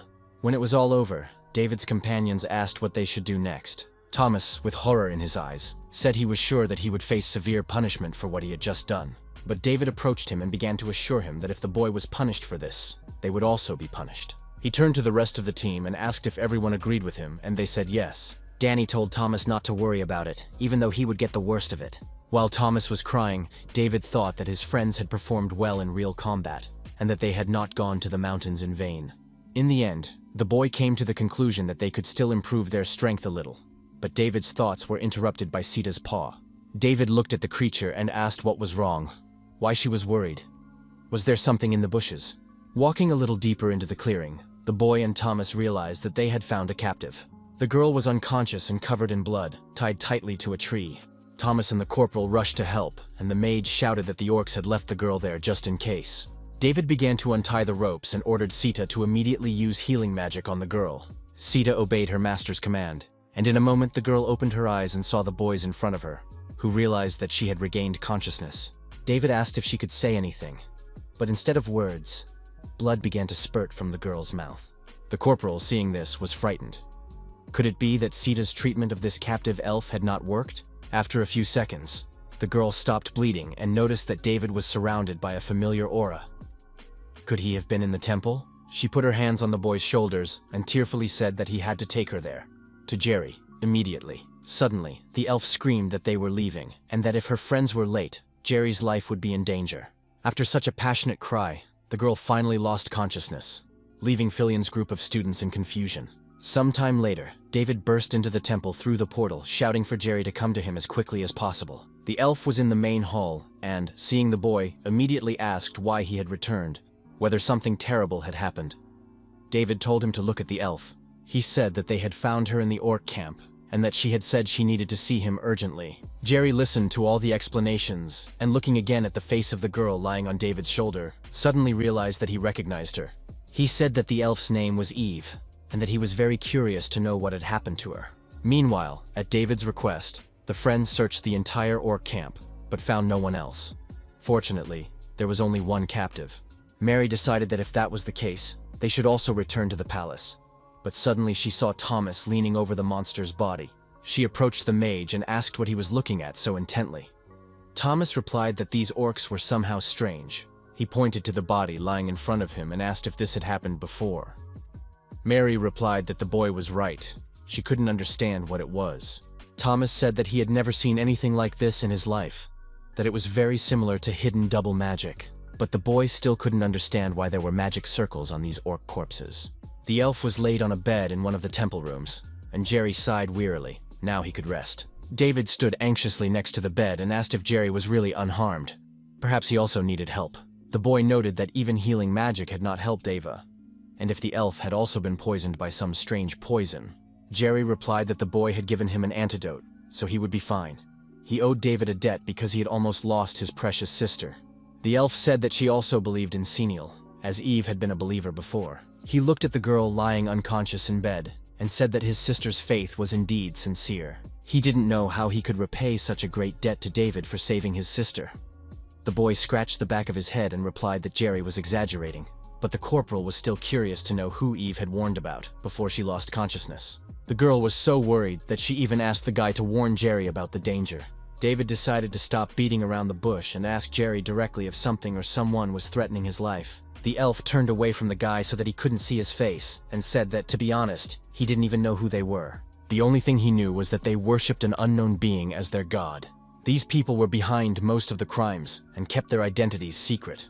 As far as Jerry knew, they called themselves the Church of Nebula Kleiger.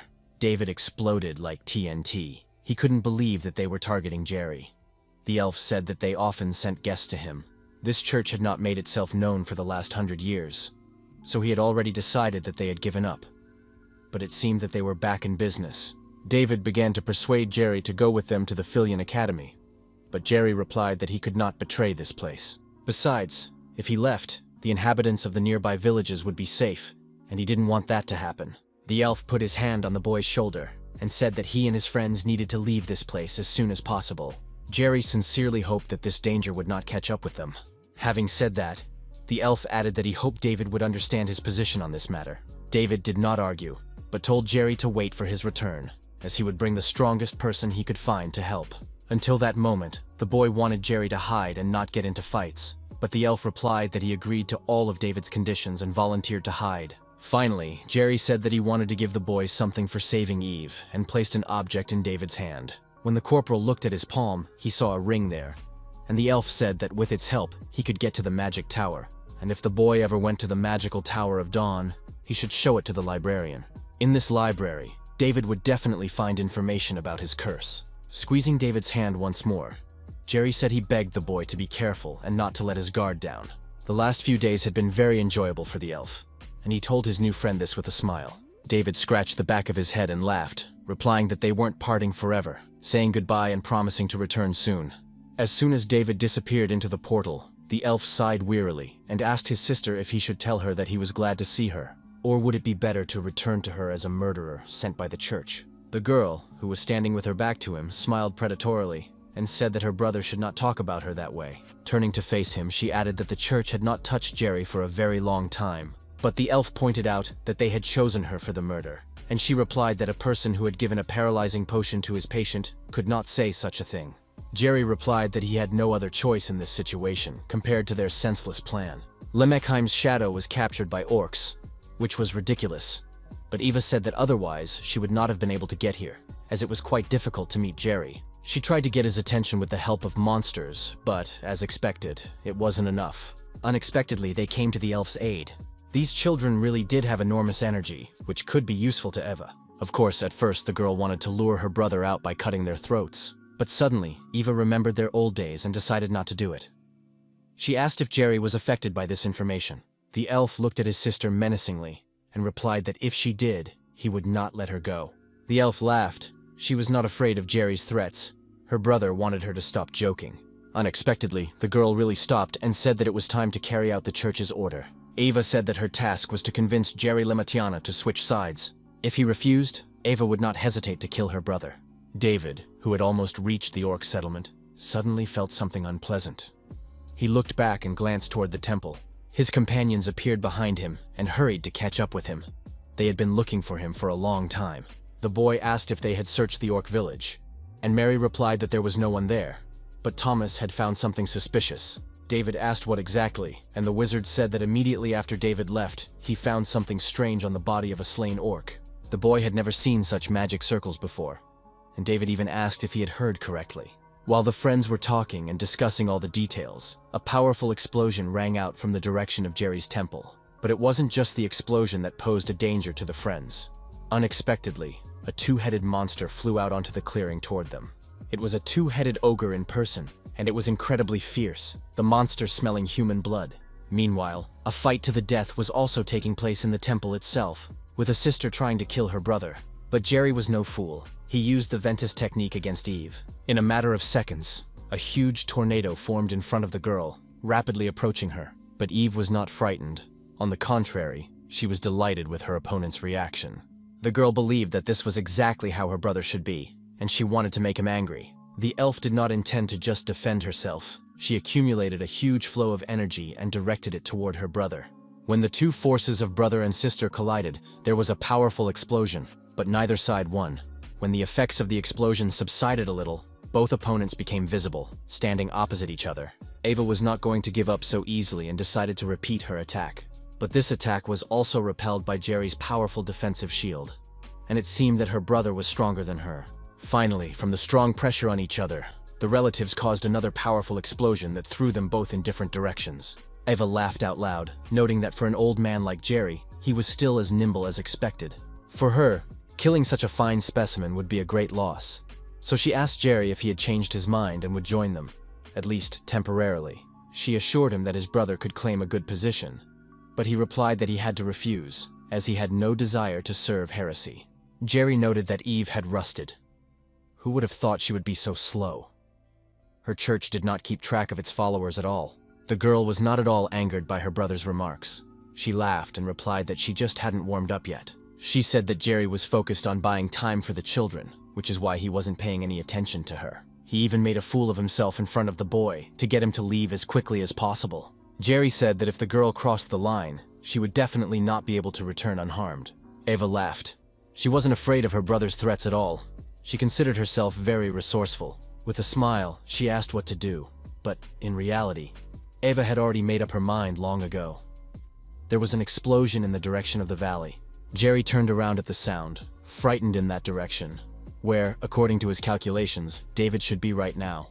The elf was so distracted by thoughts of the boy that he did not notice Eva behind him, preparing to strike. She said that her brother had finally been caught, that he had revealed himself and not noticed it. A moment later, his hand separated from his body and fell to the ground. His sister had managed to strike her brother. Meanwhile, in the forest, the members of the Travelers Club stared in amazement at the two-headed ogre. It was the first time they had seen such a monster. David shouted that his comrades needed to run back immediately, as they would definitely not be able to defeat this freak. But it was too late for warnings. The two-headed ogre struck Danny with one of its giant hands before he could jump out of the way. The boy flew a long distance at such a speed that his friends couldn't follow him. Danny hit a tree and lost consciousness. One of the ogre's heads immediately turned toward Mary and Thomas, who froze in place, certain that they would be the next victims. The girl saw the giant monster swing one of its fists at them and knew she had to run. But despite the danger, Mary and Thomas froze, unable to move. Even the fear of death did not move them from their spot. Their friend David saved them, managing to block the monster's blow with his sword at the last moment. The boy held the two-headed ogre's fist with his weapon and made his friends worry about him. David repeated his request for Mary and Thomas to take Sita with them and run away. The corporal was going to take care of this giant freak on his own. Suddenly, the ogre's pressure changed into a decisive blow, which the boy parried with a counterattack with his sword. David shouted that Thomas and Mary should comply with his request as soon as possible, and they agreed without hesitation. David looked closely at the face of one of the ogre's heads and clearly saw a magic circle in its eyes. The boy remembered that this circle looked the same as the magic circle on that giant in the dungeon. David grabbed his sword. There could be no mistake. This was Nebula Kleiger's organization. While the boy was thinking, the two-headed ogre struck, but David managed to jump aside. Any attack by the boy was met with fierce resistance from the monster, but he was not going to give up. David noticed that the two-headed ogre remained as resilient as last time, and the monster swung its fist for another blow. David did not have time to dodge, so he had to withstand the pressure of his opponent with his sword. Fortunately, it was strong. This strategy was doomed to failure from the outset, as the monster was still much larger than David. A few seconds later, the corporal was already flying a long way from his opponent, to the other side of the clearing. But the sword made from the shell of Sita's egg served the boy well as a shield, deflecting the energy of the ogre's attack. The monster was as strong as ever. Realizing that he couldn't get the nimble boy with his bare hands, the ogre uprooted one of the trees growing around the clearing. In fact, David would have been happy to meet this monster again at any time. After all, they had an unfinished duel. But the two-headed ogre did something he shouldn't have done. He attacked David's friend, Danny. Thomas and Mary ran up to the boy, who was still unconscious, and began to treat his wounds with the help of Sita. David could not forgive anyone for hurting his friends right in front of him. The boy jumped up quickly, tired of playing hide-and-seek and empty talk. He moved in a complex trajectory, so that the two-headed ogre could not calculate his path and repel the attack. In a few seconds, the boy reached his opponent and jumped from the treetops above his head. Nine remembered that in his past life, he had never managed to catch this freak. This was only because the boy had been unable to pierce its thick skin and cause any damage. But now, today, everything was different. With this sword and the technique his instructor Emma had taught him, the boy used Emma's fourth form style, called Sword Whirlwind, against his opponent so that he could pierce the monster's skin. It all lasted no more than a few seconds, and in the end, the boy flew over the fence and landed on the ground. Having lost sight of his enemy, the ogre began to turn his head in all directions. David said that this was not worth doing. It was completely pointless, because for the two-headed ogre, it was all over. He was already dead, and a second later, the monster crumbled into small pieces. The boy sheathed his sword, not very pleased with himself. David still had a lot of growing to do. The boy had fought for a very long time with such a weak opponent, and the giants that awaited him ahead were much stronger. David called out to his friends, and they quickly came to him. Mary was carrying Danny on her shoulders, and the corporal asked how the boy was feeling. The girl replied that there was no need to worry. Sita had helped administer first aid, and now they needed a professional doctor. But it seemed that the boy's condition was not so bad after all, and David felt a real sense of relief. The corporal ordered his friends to take Danny with them and return to the Filian Academy. Thomas asked what David himself was going to do. The boy replied that he would go back to Jerry's temple. He couldn't ignore the powerful explosion he had heard before the battle, but when David passed through the portal, he was shocked by the sight of the destroyed temple. David had left there very recently and did not understand what had happened. Looking back, he saw one-armed Jerry approaching him. The elf, ignoring his pain, asked if David was okay, feeling greatly relieved. He said he was sorry he couldn't help them, but his body was still not in good shape. David couldn't understand what he was talking about. The boy believed that no one could be protected in such a state. He asked what had happened and who had done it, but the elf replied that he had to leave. Jerry noted that everything was quiet now, but no one knew when the attacks would start again. Before the elf could finish his sentence, his body was pierced through by enemy energy. David stared in shock at his now close friend, the elf's blood splattering on his face. While the shocked David was trying to figure out how to help Jerry, Eve landed on the ground behind him. The girl said that she had almost lost her footing and asked if it was right to treat friends this way. In fact, Ava never thought that even without one arm, Jerry would be able to perform such a powerful technique. The last powerful tornado almost took her life. The destruction was very severe. Ava looked at her brother and asked what would have happened if she had actually died, but he only coughed in response. The elf noted that if it weren't for the protection of the stars under which she was, who knows what could have happened. Looking at David, she said that it must have been truly amazing to survive the battle with the two-headed ogre. Ava finished her teasing and said that she had been distracted. She remembered that David was seeing this face for the first time. They could greet each other again. The girl ran her fingers through her hair, which was now half blonde, and thanked David for saving her. Finally, the boy realized that the elf was actually the ferocious monster, Jerry's sister. The boy couldn't believe that he had personally brought the girl to the temple so that she could cause this mess. Eve thanked David for helping her cross the line. The elf promised that because of this, she would kill the boy very quickly so that he would not suffer. A second later, Ava's energy beams flew towards David. The boy did not expect such speed. When all the effects of the explosion subsided, Eve saw a large crater where David and Jerry had been standing. There was no trace of the boy. She couldn't believe that he had managed to dodge the attack and even save her brother. He was no ordinary boy. David, meanwhile, bent over Jerry's body and ordered Sita to begin healing immediately. The elf absolutely had to be saved. The little dragon strained all his neurons and activated the healing rune. There was no time to waste. David was furious. Wasn't it enough to destroy the forge and spy on the Duke? Now they had crawled here too, the Clavier Nebula. Ava laughed in response to the boy's anger.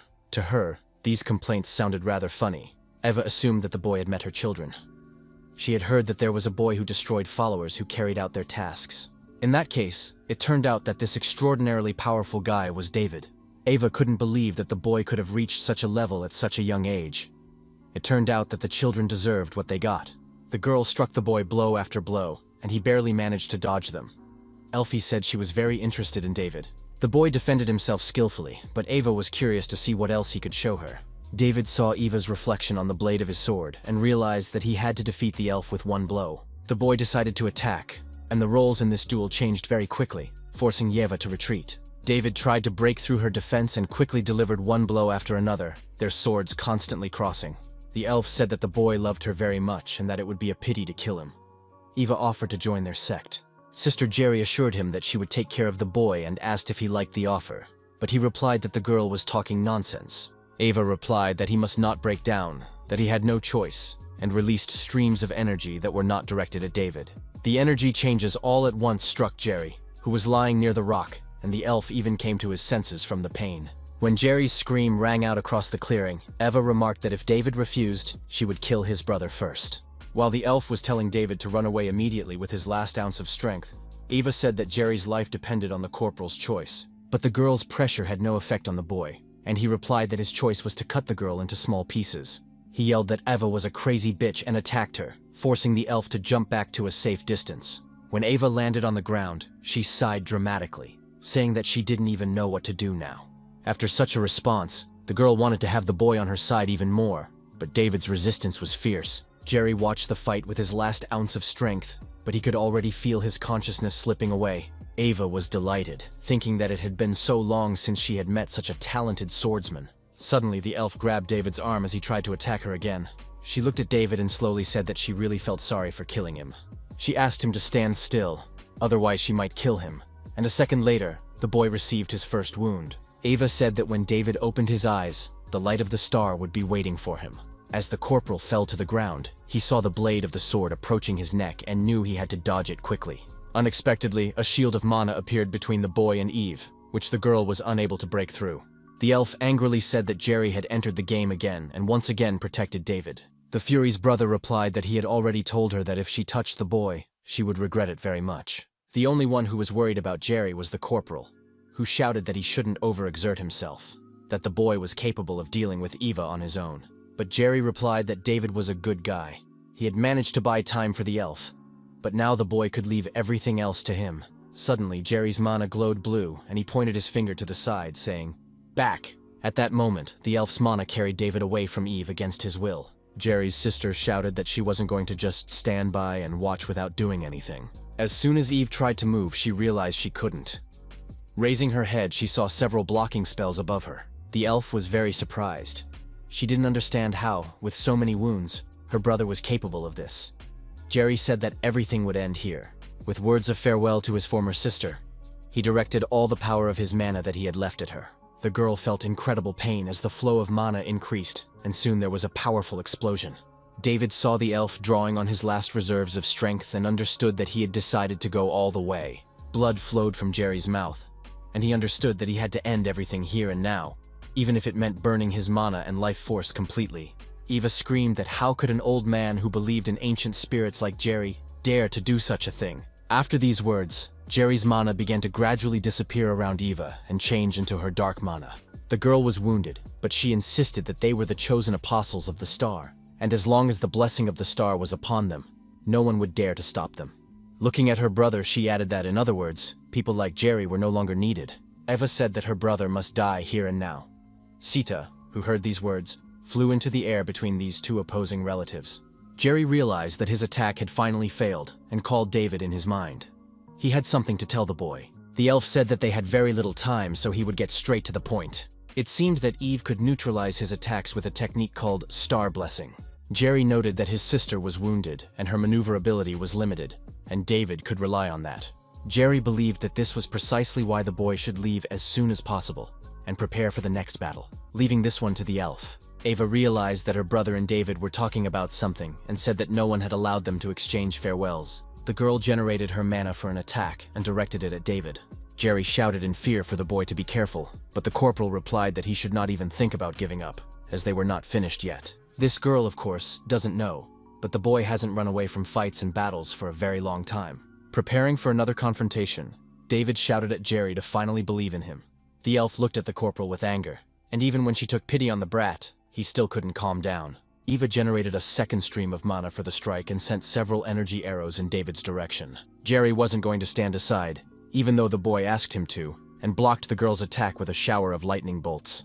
Ava looked at her brother and said that this little brat and Jerry had completely gotten on her nerves. But the elf didn't let her finish her sentence. He sent all the lightning bolts of his mana at her face.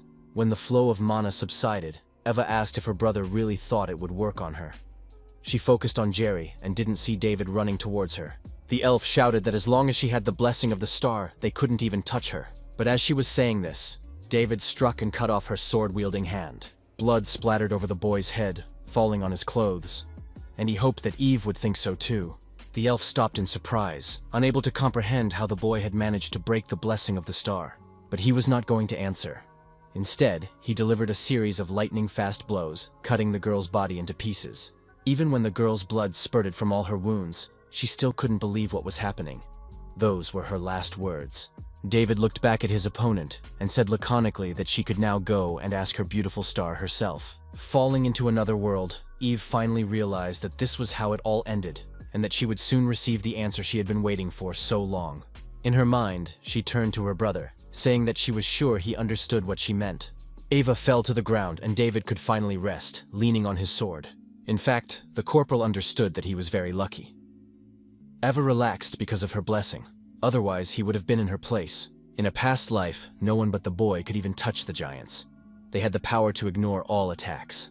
And the boy was interested in the fact that Nebula's pawns could also use such power with the help of the star's blessing. Jerry called out to the boy with his last ounce of strength and asked if he was all right. The boy remembered his wounded friend. David yelled at City to start treating him again, but Jerry said he was fine. He wanted to ask David for a favor, so to speak, the last one in his life. But halfway through, the 1,000-year-old elf coughed, his strength beginning to fail him. Jerry said he regretted that in the last moments of his life, he had appeared before David in such a terrible state. The corporal said it was his fault, but the elf stopped him, noting that it was only a matter of time. No one was to blame. He warned David that there would be a long and difficult battle ahead, that he would be wounded more than once, and that there would be many losses. Although he had no right to do so, Jerry asked the boy to see this matter through to the end. The elf believed with all his heart that David could defeat this great evil that threatened the existence of all humanity. Suddenly, a green light began to emanate from the elf's body, so bright that David had to close his eyes. When the boy was able to look at Jerry, he had already begun to change, gradually turning to stone. The boy shouted that something was happening to the elf's body, but the elf just smiled and touched his face. Finally, after thanking David for being his answer, Jerry passed away, promising to be with the boy until the end. The stunned corporal watched as the elf's body turned into a perfect spherical stone. The next day, David came to Senial's stone to say goodbye to his fallen friend. After this farewell, the friends finally left the mountain range and the temple, of which only ruins remained. The members of the Travelers Club returned to the Philion Academy, thus ending their first adventure, with much left behind. The Academy director received David in his office and was impressed by his report on the friends' first outing. But Donald noted that the boy's story was somehow too harsh. The boy replied that they had simply run into a crazy bitch and promised that it would not happen again in the future. It was important to the boy that the Academy director did not ban the newly opened Travelers Club. But Donald replied that he had asked about David's injuries. Perhaps their acquaintance with Jerry had been short-lived. But during that time, he had become very close to the boy, and the loss of such a person is always difficult. That is why Director Donald asked the boy once again if he was really okay. David replied that he would be lying if he said yes. But if he sat there and tortured himself, it would only disappoint the 1,000-year-old man. So David stuck to his opinion that the director had nothing to worry about and thanked Donald for his concern. Donald understood the boy's behavior and what he was trying to suppress within himself, so he said that this time he would turn a blind eye to everything that had happened. The group of travelers destroyed the orc village and even managed to defeat a criminal who was quite powerful. He couldn't punish the students for their achievements, but if the boy encountered someone from this organization again, he had to promise not to take any risks. No matter what happened, Donald was the person responsible for this academy, and he couldn't just sit back and watch his students get hurt. David replied that he promised and, saying goodbye, hurried to the exit, promising to meet with Donald before the next outing. Donald realized that the boy had almost no classes now because he had finished all his courses early, so he hadn't heard that this was about to start. A little later, in the Adventure Club building, David met someone he did not expect to see at all. The boy asked what had brought his guest there, or rather, when he had managed to return to the academy. Duke Jeffrey was eagerly awaiting David's arrival. He wanted to talk to the corporal about the Nebula Kleiger organization. David asked what was going on. What was this urgent conversation about the Clavier Nebula that needed to be held? For the past 15 days, his family had been conducting large-scale investigations to find the rats among their own. Clenching his fist, the young man said that, at the moment, they had managed to identify 19 traitors, 5 of whom he had taken care of personally. Those traitors who were still alive would be taken to Rhodolin for future interrogation. However, there was one significant problem. It seemed that the Grancia family's interrogation methods no longer worked on traitors, as none of the 11 detained rats lied. Therefore, given their caution, only one thing could be assumed. David finished his interlocutor's thought. He also thought that the rats might have learned to resist interrogation. The young man grabbed his head, tired of one headache constantly being replaced by another. In the end, it seemed that the only way to identify the traitors was to personally track the flow of their mana. The Duke said that was all he wanted to say, and if any information came to light, he would report it, looking forward to further cooperation. The Duke wanted them to continue working together at the upcoming midterm assessment meeting, but David didn't even know what that was. 2 days before the midterm exam, the students went to a deserted island belonging to the Philion Academy, called Philand. The exam participants lined up in several rows in front of instructor Emma, who checked that everyone was present. Finally, the woman announced the rules for the midterm exam. As the students knew, Emma's classes were practical in nature, and she would have liked to conduct the tests on the battlefield, but that was impossible. To her great regret, the Academy's rules did not allow this. David coughed, feeling relieved by this information. Instead, the test participants would be placed on the island and would be able to take part in real battles without restrictions. Of course, the students did not have to worry about real death, as the academy had prepared protective equipment for this case. As soon as a participant is unable to continue fighting, a spell will be cast that will transport them to the courtyard of the Filion Academy. In addition, the academy will have the best doctors on standby, capable of healing the most serious wounds with a wave of their hand. The instructor concluded that students need not worry about methods and means, and can engage in any battle and give it their all. Finally, the woman announced that her students should fight and kill to their heart's content today. David noted that Emma was getting too carried away. Taking the bracelet, the woman ordered them to come up one by one when she called their names. Once they put on the accessory, they would be transported to the set coordinates. Looking at the rows of students, Emma said that she would call Florence first, and the girl responded eagerly. David thought that, as expected, the commander would also take part in the competition. Unexpectedly, the boy heard his classmates whispering behind his back, saying that the girl would get a passing grade because of her position. They were unhappy that they were studying with an underachieving student, but at least the girl would never have to worry about coming in last. David was offended by these words about the commander-in-chief. They accurately described the girl's current situation. Looking at the girl who was happily receiving the bracelet from Emma, the boy understood that this was an objective assessment of her abilities. With her skills, only death awaited her on the battlefield, but the commander had no choice. After the guy put on his bracelet, he found himself in some kind of forest. Looking around, David thought he was alone here. The boy even smiled, wanting to believe that at least this time, luck was on his side. But that was simply impossible. Meanwhile, behind one of the trees, another student from Emma's class was already watching the boy. The boy was very annoyed that he had to face this terrible monster as his opponent. In the end, the student realized that he had no choice and rushed at David, swinging an axe at him. When the smoke from the attack cleared, the boy heard David's voice behind him saying that it was too much to attack a younger boy from behind. David put the blade of his sword to his opponent's neck and said that this was probably what older people did.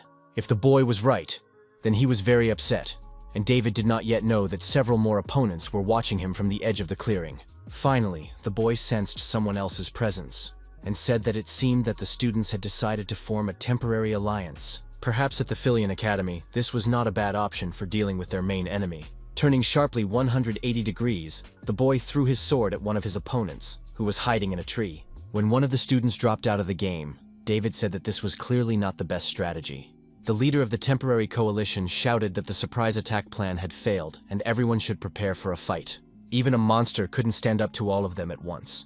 They had a huge advantage in numbers, but David calmly replied that he didn't mind them all attacking together. In fact, it would be more interesting that way.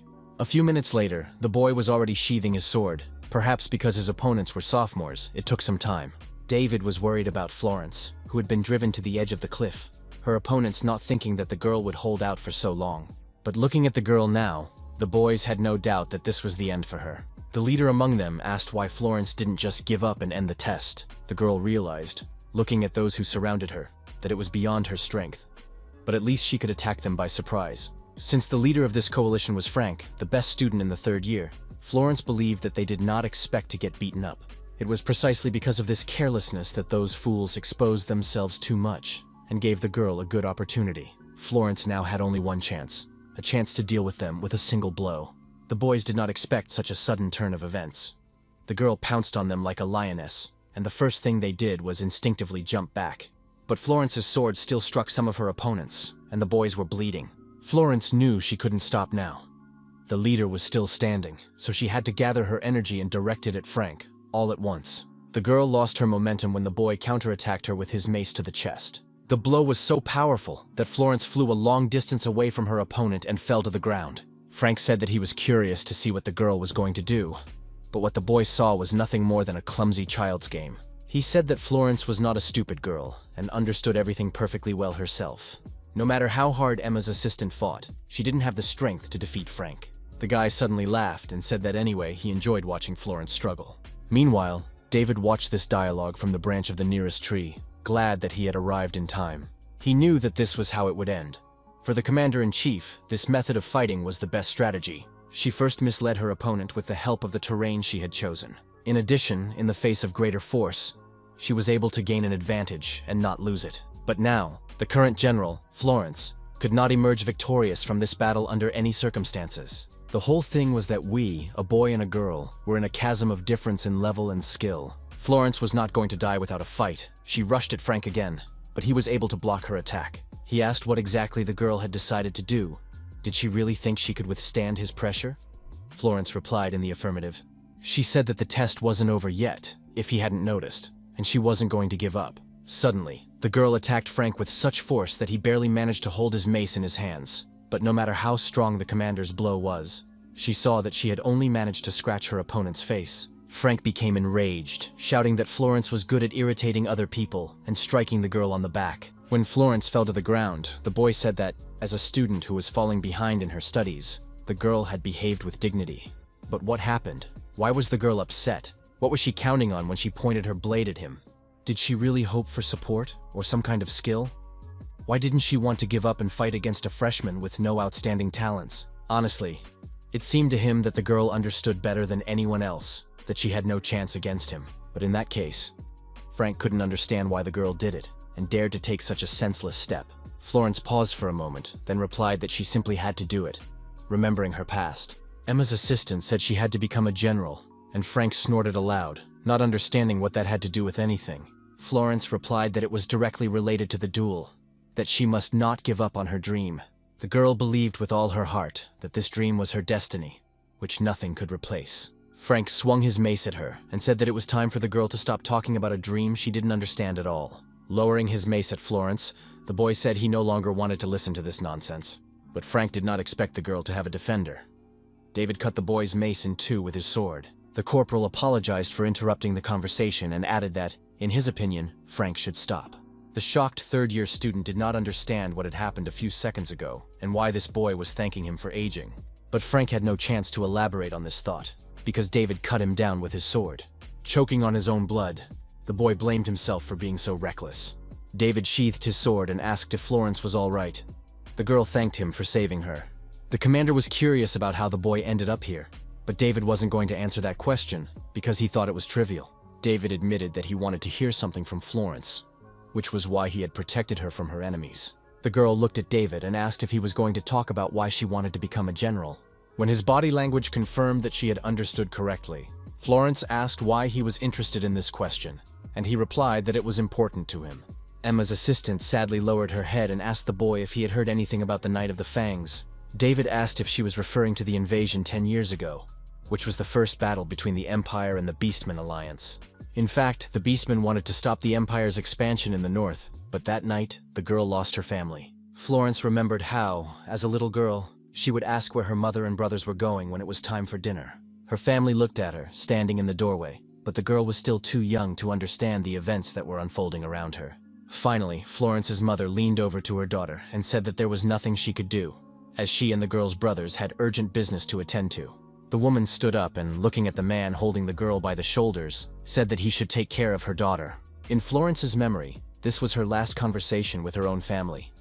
She learned most of the information much later. On that day, the village knights were involved in an operation to block the broken wall, and it was not a strategy. They were simply left there to die, all because of misguided assumptions about the strength of the Beastmen.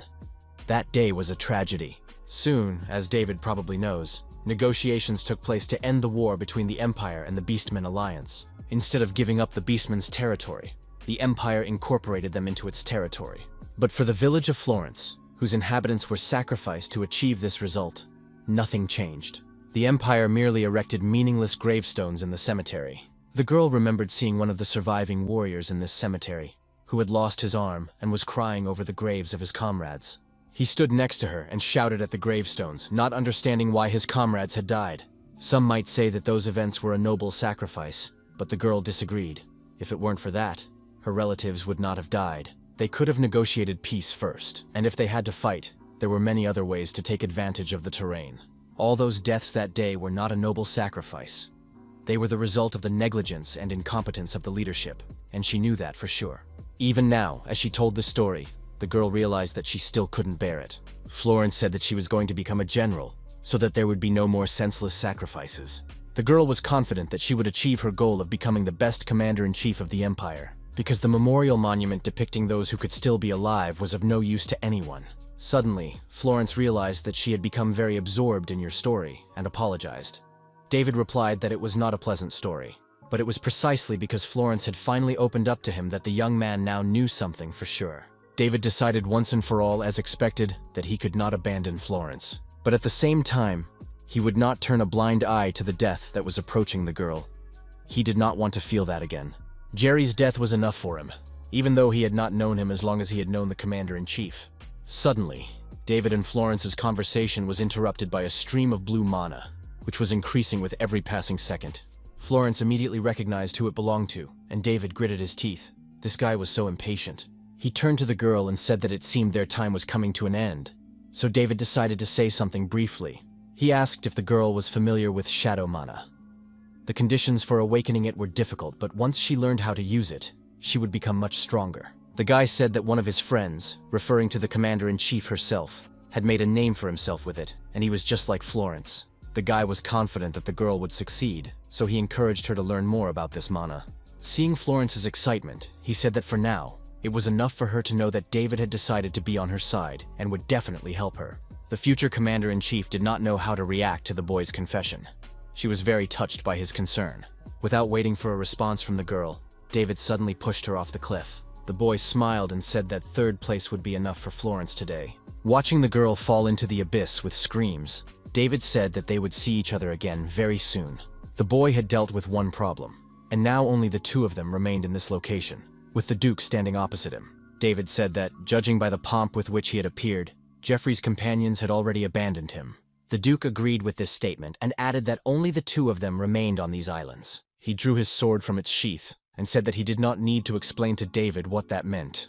The corporal followed suit and replied that he did not need any explanations, as David knew the circumstances better than anyone else. He noted that Duke Jeffrey had wanted to find out for a long time, and now the moment had come. The two young men crossed their swords, and a bright light shone on the rock.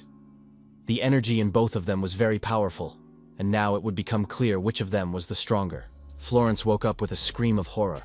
She still felt as if she were falling, but when she saw a crowd of students in front of her, looking at a large screen in the sky, the girl realized that she was already at the academy. Looking at herself, Florence realized that she had been healed, which meant that she had failed the exams and returned. Suddenly, the girl remembered what David had told her before she lost consciousness. Florence had taken third place. This could only mean one thing. Only these two crazy people remained on the island.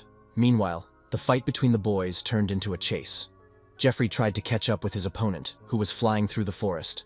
Realizing that David was too fast, Jeffrey activated his mana, which flew in front of him and twisted the air into a tornado. David called the guy a crazy freak, but the Duke had learned to split his storm sword and direct it straight at his target. Of course, it was dangerous, but if the Duke decided to disperse his power, David had a chance to counterattack. The boy used one of Emma's instructor styles against the Duke, called the long sword. When the two forces collided, there was another powerful explosion. David barely managed to block the Duke's counterattack. If the Duke had not divided the power of his aura, the boy would have already lost. David wondered what had happened after all, as Duke Grancia's growth exceeded all his expectations. Jeffrey's mastery of the storm sword was now much more skillful than when they had caught Donovan the Rat. He even matched David in attack speed, and back then he lacked speed so much. How was that even possible? David noted with great dissatisfaction that this shithead had become much stronger than he had been at this age in his past life. The Duke was also surprised. Of course, he didn't use the storm sword to its full potential, but he couldn't have imagined that the boy would deal with him like that. David could indeed cut through mana. And what's more, the boy had mastered Emma's sword technique perfectly, improving his skills. Suddenly, Jeffrey felt that due to the increase in speed with the help of mana, he was already at his limit, and he needed to finish as quickly as possible. David thought that if the Duke adjusted even more to his movements, the boy would have no chance of winning against his technique. David prepared for another attack. He couldn't hold back any longer. He had to finish Jeffrey right now with one blow. But another clash between the two students ended in a draw again. They were wounded but still standing. Time was running out, so David decided to try again and rush towards the Duke. Duke Grancia activated his storm sword again for defense, raising a large tornado in the middle of the clearing. But Jeffrey's attack was not powerful enough, and when the wind died down, the boy saw David standing opposite him. The Duke said that the boy had to quickly dodge the storm sword, but even after doing so, David still managed to counterattack. While Jeffrey was busy assessing his condition, David attacked him a third time. Duke Grancia smiled when he saw his opponent's actions and said that David never ceased to amaze him. David did not like being laughed at, and replied that he had cut Jeffrey with his sword, but he was still so pleased. In the boy's opinion, the Duke was indeed a sick freak, and they clashed again in a fierce battle, inflicting further wounds on each other. Both gifted students were very stubborn, each striving for victory. Meanwhile, the audience at the academy could not take their eyes off the screen. They could not believe that this was a fight between first-year students. They believed it would be fairer if the academy held a separate exam for them. Even if a war broke out there, the forest would not suffer so much. Florence, hearing all this talk, was very worried about David. Emma, on the other hand, was pleased. The fight was interesting, and both candidates had grown significantly since entering the academy. However, the woman could clearly see that both fighters were exhausted. So whether they wanted it or not, the next exchange of blows could be their last. The boys stood facing each other, swords crossed, neither willing to give way to the other. The Duke said that he was lucky to have met such a worthy opponent, and that joining the academy was the best decision he ever made. Jeffrey asked if the boy felt it was time to end their duel. David replied that he felt the same way, that it was necessary to end it because he already felt himself developing feelings of attachment to the Duke. The boys attacked each other again, and a third powerful explosion occurred. Jeffrey was going to give it his all and warned his opponent about it, wanting David to show him everything he was capable of. Hearing these words, the corporal smiled, and once again the boy was convinced that Duke Grancia was definitely insane. But after saying these words aloud, David thought he had to win this guy over to his side. But before doing so, he needed to finally show the Duke who was in charge on this island. David jumped forward and struck Jeffrey before he had time to react, and the boy had already flown behind him. The Duke couldn't understand how his opponent had become even faster with such injuries, but David struck blow after blow without stopping. Jeffrey couldn't keep up with his current speed, no matter how much he wanted to. The strain on David's body from such extreme speed would be beyond imagination. The Duke couldn't understand one thing. Did the boy himself not understand the consequences that awaited him? Raising his sword above his head, the Duke shouted that thanks to David, he had learned something new again. Stabbing his sword into the ground, Jeffrey invited his opponent to attack. David seemed to have been waiting for this invitation, and he rushed towards the Duke. David was almost beside himself with rage. The sick bastard couldn't catch up with him, so he decided to release the sword's mana in front of him. Due to his wounds, the Duke could not control his mana properly, and felt intense pain when using it. Jeffrey probably had a strong desire to win, but David had no intention of giving up. The corporal understood that they were both approaching their limits. They simply did not have time for a tedious and long fight to the end. The young man decided to reach his opponent with one powerful leap and finish him off with a single blow. But Jeffrey said that he had expected the boy to rush at him, and David did not disappoint him at all. The Duke began to accumulate even more mana in order to put all his strength into the upcoming counterattack. By all indications, this clash was indeed supposed to be the last in this brutal duel.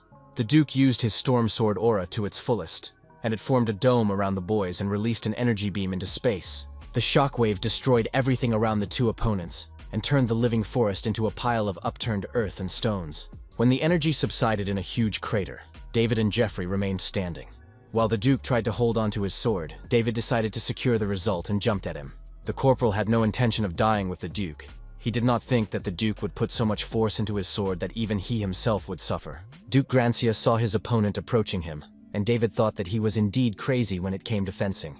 But thanks to this crazy Duke Jeffrey Grancia, the boy realized something important. David realized that getting into the Filion Academy was the best decision he had ever made. Today, one of them would die on this island, and David had no intention of being the victim.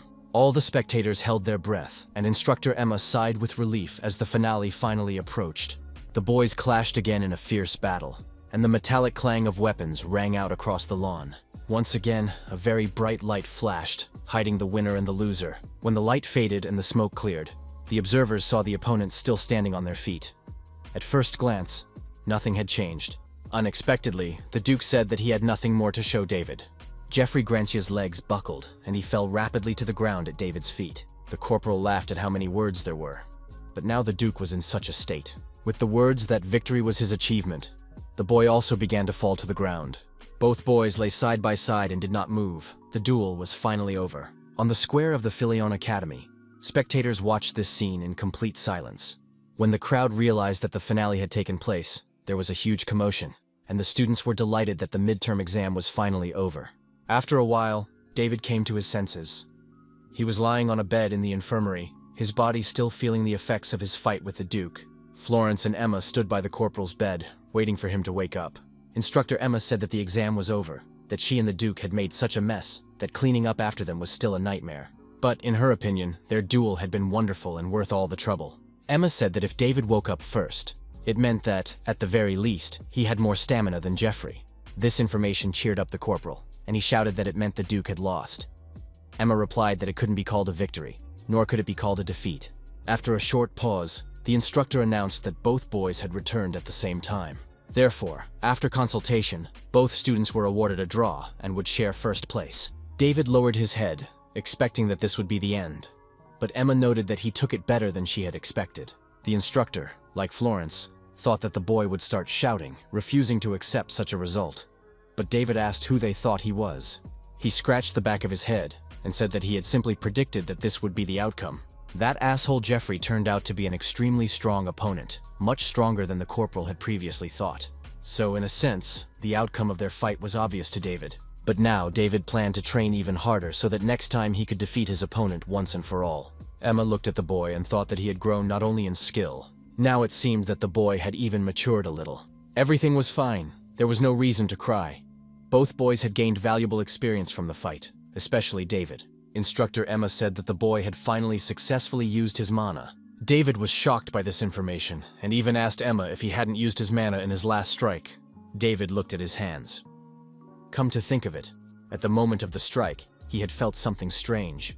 Emma confirmed that it was the energy of the sword, which could only be released with mana. David had reached a new level, completely different from where he had been before. The instructor watched the boy's reaction and realized that, judging by his reaction, he would not be able to repeat it at will. The instructor said that this issue needed to be addressed urgently because, unlike the other students, the boy was subject to restrictions, especially considering that no one knew when the enemies would show up again. The instructor ordered Florence to take David to that useless bastard tomorrow at dawn. At first, the girl did not understand who she was talking about, but after a few seconds, she asked if she was referring to Professor Gerard Stonestone. The next day, the girl met with the boy. Florence hadn't seen the professor in a long time, and David couldn't believe that Emma had ordered her to do this. The corporal asked Florence if Gerard was so good, and she replied that he was the best in the field of mana control, and everyone often asked him for help. During mana control classes, students sometimes get confused and their cores begin to harden. In such situations, the students just needed to be taken to Professor Gerard, and he would easily deal with it. David asked why Emma didn't like him, and Florence replied that she didn't know the reason, but she thought they just didn't get along. She told the boy that when he met the professor, he would understand everything himself, as this person was very peculiar. David smiled and let it go. It had nothing to do with him. The main thing was that he would be able to use mana.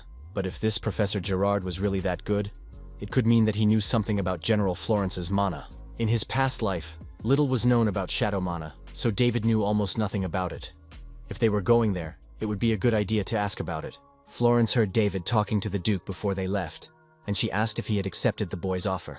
David laughed out loud and replied in the affirmative, saying it was an offer he couldn't refuse. In the hall of the Travelers Club, Jeffrey said that he and David were of the same mind if they decided to meet immediately after discharge. Duke Grancia said that he was not going to settle for a draw either, and grabbed his sword. But David said that Jeffrey should calm down, that he was also dissatisfied with the result, but that he had invited him for a different reason. These words confused the Duke. He could not understand what other reason there could be for inviting him except to fight. But a moment later, he saw David holding an application form for membership in the Travelers Club, and the boy offered him membership. They go beyond the school and gain real combat experience. Jeffrey asked if he wanted to be friends with an enemy who would one day defeat him. With a dismissive snort, Duke Grancia asked why David thought he had nothing better to do. He walked to the exit, saying he wasn't going to listen to this nonsense. But behind him, he heard David laughing and saying that he was planning to throw a housewarming party with all the club members. This party was to take place on the very day his sister Willow was moving to the capital. Jeffrey stopped instantly and shouted at David to repeat what he had said, asking if Lady Willow was really moving to the capital. A second later, the guy rushed back with a bunch of questions, demanding details. Where the meeting was, whether it was safe there, whether the girl would have security. But David had no intention of answering his questions because Jeffrey wasn't even a member of his club. So why should he tell him such details? But if the Duke decided to join the Travelers Club after all, he might change his mind. When Jeffrey signed all the necessary papers, he handed them to David. It took only a few seconds. But when all the formalities were settled, Duke Grancia began to demand that the corporal tell him all the details of the case. David now told Florence all these details and added that this man would become the head of the Grancia family, and he was now concerned about their future. Finally, Florence said that they had arrived at their destination, which was Professor Gerard's workplace. The boy looked at the huge Gothic-style tower, around which crows were circling. This tower had the number 41. David wondered why this tower was so gloomy. He understood why Professor Lillian was so frightened. But what was wrong with this boy? The conversation was interrupted by a voice behind them. The man asked why the assistant of the vile swordswoman had come to him. Turning around, David saw Professor Gerard himself standing in front of him. Florence stammered her greetings and said that David was having trouble controlling his mana, so the instructor asked her to bring him to him. Gerard asked mockingly if it was really the instructor Emma herself who had sent the boy and girl to him for such trifles. Looking at David, the man said that he was probably a promising student, and Gerard immediately asked him to stop being so polite. The professor immediately asked how much money the boy had with him, but at first, the corporal did not even understand the question. The professor replied that he did not volunteer and charged money for his services. Looking closely at David's face, he asked again how much money the young man had prepared to achieve his goals. David couldn't believe what he was hearing, so he asked the professor if he was serious. While David was shouting that the teacher was forcing him to pay for his services, the professor sarcastically replied that the young man had outstanding analytical skills. Gerard said that he charges a minimum of 10 gold coins for 1 hour of work, and that is, of course, per person. The professor wasn't joking at all. He was completely serious about everything he said, fleecing his students. David said he had no money, but perhaps there was a way to negotiate. Gerard replied that as an alternative, the boy could go to hell. And if the guy was still gonna go there, he could ask that bitch, Instructor Emma, for 10 gold coins. Gerard was about to leave, but suddenly stopped and said that there was another option, and the students should follow him. He wanted to offer the boy and girl a deal, and apparently the friends had no other choice. On the way, David kept answering Gerard's questions about Jerry's ring, and he didn't even notice when they arrived at this room. The place was very strange, and David couldn't say that it was clean. Rather, it was empty, like a prison. As soon as they entered, the boy stopped hearing any sounds from the street. Could it be that Gerard had cast a spell of silence on the entire tower? Even the locks on the doors were reinforced with magic. The corporal wondered what the professor was doing here if he needed such serious protective magic. Gerard sat down at the table opposite the boy and girl, and said that before they got down to business, he would like to take a look at the ring. David said that this item was very important to him, and asked the professor to be careful. But the professor replied that the ring was also valuable to him. Looking at it more closely, he felt how pure and ancient the mana in it was. The dragon had devoted more than 2,000 years to studying elemental magic. Holding the ring in his hand a little longer, Professor Gerard suddenly felt that it was not the mana of a dragon, but of an elf. The young man was shocked, but Gerard replied that to become a professor at Philion, one had to be able to do at least that. Finally, the professor gave the ring back to the boy and said that the conditions were simple. He asked permission to release some mana from the ring. He explained that for his experiment, he needed the mana of a race that lived long and practiced magic for many years. Of course, there are high elves mages in Philion, but their mana is not even close to that of this artifact. For a young man still studying at the academy, he had managed to make some impressive connections. Gerard said that in return, he promised to fully support David in all his endeavors. The offer was tempting, but David wanted Professor Gerard to help solve Florence's problem, which made her jump with surprise. The professor replied that he only needed a crumb of mana, but the young man also set additional conditions. David got up from his chair and said that if they couldn't agree on this issue, he would leave. The professor was not going to change his mind. David and Florence headed for the exit, and Gerard said he would offer a 50% discount. It was all in vain, and in the end, the professor agreed. He noted that David was also very good at negotiating, and the young man thanked him for the compliment. Gerard said that for starters, they should look at the student's problem. If Emma had sent the boy to him, the problem was serious. He activated the magic circle in the middle of the hall and asked David to stand in its center. The teacher himself approached the boy and stood behind him, placing his hands on his back. A second passed, and Gerard said that the boy had recently begun to feel mana, but there were almost no traces of its use in his body.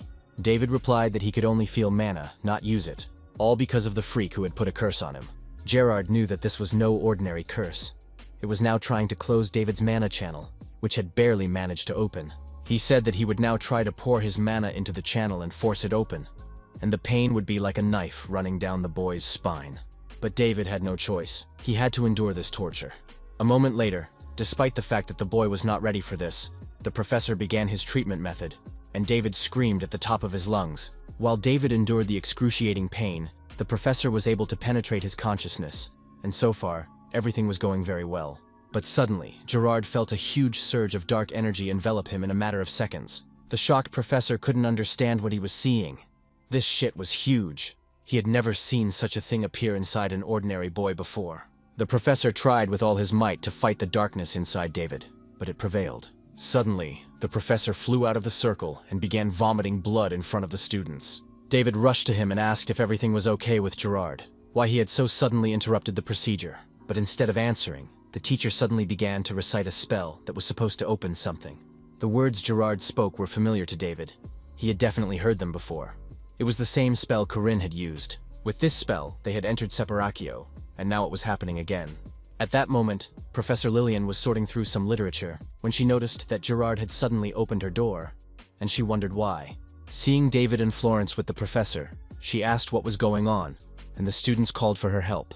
Lillian ran up to Gerard, trying to understand what was happening, and shouted that the professor needed urgent help. Putting a magic circle on his head, the woman saw everything with her own eyes. She asked the corporal if it was true that Gerard had poured his mana into David, and the boy replied that they wanted to expand his mana channel. Lillian replied that the professor had acted so rashly because, in David's case, it was necessary to proceed with extreme caution. She believed that part of the boy's curse had now been transferred to the professor through mana. This curse was of the highest evil, so no one but the boy could withstand it. If things continue this way, Professor Gerard Staunton will die. David asked Professor Lillian if the professor would die because of his curse. The sorceress replied that if they did nothing now, that would indeed happen. Fortunately, the curse had not yet had time to penetrate deeply into him, so the woman was confident that she would be able to remove it. After a few minutes of hard work, a monster with lots of eyes popped out of Professor Gerard's mouth. With one deft movement, the woman tore it out of her colleague's body, and it immediately began to growl loudly with rage. Lillian shouted that David should chop the creature in half, and the young man, without hesitation, did what was required of him. When it was all over, Florence rushed to the professor's aid, and the man was barely breathing. Gerard thanked Lillian for saving him, but she replied that it was thanks to his reaction. If the curse had penetrated deeper, nothing would have worked. She asked if he remembered her story about recently meeting a student with the worst curse, and that it was David. The boy ran up to the professor and asked how he was feeling, and he replied that everything was fine, thanks to David. He had had an unforgettable experience. He would never have thought that such an incredible curse could even exist. It must have been difficult for the boy to live with it. But be that as it may, Gerard believed that he had kept his promise, and the boy was very surprised by this statement. Gerard asked Professor Lillian to urgently examine the student's condition. Fulfilling her colleague's request, the woman was shocked to see mana flowing freely through David's body. The professor rushed over to the boy and began to examine him more closely. Although weak, his mana channels had indeed opened. She asked if the boy had recently tried to remove a curse or perhaps fallen into a pit with cursed eyes, but he replied that he had done nothing of the sort. Lillian said she didn't know why, but the curse that had blocked his mana had weakened, and even now, a strange force continued to destroy it. It could be compared to rain and wind wearing away a giant stone. Of course, the curse was still trying to close the boy's mana channels, but thanks to this power and the expansion of the channels, it was not easy to do so. David was thrilled and asked if he could now use his mana. Lillian replied that, in theory, yes. The boy would have to learn how to use it for a long time, because the curse was still trying to block his channels. But if David trained every day, in 20 years he would succeed. David was not at all satisfied with such predictions. What did those 20 years mean? He couldn't wait that long. Lillian thought it was a miracle, because without completely removing the curse, which is very dangerous, the boy could only solve this problem through training. Gerard said that there was a way to speed up the process. It all depended on David's efforts, but he could significantly reduce the time. The professor suggested using a mana training method that he had invented himself. He put his hands on the boy's back again and told him to listen carefully. As far as the professor could see, David could control only a very small amount of mana. The boy's channels had only just opened and were much narrower than those of other students. If the boy learned this method and trained diligently, expanding his channels, he could increase the amount of mana he could use. It all depended on the boy's abilities, but in 5 years, according to Gerard, he would be able to use as much mana as the others. The professor said that he would now pour his mana into the boy, so that he could understand where his channels flowed. It was still risky, but there might not be another chance when David's curse was weakened. Gerard announced that they were starting, and at that very moment, the boy felt incredible pain throughout his body. This training method differed from others in that the boy had to adjust the speed and direction of his mana as accurately as possible. David must not rush. His task was to carefully direct his mana. The boy had to strengthen the weak and sluggish channels with his powerful mana. He had to repeat the path that Gerard had shown him, step by step, without rushing, using his mana. After all the careful manipulations, the boy's mana would gradually become his strength. He asked if the boy understood what exactly he needed to do, and the boy answered decisively and affirmatively. David agreed to try again, but on his own, and this time the professor was surprised. He showed the boy the way only once, and the boy remembered everything and directed the mana perfectly. But in fact, it was logical. If that bitch had taken a liking to him, David's talent was on a completely different level. Gerard lowered his hands and said that, thanks to David, he would no longer have to deal with this curse. But the boy was hardly listening to his mentor anymore.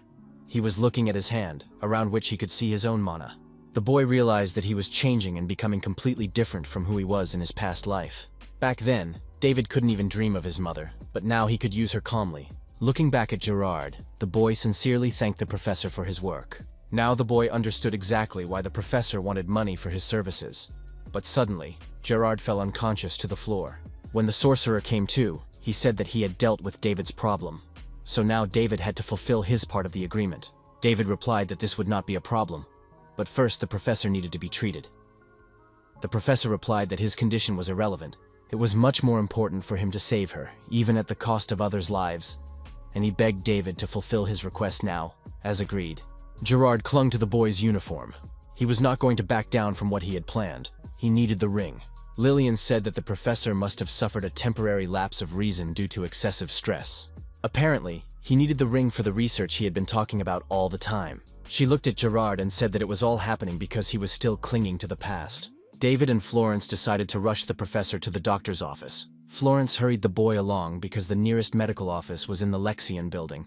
All the locks on the doors had to be engaged, and they had no more than 5 minutes, but unexpectedly, everything went wrong. The magic lock on the door got stronger because Gerard used his magic on it. After that, he pointed his hand to the opposite end of the room and said that now the students should turn around and go that way. David looked in that direction and saw that instead of a wall, a passageway was forming before his eyes. The boy looked at the professor and said that it did not look like an exit from the tower. He needed to open the door, which was blocked by secret magic. But Gerard insisted that they had to go down before the rose wilted. After descending the stairs to the very bottom, Florence and David froze in place, unable to understand what was happening. David didn't know what Professor Gerard was doing here, but it seemed to him that they had seen something they shouldn't have. In the middle of the large hall, the boy and girl saw a huge flask filled with some kind of liquid, in which a beautiful woman was floating. David came closer and said that it was because of this woman that Gerard had caused all this commotion, which seemed very likely. The boy laid the professor on the floor and asked Florence to help him. He wanted to look for something that could help them. This basement contained traces of horrific experiments on monsters and suspicious ingredients. At first glance, the boy could tell that these were unusual studies. In fact, David couldn't even imagine how far Professor Gerard had gone. He wanted to explore the mystery of resurrection. He looked back at the professor and wondered what the hell he was doing here. Gerard said he was almost done. He had just a little left. David read the first entry in the diary, which said that fortunately, the professor had managed to preserve the body before it began to decompose. The body is the shell that houses the soul, so as long as the shell was intact, there was still a chance. The man firmly believed that he could bring his only wife, Selena, back to life. Everyone around him said that no one had ever been brought back to life. But that didn't matter. Gerard decided that he would never give up. The 54th attempt to bring someone back to life was described, but the heart that Gerard bought on the northern black market did not work. During his 76th attempt, he was dismissed from his position. Without money, he could not continue his research and needed a source of income. With the help of the professor's position, Gerard was able to transfer Selena to the basement of the Magic Tower in Filion, and from that day on, he became a teacher. The man couldn't stand teaching students stupid things, but he had no choice because it was the only way to cover the costs of saving his wife. There were many entries in this diary, but the result was the same. No progress was made. David realized that when he wondered why the professor was so dependent on money, he unexpectedly found this. Of course, ingredients like this are not so easy to come by, but it is impossible to do so by normal means. In the end, this man did everything possible and impossible to save his loved one. In his past life, David often encountered this. People were so crazy in love that they gave up everything. Even now, there was a similar person among his acquaintances, namely Duke Geoffrey Grancia. The only problem was that such people did not end well, because there were those who took advantage of this weakness to harm them. Suddenly, David read that the professor had no choice but to agree to a deal with the suspicious people. Now David was holding a note that apparently had been sent to the professor by those same suspicious people. Suddenly, Gerard's voice interrupted the boy's thoughts, asking what he was doing. The professor asked if the boy had been rummaging through his things, and David replied that of course he had not. The boy explained that he was just looking for something that could help them. To make his story sound more believable, David added that he couldn't even cope with the mania normally, let alone figure out what was what. Meanwhile, in the depths of a remote cave, the boss was informed that contact had been established without any problems. At first, there were some doubts, but the conclusion of the agreement was only a matter of time. He desperately needed the essence of pure blood, which only its owner could provide. The boss found it funny that Gerard was ready to go to hell for one woman. In his opinion, human beings were so stupid, but that actually worked in his favor. Gerard gave the boy the ring and apologized for making him wait so long. David asked what exactly the professor had done. He only needed a drop of mana, but thanks to that, the next step in the experiment was completed, so he was grateful for everything. Gerard said he assumed David already had a rough idea of what experiments were being conducted in this laboratory. Although he considered it rude, he asked to keep what the students had seen a secret, and David saw no problem with that. The professor was very pleased with the boy's response, and sincerely thanked David for his help and understanding. Unexpectedly, Gerard turned to Florence and said that he now wanted to deal with her problem. Looking closely at the girl, the professor said that it probably wouldn't be as difficult with her as it was with David. But Florence also exuded a rather unusual energy, which he could not yet fully understand. After saying goodbye to Gerard, the boy and girl went their separate ways, each to their own business. David was pleased that he had managed to steal something. The corporal reasoned that if the connection between these suspicious people and the cult was proven, it would be another thread in his investigation. Perhaps Professor Gerard Staunton himself was a member of the same cult and had helped him. But that did not dispel his suspicions. If this turned out to be true, David would have no choice but to do one thing. The entire contents of the note had disappeared, leaving only these stains. Perhaps it was some kind of magical password, in which case it was complicated, and Thomas would need to take a look. The bloodstains grew larger and larger, and, unexpectedly, separated from the note and flew into the air. David watched this strange phenomenon, not knowing how it would end. The blood seemed to dance in the air. Suddenly, the boy heard Ruby's voice. The girl said that it was a letter written with vampire magic, and she had come because she had sensed it. The vampire did not expect to see David here, just as the boy did not expect to see her. They had not seen each other for a long time. David said that since the girl had taken Sita away for research, there had been no news from her. They were probably both very busy. The guy asked how the research was going, and the girl replied that thanks to David and Sita, they had made significant progress. In return, she taught Sita blood magic, and, as expected, the beast's talent exceeded all her dreams. David would also be surprised when he saw it. Remembering the letter, the girl asked where the guy got the blood letter, and he asked in surprise what she was talking about. Surely she meant the note. A blood letter is one of the main manifestations of blood magic, which can be used to compress large amounts of information. Vampires often use such letters during secret negotiations. To read it, you just need to pour mana into it. Suddenly, words written in blood appeared in the air, saying that you need to go to the address to get what you need. The essence of blood is the next material for the professor's research. But since when has the Nebula been involved in volunteer work? Ruby also couldn't believe that Crooked Hook, who signed the note, could have agreed to such a deal. David asked if she was familiar with them. Crooked Hook was an organization of young vampires, no more than 200 years old, who were involved in all sorts of low and dark deeds. They justified these deeds as the revival of the golden age of vampires, but these creatures were completely immature. Adding to all this strangeness was the fact that these vampires spoke of the essence of pure blood, which was a rarity even in the world of vampires. Ruby asked if David could tell her who was the first recipient of this note. This was a very important question, because if this person took such an offer lightly, they could lose much more than their life. David's words made the girl very concerned for the professor's safety. He said that he had actually found the note in Professor Gerard's laboratory. Ruby expected something strange, but the boy was talking about Gerard Stonestone, the former chief magician of the Full Tower. David was impressed. Was the professor really that remarkable? Ruby said that his magic was known even among vampires, that he was one in a million. The boy asked if that meant Professor Gerard was in no danger and could take care of everything himself. Ruby replied that he was so powerful that he could get rid of several immature vampires at once. But if the man really needed the essence of pure blood, things could take a different turn. It is a special object with a high content of vampire mana collected in the body of someone who has practiced blood magic for a long time. This object can be quite effective depending on how it is used. Unless the vampire who possesses the essence releases it personally using blood magic, it will simply be an ordinary red stone. In other words, without the cooperation of vampires, it is impossible to obtain this essence. David asked if the girl meant that the professor would have no choice but to agree to their terms. Ruby replied that she roughly understood what they wanted from Gerard. The goal of the blood hook was clear.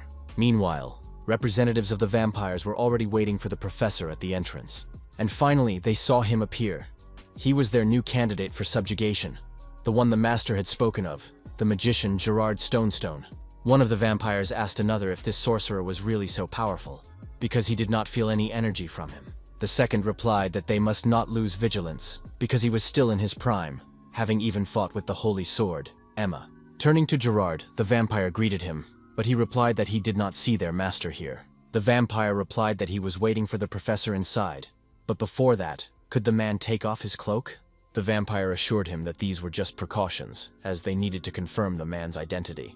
Gerard said that vampires only had a scary name, but in reality they were cowards. The professor took off his hood and showed his face, asking if that would be enough. The vampire thanked Gerard for his understanding and added that it was indeed enough to let him in. He said he would take the professor inside, but suddenly saw the hilt of a sword under his cloak. He didn't understand why, but suddenly Gerard approached him and said that he had seen this before. With a combination of several blows, the professor dealt with all the vampires except one, cutting them into several pieces. David, under the guise of Professor Gerard, smiled and said that the monsters could go to the afterlife. A few days earlier, Ruby and David were talking again at the Travelers Club, and the girl had brought the transformation potion that the boy had asked for.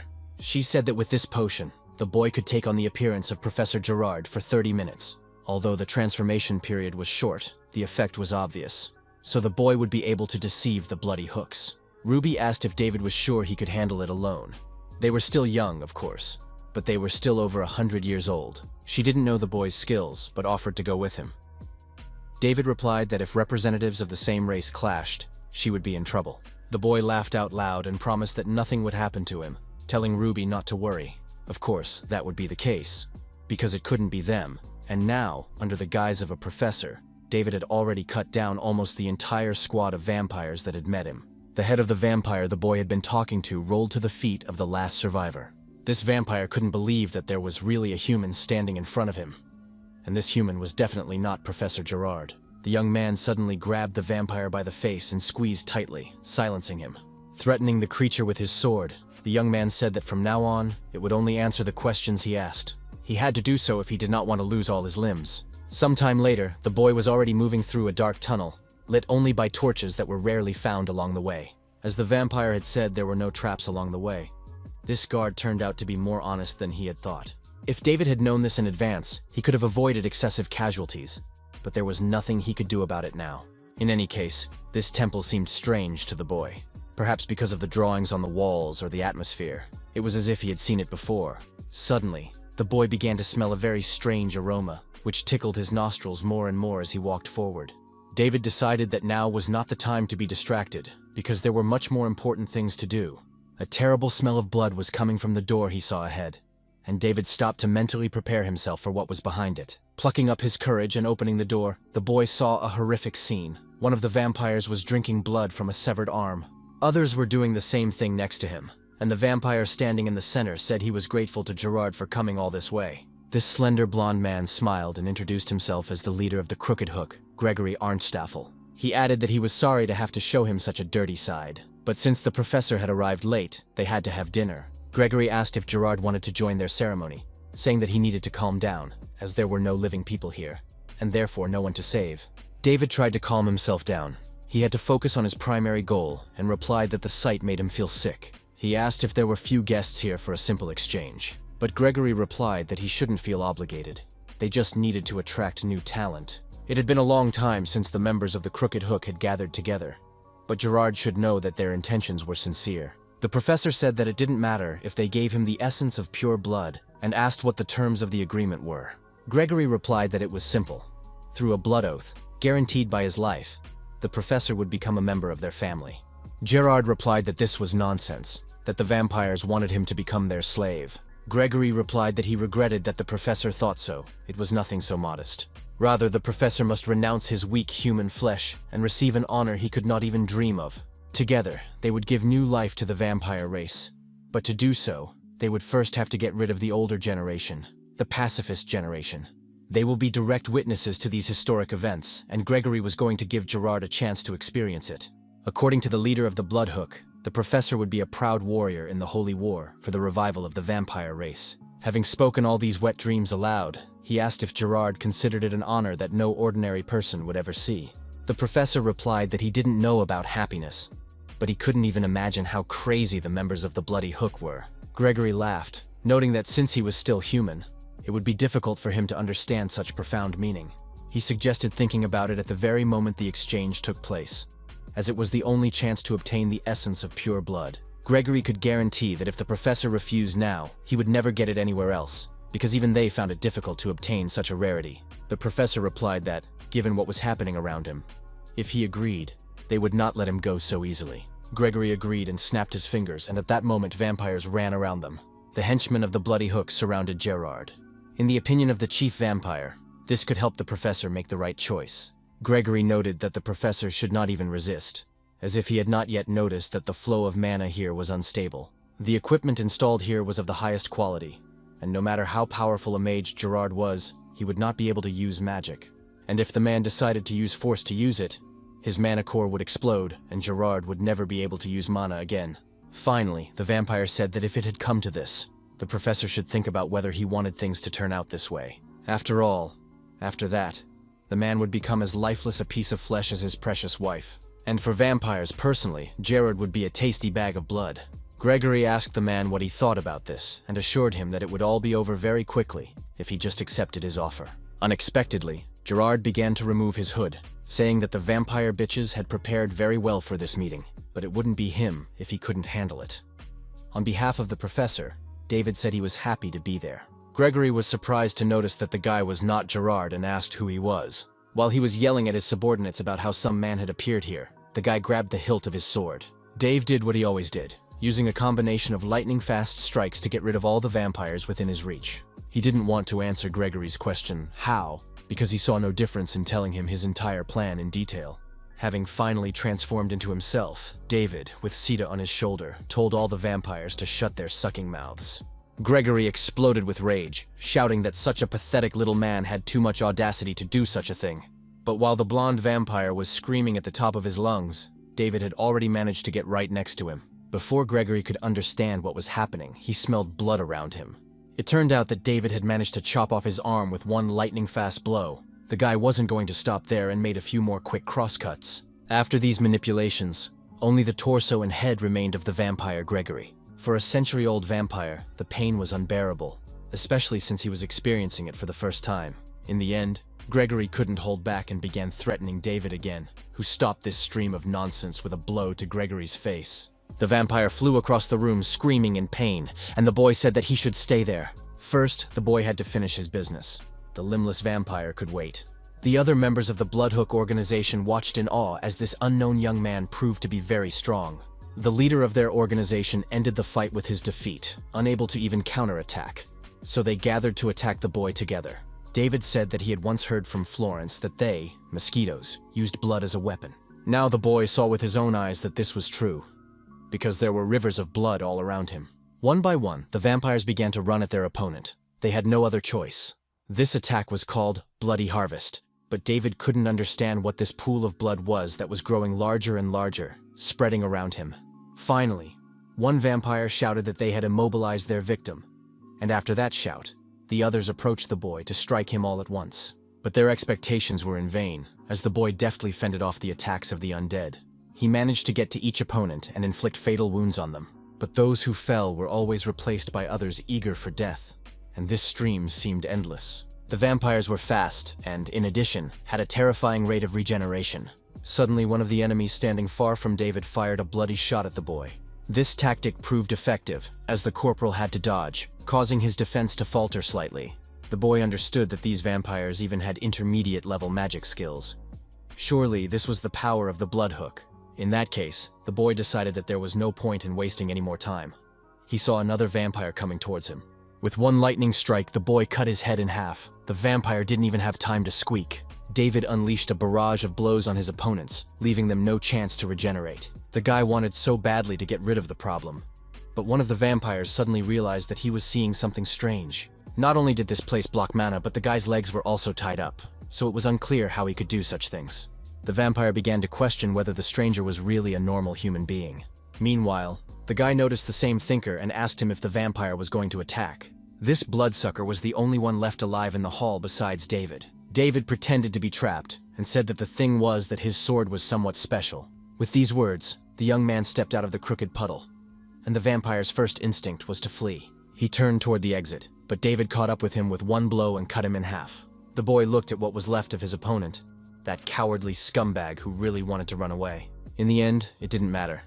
The boy had dealt with the pests, and now he had to remember where he and Gregory had left off. Gregory felt as if he were being pierced by needles. He couldn't understand what had happened because he had only just regained consciousness. David sat next to him, holding his sword, which was stuck in what was left of the vampire's leg. The corporal said he was worried that Gregory would pass out completely, so he tried to bring him to his senses. Gregory thought that his clan members would deal with this guy, but now he saw that they were already dead, their bodies lying around. David leaned over to the vampire and said that he had played around a little too much, and now his friends were in this state. He noted that Gregory would not want to join them. If David was right in his assumptions, then they should come to an amicable agreement, and Gregory should give him the essence of pure blood. The vampire gritted his teeth, realizing that he was now in a difficult situation. He never thought it would come to this. Suddenly, Gregory exploded, shouting that his brothers could have stayed alive. What the hell had been done to them and why? David didn't understand who the guy was talking to. Had he gone mad? The corporal didn't sense that the person the vampire was addressing was behind him. Suddenly, a voice behind the guy ordered him to get out of the way immediately, because the newcomer was not going to repeat himself. A second later, David flew across the room, and he did not do it of his own free will. The corporal grabbed his throat, realizing that if the stranger had wanted to kill him, he would already be dead. The stranger continued to stand in one place, looking at what was left of Gregory and paying no more attention to David. The man said he was disappointed when Gregory offered him a deal, as Gerard was supposed to become his servant. His red eyes focused on the vampire's eyes, and he asked why the bastard of the Arnstaffel family was making promises he couldn't keep. In response to Gregory's objection, the man said that he was not only obsessed with primitive things, but also unable to distinguish between right and wrong decisions. With the words that the leader of the Bloody Hook's plan had failed, the stranger began to generate bloody energy. David, who was watching from a distance, suddenly heard the stranger take the essence of pure blood from Gregory. After these words, blood began to flow from Gregory's body, gradually filling the entire room. The leader of the Crooked Hook clan asked the stranger to stop and give him another chance, as Gregory was melting away before their eyes. But all pleas were in vain, and the essence of pure blood finally formed in the stranger's hand, leaving only a bloody mess of Gregory. David asked what the man was going to do after such an unexpected appearance here, and the man looked at the boy in surprise. The corporal said that if the stranger was the true master of the essence of pure blood, then he had better cooperate with the boy, especially if he wanted to remain in one piece. The stranger said that the boy was as proud as Gregory. He called David an interesting human child, and asked what would happen if he decided to refuse this offer. David instantly exploded and prepared to attack, saying that in that case, he would teach the arrogant killer a lesson. When the boy rushed towards the stranger, the latter said that the boy's teeth were sharper than they seemed at first glance. The corporal managed to inflict damage on the man's body, which was strengthened by the bloodlust. The man stepped out of the shadows and said that in that case, it would be appropriate to call himself by another name. He asked if David had any other talents and offered to help him demonstrate them. The confident stranger was indeed very strong, and it was not easy for David to withstand his blows. The bloody cutter technique was used against David, and the boy, once again, used almost all the power of his sword to restrain it. But in fact, such pressure only irritated David, and in the end, the boy, saying that he should leave him alone, cut his attack in half. Seeing that the boy had coped with the previous attack, the stranger activated the crooked shot against David. David immediately recognized this type of attack, as vampires had used it against him just a few minutes earlier. Of course, this attack was much more powerful, but that didn't change the fact that the magic was the same. David was not afraid of this power. He was able to interrupt this attack as well, cutting through the mana as if it were butter with a knife. The man smiled and said that David was truly talented, that he had never met anyone like him before. And it wasn't just that the boy could easily block his blows. The man understood that David seemed to be cutting his mana into pieces. At first, the stranger did not expect anything worthwhile, but the boy really turned out to be an interesting opponent. The corporal gritted his teeth and replied that the damn mosquito was acting like the boss, and he was already getting annoyed. The young man rushed forward to attack and shouted that the man should shut up immediately, otherwise he would help him do so. The stranger just laughed in response and praised the young man for his good speed. Raising his hand and generating energy, the man said that in exchange for what the young man had deprived him of, he would grant him mercy. Unexpectedly, the fight was interrupted by a third party who ordered both of them to stop immediately. The newcomer descended to the ground with such speed that she kicked up a pile of stones around her. Both boys were surprised to see Ruby tonight when the smoke cleared. The girl looked at the stranger, calling him Patrick, and said that they hadn't seen each other in a long time, adding that she wasn't very happy about it. David wondered what she was doing here, since she herself had told him not to come here before. But all reproaches stuck in the boy's throat when he realized that Ruby Knight was, in fact, acquainted with this scoundrel. Ruby replied that everyone knew him. His name was Patrick von Warsaw, a relative of the great vampire lord, as well as his most loyal assistant and protector. Patrick replied that he could not even imagine the circumstances under which they might meet again, and in such a place, of all places. The young man said with deep emotion in his eyes that he had truly missed the girl and asked how she was doing. It was unexpected. It had been probably 83 years since their last meeting. But Patrick was curious as to why the girl had decided to get involved in this boy's business, although that didn't matter now. The main thing for the vampire was that they had met again, but Ruby interrupted him, insisting that he not come so close. The girl said that she still hadn't forgotten what had happened that day. Ruby Knight still sees this horror, even with her eyes closed. During their last meeting, she clearly saw Patrick standing over her, and the girl she was holding in her arms. The vampire replied that the girl probably needed a little more time to forgive him. Ruby knew that such an ending was inevitable. Patrick had tried to harm the Lord and failed to save her sister, who was not a normal person.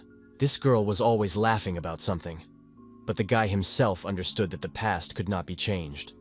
Patrick truly understood Ruby's feelings. David realized that he had gotten himself into some kind of family feud, and couldn't wait to get out of there as soon as possible. Ruby asked why Patrick had a bloody cutter. Had he really gotten involved with such minors? And on top of that, had the vampire lent them pure blood essence? She asked if the boy had any dealings with Professor Gerard Stonestown. Patrick replied that if Ruby really knew him well, she would be able to guess what those dealings were. The boy, covering half his face with his hand, said that they had not determined the winner at that time. When they met him by chance on the other side of the continent, they clashed in battle like true warriors. Such opponents could be counted on the fingers of one hand, and if only the sun had not risen, nothing would have prevented them from determining the winner. Since then, Patrick had tried to pursue Gerard, but he had simply disappeared without a trace, and he still could not find any sign of the professor. For several years, their fight remained unfinished, until these little ones came and offered a deal. Gregory claimed to know Gerard Stonestown's whereabouts, and said that if they gave them the essence of pure blood, they would not only bring him the man. Bloody Hook promised to make sure Patrick could enjoy fighting him for eternity and kill him over and over again. The cunning of these little insects was very tempting, but it was all in vain. It turned out to be nothing more than childish babbling. In the end, all members of this clan ended up the same way as their proposed deal. However, thanks to this human boy, Patrick once again felt the sweet taste of battle when he decided to measure his strength against him. Patrick realized that in 10 years, no, in just 5, this boy would definitely be able to plunge his sword into his neck. This old vampire had never seen such mysterious energy as David possessed. It impressed him greatly, but now it was too early. He couldn't make the same mistake twice and hurt Ruby again. Patrick generated the essence of pure blood and released it toward the boy, saying that he could take it. 9 finally got what he came here for, the essence of pure blood that Gerard wanted so much. The boy asked Patrick if it was valuable to vampires, and he replied that they usually did not give such things away, even at the cost of their lives. But what good would one thing do if he gave it to his killer and the girl he met many years later? Maybe that would be enough for forgiveness. Finally, the vampire said that he would take that wall and immediately aimed his bloody energy at it. After breaking the wall into pieces, Patrick said that his powers were still intact, and that this explosion was David's energy. The boy's energy had even seeped into the walls of this building, and Patrick hoped that by the time they met again, the boy would be even stronger. Then the vampire would enjoy the battle even more. David told Ruby that this vampire was extremely strange, But was that energy really the corporal's obsession? Sometime later, in the tower, David gave the essence of pure blood to Gerard. The professor asked where the boy got it, and what happened in general. The man couldn't believe that David would just give him such a precious thing so easily, and David confirmed that he had indeed expended a lot of energy to obtain it. David said that the professor did not need to know all the details, and the professor, out of gratitude for such an act, even fell to his knees before the boy. All the long years of trials that Gerard had gone through flashed before his eyes, and with tears in his eyes, he sincerely thanked the young man again. David couldn't take it anymore and knelt down next to the professor, saying that he hadn't even given him a chance to brag. Meanwhile, Patrick watched the whole scene from outside. He had finally found Gerard Stonestone. The vampire thought that the only thing more boring would be a fight with an old friend who had long since given up. But it was interesting to see how the professor was living now. Watching what was happening inside the tower, Patrick still felt Ruby's presence nearby and told her not to worry. Ruby replied that she knew Patrick wasn't the type to do such despicable things, and that he certainly wouldn't harm the two of them. In fact, the vampire had come here to thank the boy for helping her friend. Patrick couldn't believe what he had just heard. Did he really have to thank that human David for such a confession? He was very upset that he couldn't stay with Ruby forever at that moment. It was time for Patrick to return. He said that lately, even among vampires, there had been a lot of trouble because of certain gangs, which had led to the hunt for pure blood essence. Disappearing into thin air, Patrick said one last thing. If she needed help, she should call him. He was always at her disposal. Gradually, the vampire turned into a bloody flower, and a voice in the air said that the girl would forever be his blooming rose. After that, Professor Gerard began his 144th experiment with the help of mana and pure blood essence. According to the teacher, it would take a long time before any changes could be seen. But this expectation, nevertheless, gave him hope and forced him to live on. Gerard said that he was so happy about David's discovery that he did not immediately notice that something had changed in the boy recently. The professor noticed that some kind of cursed energy seemed to be bursting out of the boy's body, and it was getting stronger and stronger. As ironic as it sounded, perhaps the boy had picked up this energy from the bloody hook. David replied that it was a little different, although you could say that. Rather, the corporal thought he was just lucky. David had already thought that this was a very familiar place, but he did not expect to guess correctly. Could it be that Jerry's soul really was in this dungeon? This huge stone radiated familiar vibes. Since the place was well guarded, it was unlikely that Bloody Hook had managed to visit it. To David, the whole space resembled an abandoned old temple in the mountains. Suddenly, the large stone in the center began to emit such a strong flow of energy that the boy had to cover his face with his hand. The energy enveloped him in a dense shell, and David felt it penetrating his body. Gerard said that he didn't even understand what kind of gift of fate the boy had received.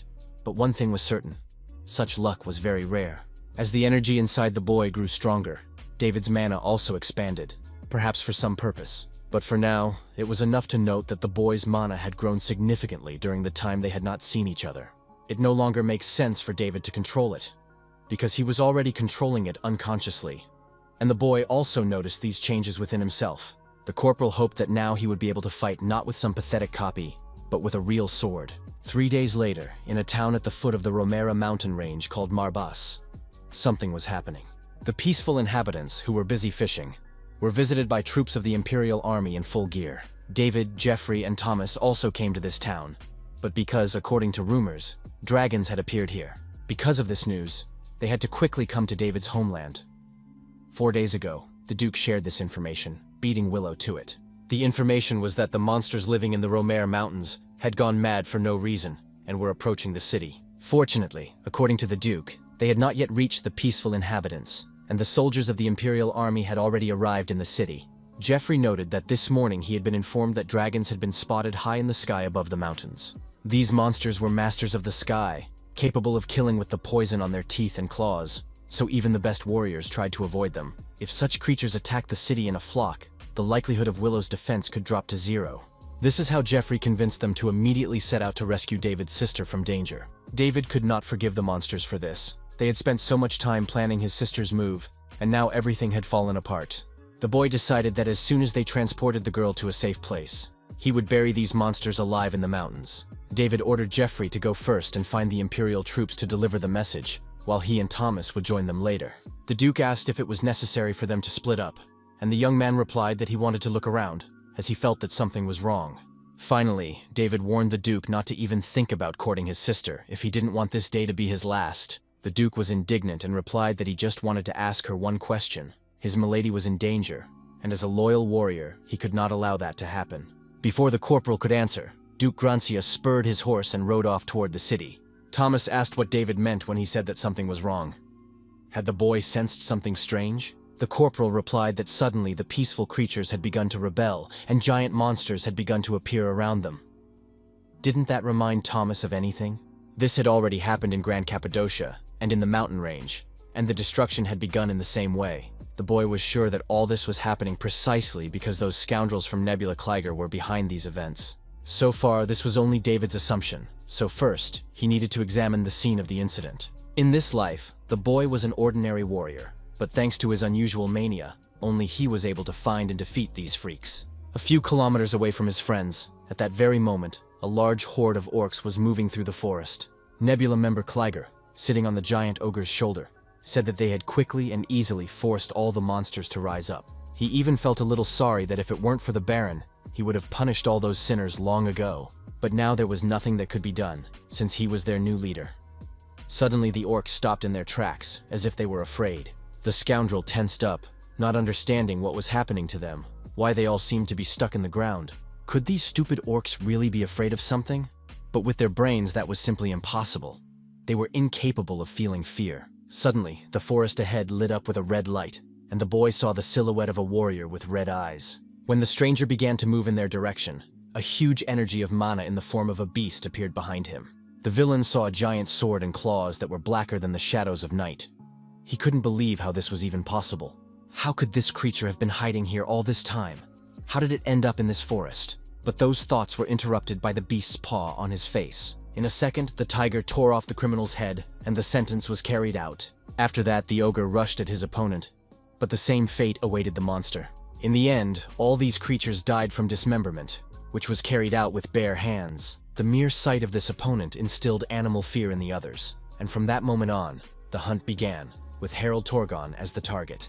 David and Thomas, gradually making their way through the forest, suddenly saw that the entrance to the city from this side was already blocked, which was annoying. In addition, there were guards from the prison standing at the entrance, not ordinary soldiers. The guards announced that outsiders were not allowed to pass today, and that those who wished to enter should use another route or wait for the gate to open here.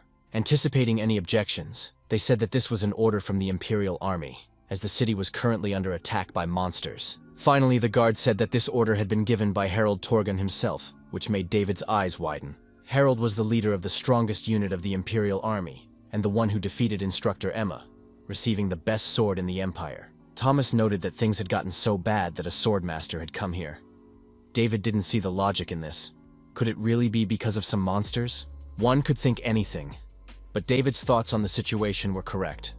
Those freaks from Nebula Kliger were involved. The boy told Thomas to get ready, as they had to jump over this wall and explore the nearby forest. The corporal was sure that the traces of these freaks were left somewhere nearby. Meanwhile, a flock of dragons was already flying towards the place where the boys were, with a rider sitting on one of them. The rider couldn't understand how this had happened. Her brother was now on the ground, but he hadn't responded for a long time. He had told her to wait, but it was taking too long. The rider was worried that something had gone wrong with her brother, in which case she needed to take some measures in advance. The girl pushed away her negative thoughts. In any case, the core of the whole plan was the dragons, and if she flew back and forth, it would create even more problems. The slightest mistake could ruin the plan, and in that case, the Baron would never forgive her for it. That is why the rider decided to simply fly to the final destination as planned. Her only duty was to deliver the dragons safely. Taking any other measures could be dangerous for the entire mission, but the girl did not know that she had already been spotted by David and Thomas. David told Thomas to start the attack, and a few seconds later, a rock hit one of the dragons in the head, and an avalanche fell on the flying monsters. The rider was frightened when she saw a huge rock fall on the dragon flying next to her. She couldn't understand where it came from, but Thomas, meanwhile, was building up his mana for the attack. When there were enough stones within the dragon's reach, the boy ordered it to explode. The fragments from the explosion pierced the monster through and through, as if they were bullets from a gunshot. A rider flying nearby directed her dragon away, and her squad lost one of its tools. The girl couldn't believe her eyes. She thought it was impossible for someone to control stones of that size so easily. The writer said that it would be possible if only the greatest magician could stand on the ground right now. But she knew that couldn't be. The criminal was completely focused on her thoughts, so she did not notice David, who was already very close to her. He flew up to one of the dragons, finally finding a worthy opponent to test his sword, and David cut off the monster's head with a single swing. The boy felt that the sword was more powerful than expected. The force and range of the blow were incomparable to a sword that had no mana. This blow further shocked the girl, who was beginning to realize that she had fallen into some kind of trap set by the Empire. While the girl looked away, watching the head of the second minion, David landed on the dragon's back behind her. The boy asked if the girl thought that such giant thugs would not be visible from the ground. Seeing the surprised face of the cultist, the boy laughed and explained that he had grown up here and knew everything about this area. A second later, the rider regained her composure and began to generate mana for an attack, shouting that the boy was nobody to interfere with their plans. A second later, the arm with which the girl planned to fight was severed from her body. David apologized for not yet being fully accustomed to the peculiarities of his new sword. He had only intended to sever the wrist. Whatever the plan was, David ended up cutting off her entire arm. A few seconds later, the girl felt indescribable pain and, with tears in her eyes, began to scream that the stranger was a complete bastard. The guy said that if the girl was so badly injured, he would have to finish her off. If she was carrying out such a difficult mission on her own, perhaps she was simply forced to do it. Someone was controlling her. David showed her his sword and said that he was her doctor, that because of them, the bastards, his village was now in danger, and she was wobbling. The boy ordered the rider to stop pretending and answer honestly. What were the freaks who were with her planning? Through her tears, the girl asked David not to laugh, and said that the stars themselves had given her the fire. But it was because of godless people like him that the whole grand mission had failed right before her eyes. David couldn't understand what kind of cunning trap this was. The boy hadn't yet seen that a giant dragon had already appeared above him. While the corporal was questioning the girl, the dragon had already begun to close the distance between them. Finally, David sensed that something was happening behind him. He looked back and was astonished beyond measure. There were only a few meters between the giant dragon and the boy, and the monster had already opened its mouth. David thought that the girl had deliberately pretended not to know about the attack in order to set up such a trap. The rider laughed out loud and shouted that the insolent boy had realized everything too late.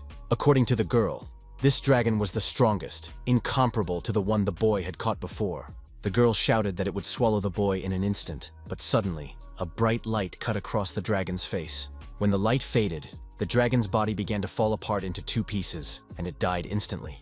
On the other side of the monster's dead body, the boy saw Harald Torgun himself. The rider was also shocked. She did not expect to see such a warrior here now. Could it be that everyone knew about their plan? David knew that anything could happen now, because Master Harald Torgun was a stranger to him. And then, what the boy had predicted happened. The mighty tiger marked him as one of the villains. Harald attacked the dragon, which still had two people on it, releasing his mana in its direction. In a moment, the head of the last living dragon separated from its body and began to fall freely. But the tiger decided that this was not enough, and additionally dismembered the body of the giant monster into several pieces. David was unpleasantly surprised that Harald Torgun did not even use his sword for this attack, doing everything with his bare hands. This master could attack with such force, even without weapons. How was that even possible? A few seconds later, the dragon's body, along with the rider and David, fell to the ground, causing a powerful explosion. When the dust and smoke cleared, it became clear that Harald was standing on the rider's back and holding David by the neck, suspending the boy in the air. Squeezing the boy's neck tighter and tighter, Harald said that he should think carefully before answering who they were. The corporal was outraged. This stupid cat had linked him to those fanatics. Did he really think David was connected to the rats?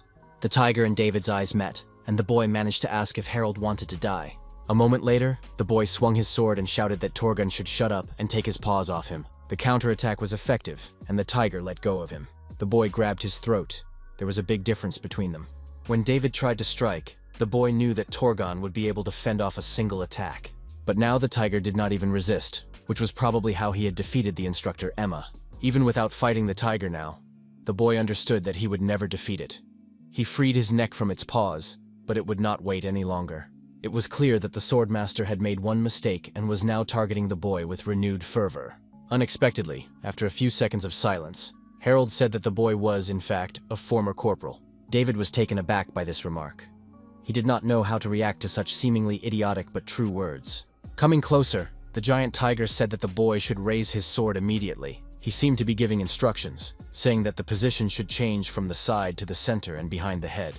And with the words that now David had to fight back, he attacked him with his weapon, and there was an explosion. When it was all over, Harold said that the exchange of blows was not bad, although most of the attacks obviously lacked power. But Torgon also noted that the boy's defense was now flawless. However, all the techniques David used during the fight were very familiar to the tiger.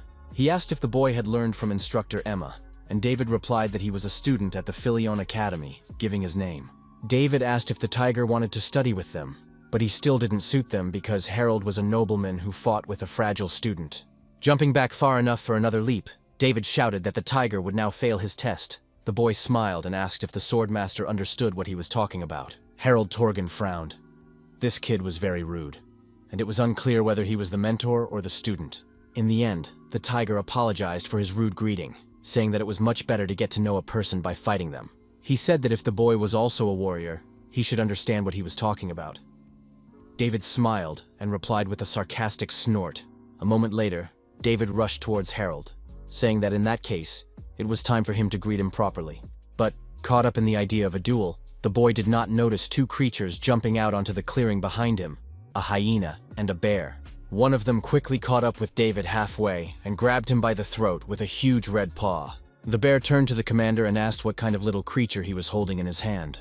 The gray fighter was a member of Harold's army, a captive hyena, the captain of the 3rd Squad, Dennis, who asked if this boy was one of those sectarians. The red-haired member of Harold's army was a captive bear, the captain of the 2nd Squadron named Bradley. Bradley looked at Dennis and said that everything was obvious. Everything was decided by the fact that the boy had decided to attack with one sword after all. Saying that they always resolve such issues in one way, the bear threw the boy to the other side of the clearing. David managed to orient himself in midair and landed on his feet. The bear rushed after him, taking advantage of the boy's temporary discomfort, and tried to attack him. But to his surprise, Bradley realized that this strange boy had managed to catch him from behind. Bradley had to admit that he was facing a very unusual young man. Unexpectedly, the fight was stopped by a lioness, who began to threaten both participants with swords. She asked why Bradley was fighting without the commander's permission, which was frankly disgusting behavior. She hoped that another punishment might finally bring the bear to his senses.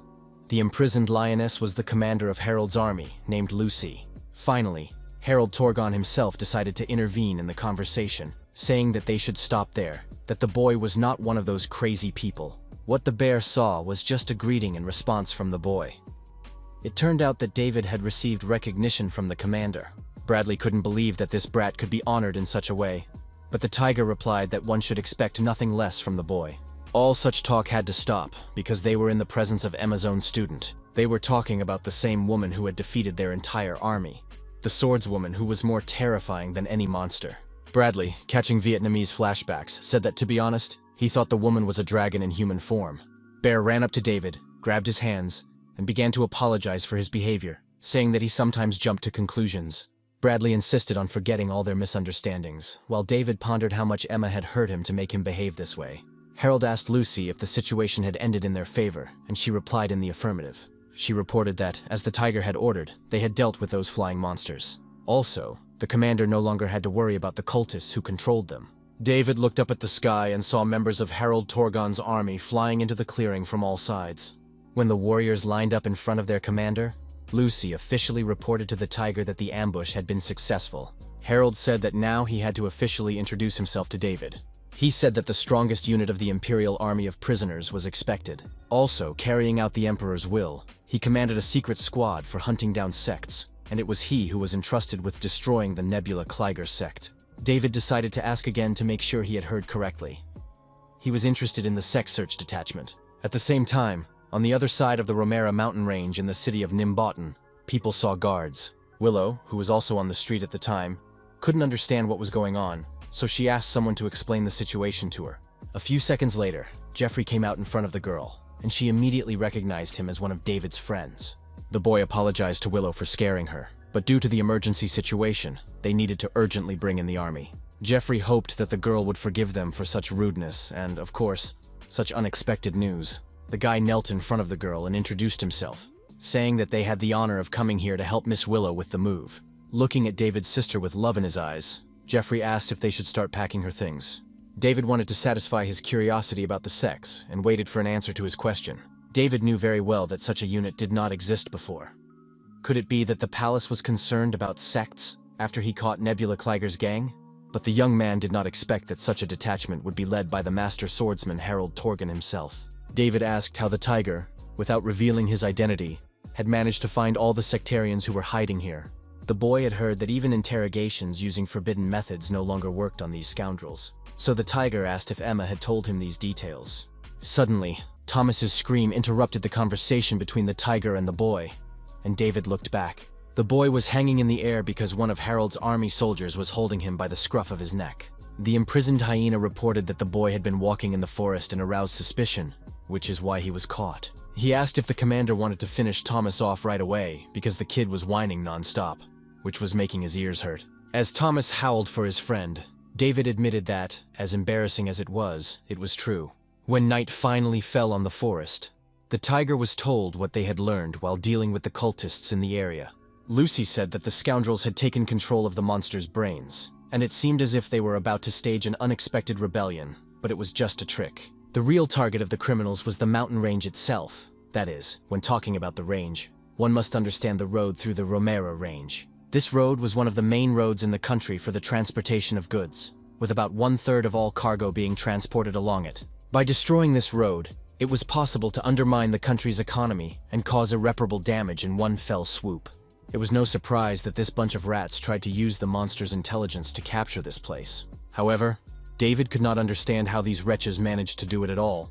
The road along the ridge was extremely valuable, which is why they were strictly ordered to do everything possible to ensure that this mission was not disrupted. But this place was not so easy to destroy, even with a few dozen monsters or a general uprising. David couldn't believe it. He leaned toward the rider and said that if she wanted to save her life, she had to tell him what they were hiding.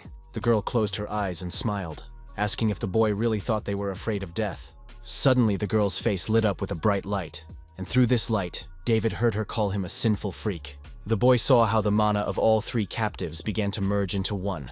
The girl said that although her skills were insufficient, although she had not been able to fulfill her destiny to the end, she asked the starry path to take the energy from her body to the last drop one last time. The girl wanted to burn all the traitors who had decided to interfere with their righteous mission, to walk the starry path. Sometime later, 3 members of Nebula Kliger cautiously made their way through the forest. One of them looked at the sky and said that after all, their brothers had dared to perform a not-so-noble feat. Although they were just a group of sectarians, they had dragged their feet until the last moment to stop Harold's detachment. The noble followers had to make such a sacrifice, while the other 2 turned to the Baron, believing that it would be better to postpone the attack. But the Baron replied that he did not agree with this opinion, as it would give the enemies more time to defeat them. In that case, it would be more difficult to plan another ruse involving noble self-sacrifice. The Baron believed that they could not wait any longer. Although it was not their main goal, they would take the beginning of the Romera mountain range from these filthy sinners. The sphere he held in his hands activated and illuminated the clearing with magical circles. He said that this explosive mechanism was developed by the great scientist Douglas, who personally combined 30 spells and put them into this mechanism. This sphere was capable of destroying everything around it, and all they had to do was guard the mechanism until it absorbed the required amount of mana. The former commander of the guard army and the former mage of the Green Tower willingly agreed to carry out the Baron's order. One of the men said that, according to rumors, the Baron would receive the position of the senior guard who had recently died after this mission. He asked if he had received the blessing, and the Baron laughed and confirmed the information, saying that this was not usually the case. It was done for this mission because they needed to obtain a power that could save them in an explosion, so he was given the blessing earlier. Of course, the Baron's power now cannot be compared to that of the deceased elder, but with the blessing he received. Now, no matter what happens, he can easily repel the enemy. It should be noted that the Baron's reaction was lightning fast. He managed to create a magic shield when he sensed the approach of enemies. The attack of the Imperial squad was repelled by the dome of the Sectarians' protective barrier. The Baron said that they could direct the mechanism to accumulate mana only from this place, but now they could be interrupted. The members of Nebula Kliger could not understand how they had been found so quickly. Harold asked if the conspirators really thought they could hide from him, because as soon as they set foot on Romera territory, he knew immediately where they were. Tiger said that he was just waiting until there were very few of them left. Harold Torgan called them hunters, blinded by greed and faith, and invited them to a duel so they could try to defeat him. 10 minutes earlier, Harold had asked if the captured rats were using mana as gunpowder to blow themselves up. He ordered Lucy to retreat with the entire squad, promising that he would take care of it himself, but he didn't have time because David rushed at the prisoners first. As always, the boy performed a series of his signature moves with lightning speed, but the explosive energy that the captives had accumulated immediately dissipated into the air. The shocked rider couldn't believe her eyes. This guy amazed her. She and her brothers wanted to attack their enemies with their last burst of energy, but everything went wrong, and the girl, along with losing her head, felt devastated. Her brothers died with her at that moment. The boy looked back at their bodies and said that if they were going to do such perverse things, it would be better if they died. Harold watched David's movements and couldn't believe that the boy was capable of dispelling such powerful magic with simple physical force. Now the tiger was finally convinced that this boy was really using the mana of his body. David turned to the tiger and said that he had fought with the cultists and understood everything, that rats could not be treated well. Even if they were released, they would not change. They definitely had some hidden goal, and the leader of this sect was at least as powerful as Harold, if not more so. And if Torgon leads this sect investigation squad, he must know how to find the members of this sect. In that case, he must cooperate with David, who will make sure they receive mercy from the Emperor. Now Harold Torgon stood opposite the trio of conspirators, who, in fact, were not that difficult to find. The Baron understood that before the tiger attacked, he did not feel the presence of mana. He thought it was not mana, but some kind of wind caused by a normal collision. The swordmaster, Harold, in the man's opinion, probably understood immediately what it was when he heard the distinct sound. No matter how you looked at him, Harold Torgon was a real monster, but the Baron only offered flattering greetings. The man confidently told his henchmen that they had enough strength to resist such a monster. They must endure all trials for the sake of the destiny that the stars had given them, even if it meant sacrificing themselves. The trio began preparing for battle in a second, activating their mana, while the tiger was in no hurry. Harold said that the mage had teamed up with some pretty high-ranking swordsmen, which he thought was a pretty good move. If the tiger had brought his warriors here, the rats would be good opponents for them to train against. The swordsman tried to reach Master Torgon with his technique, but the latter easily parried his attacks, which the rat considered an honor. Delivering blow after blow, the young man shouted with excitement that it was an unprecedented stroke of luck to meet warriors, as magnificent as they were. The boy called on the tiger to show why he was called a great swordmaster. He wanted Harold to break his weapon. In that case, it would be a great honor for the swordsman to die at the hands of such magnificent warriors. Unexpectedly, Harold decided to grant his opponent's request, and grabbing the blade of his sword, broke it into pieces. Tiger said that the boy had said he was honored to fight them, but in reality, he dared to say such a thing while using power that did not belong to him. With one lightning strike, Harold Torgon knocked his opponent's head off with his paw. The tiger said that the boy should not have dishonored the honor of other warriors by calling himself a warrior. The other two cultists were next in line, and they watched in shock as their comrade met his end. Before the young mage could activate his mana, Harold had already torn him in half with his paw. Next in line was the chief rat, while the Baron continued to hide behind his protective dome. The tiger struck the protective shield with such force that it almost completely buried it in the ground. The Baron seemed familiar to him. Decades ago, in the western village of Aden, thousands of peaceful residents were sacrificed for black magic. The explorer of the boundary between life and death, who had suddenly disappeared, was the bloody wind of Aden, known as the Baron. The Baron narrowed his eyes with satisfaction, considering it a real honor that the master himself knew his name. But the man had long since abandoned his old pursuits. Now he was just a simple researcher of the starry path. But Harold didn't care. The tiger had finally broken the protective dome. It didn't matter to Torgon who the sectarians were. For him, the truth was that the rats had to be destroyed. In the opinion of the sectarian hunter, they were incapable of reform. And in this, he completely agreed with David. Unexpectedly, the Baron activated the patronage of the stars, and Harold was thrown away from the man. The tiger's attack failed. The Baron said that even their carefully selected followers could not stop the tiger, and now he too felt how strong the swordmaster was. But the Baron was sure that against such great power, given to them by the stars, he still wouldn't be able to stand. The man said that even someone like Harold was nothing against the power of the stars, just a pathetic swordsman. Having completely lost all fear, the Baron spread his arms wide and shouted, asking what the tiger was going to do in response. He asked Harold how the power of the stars felt, and begged the stars themselves to hear what Torgon had to say. The tiger considered this nonsense. The Baron was deceiving himself, thinking that he had started a new life, but he was still under this illusion. This is what Harold Torgon considered to be the greatest, fatal mistake of his opponent, the Baron Hunter, blinded by his own illusion.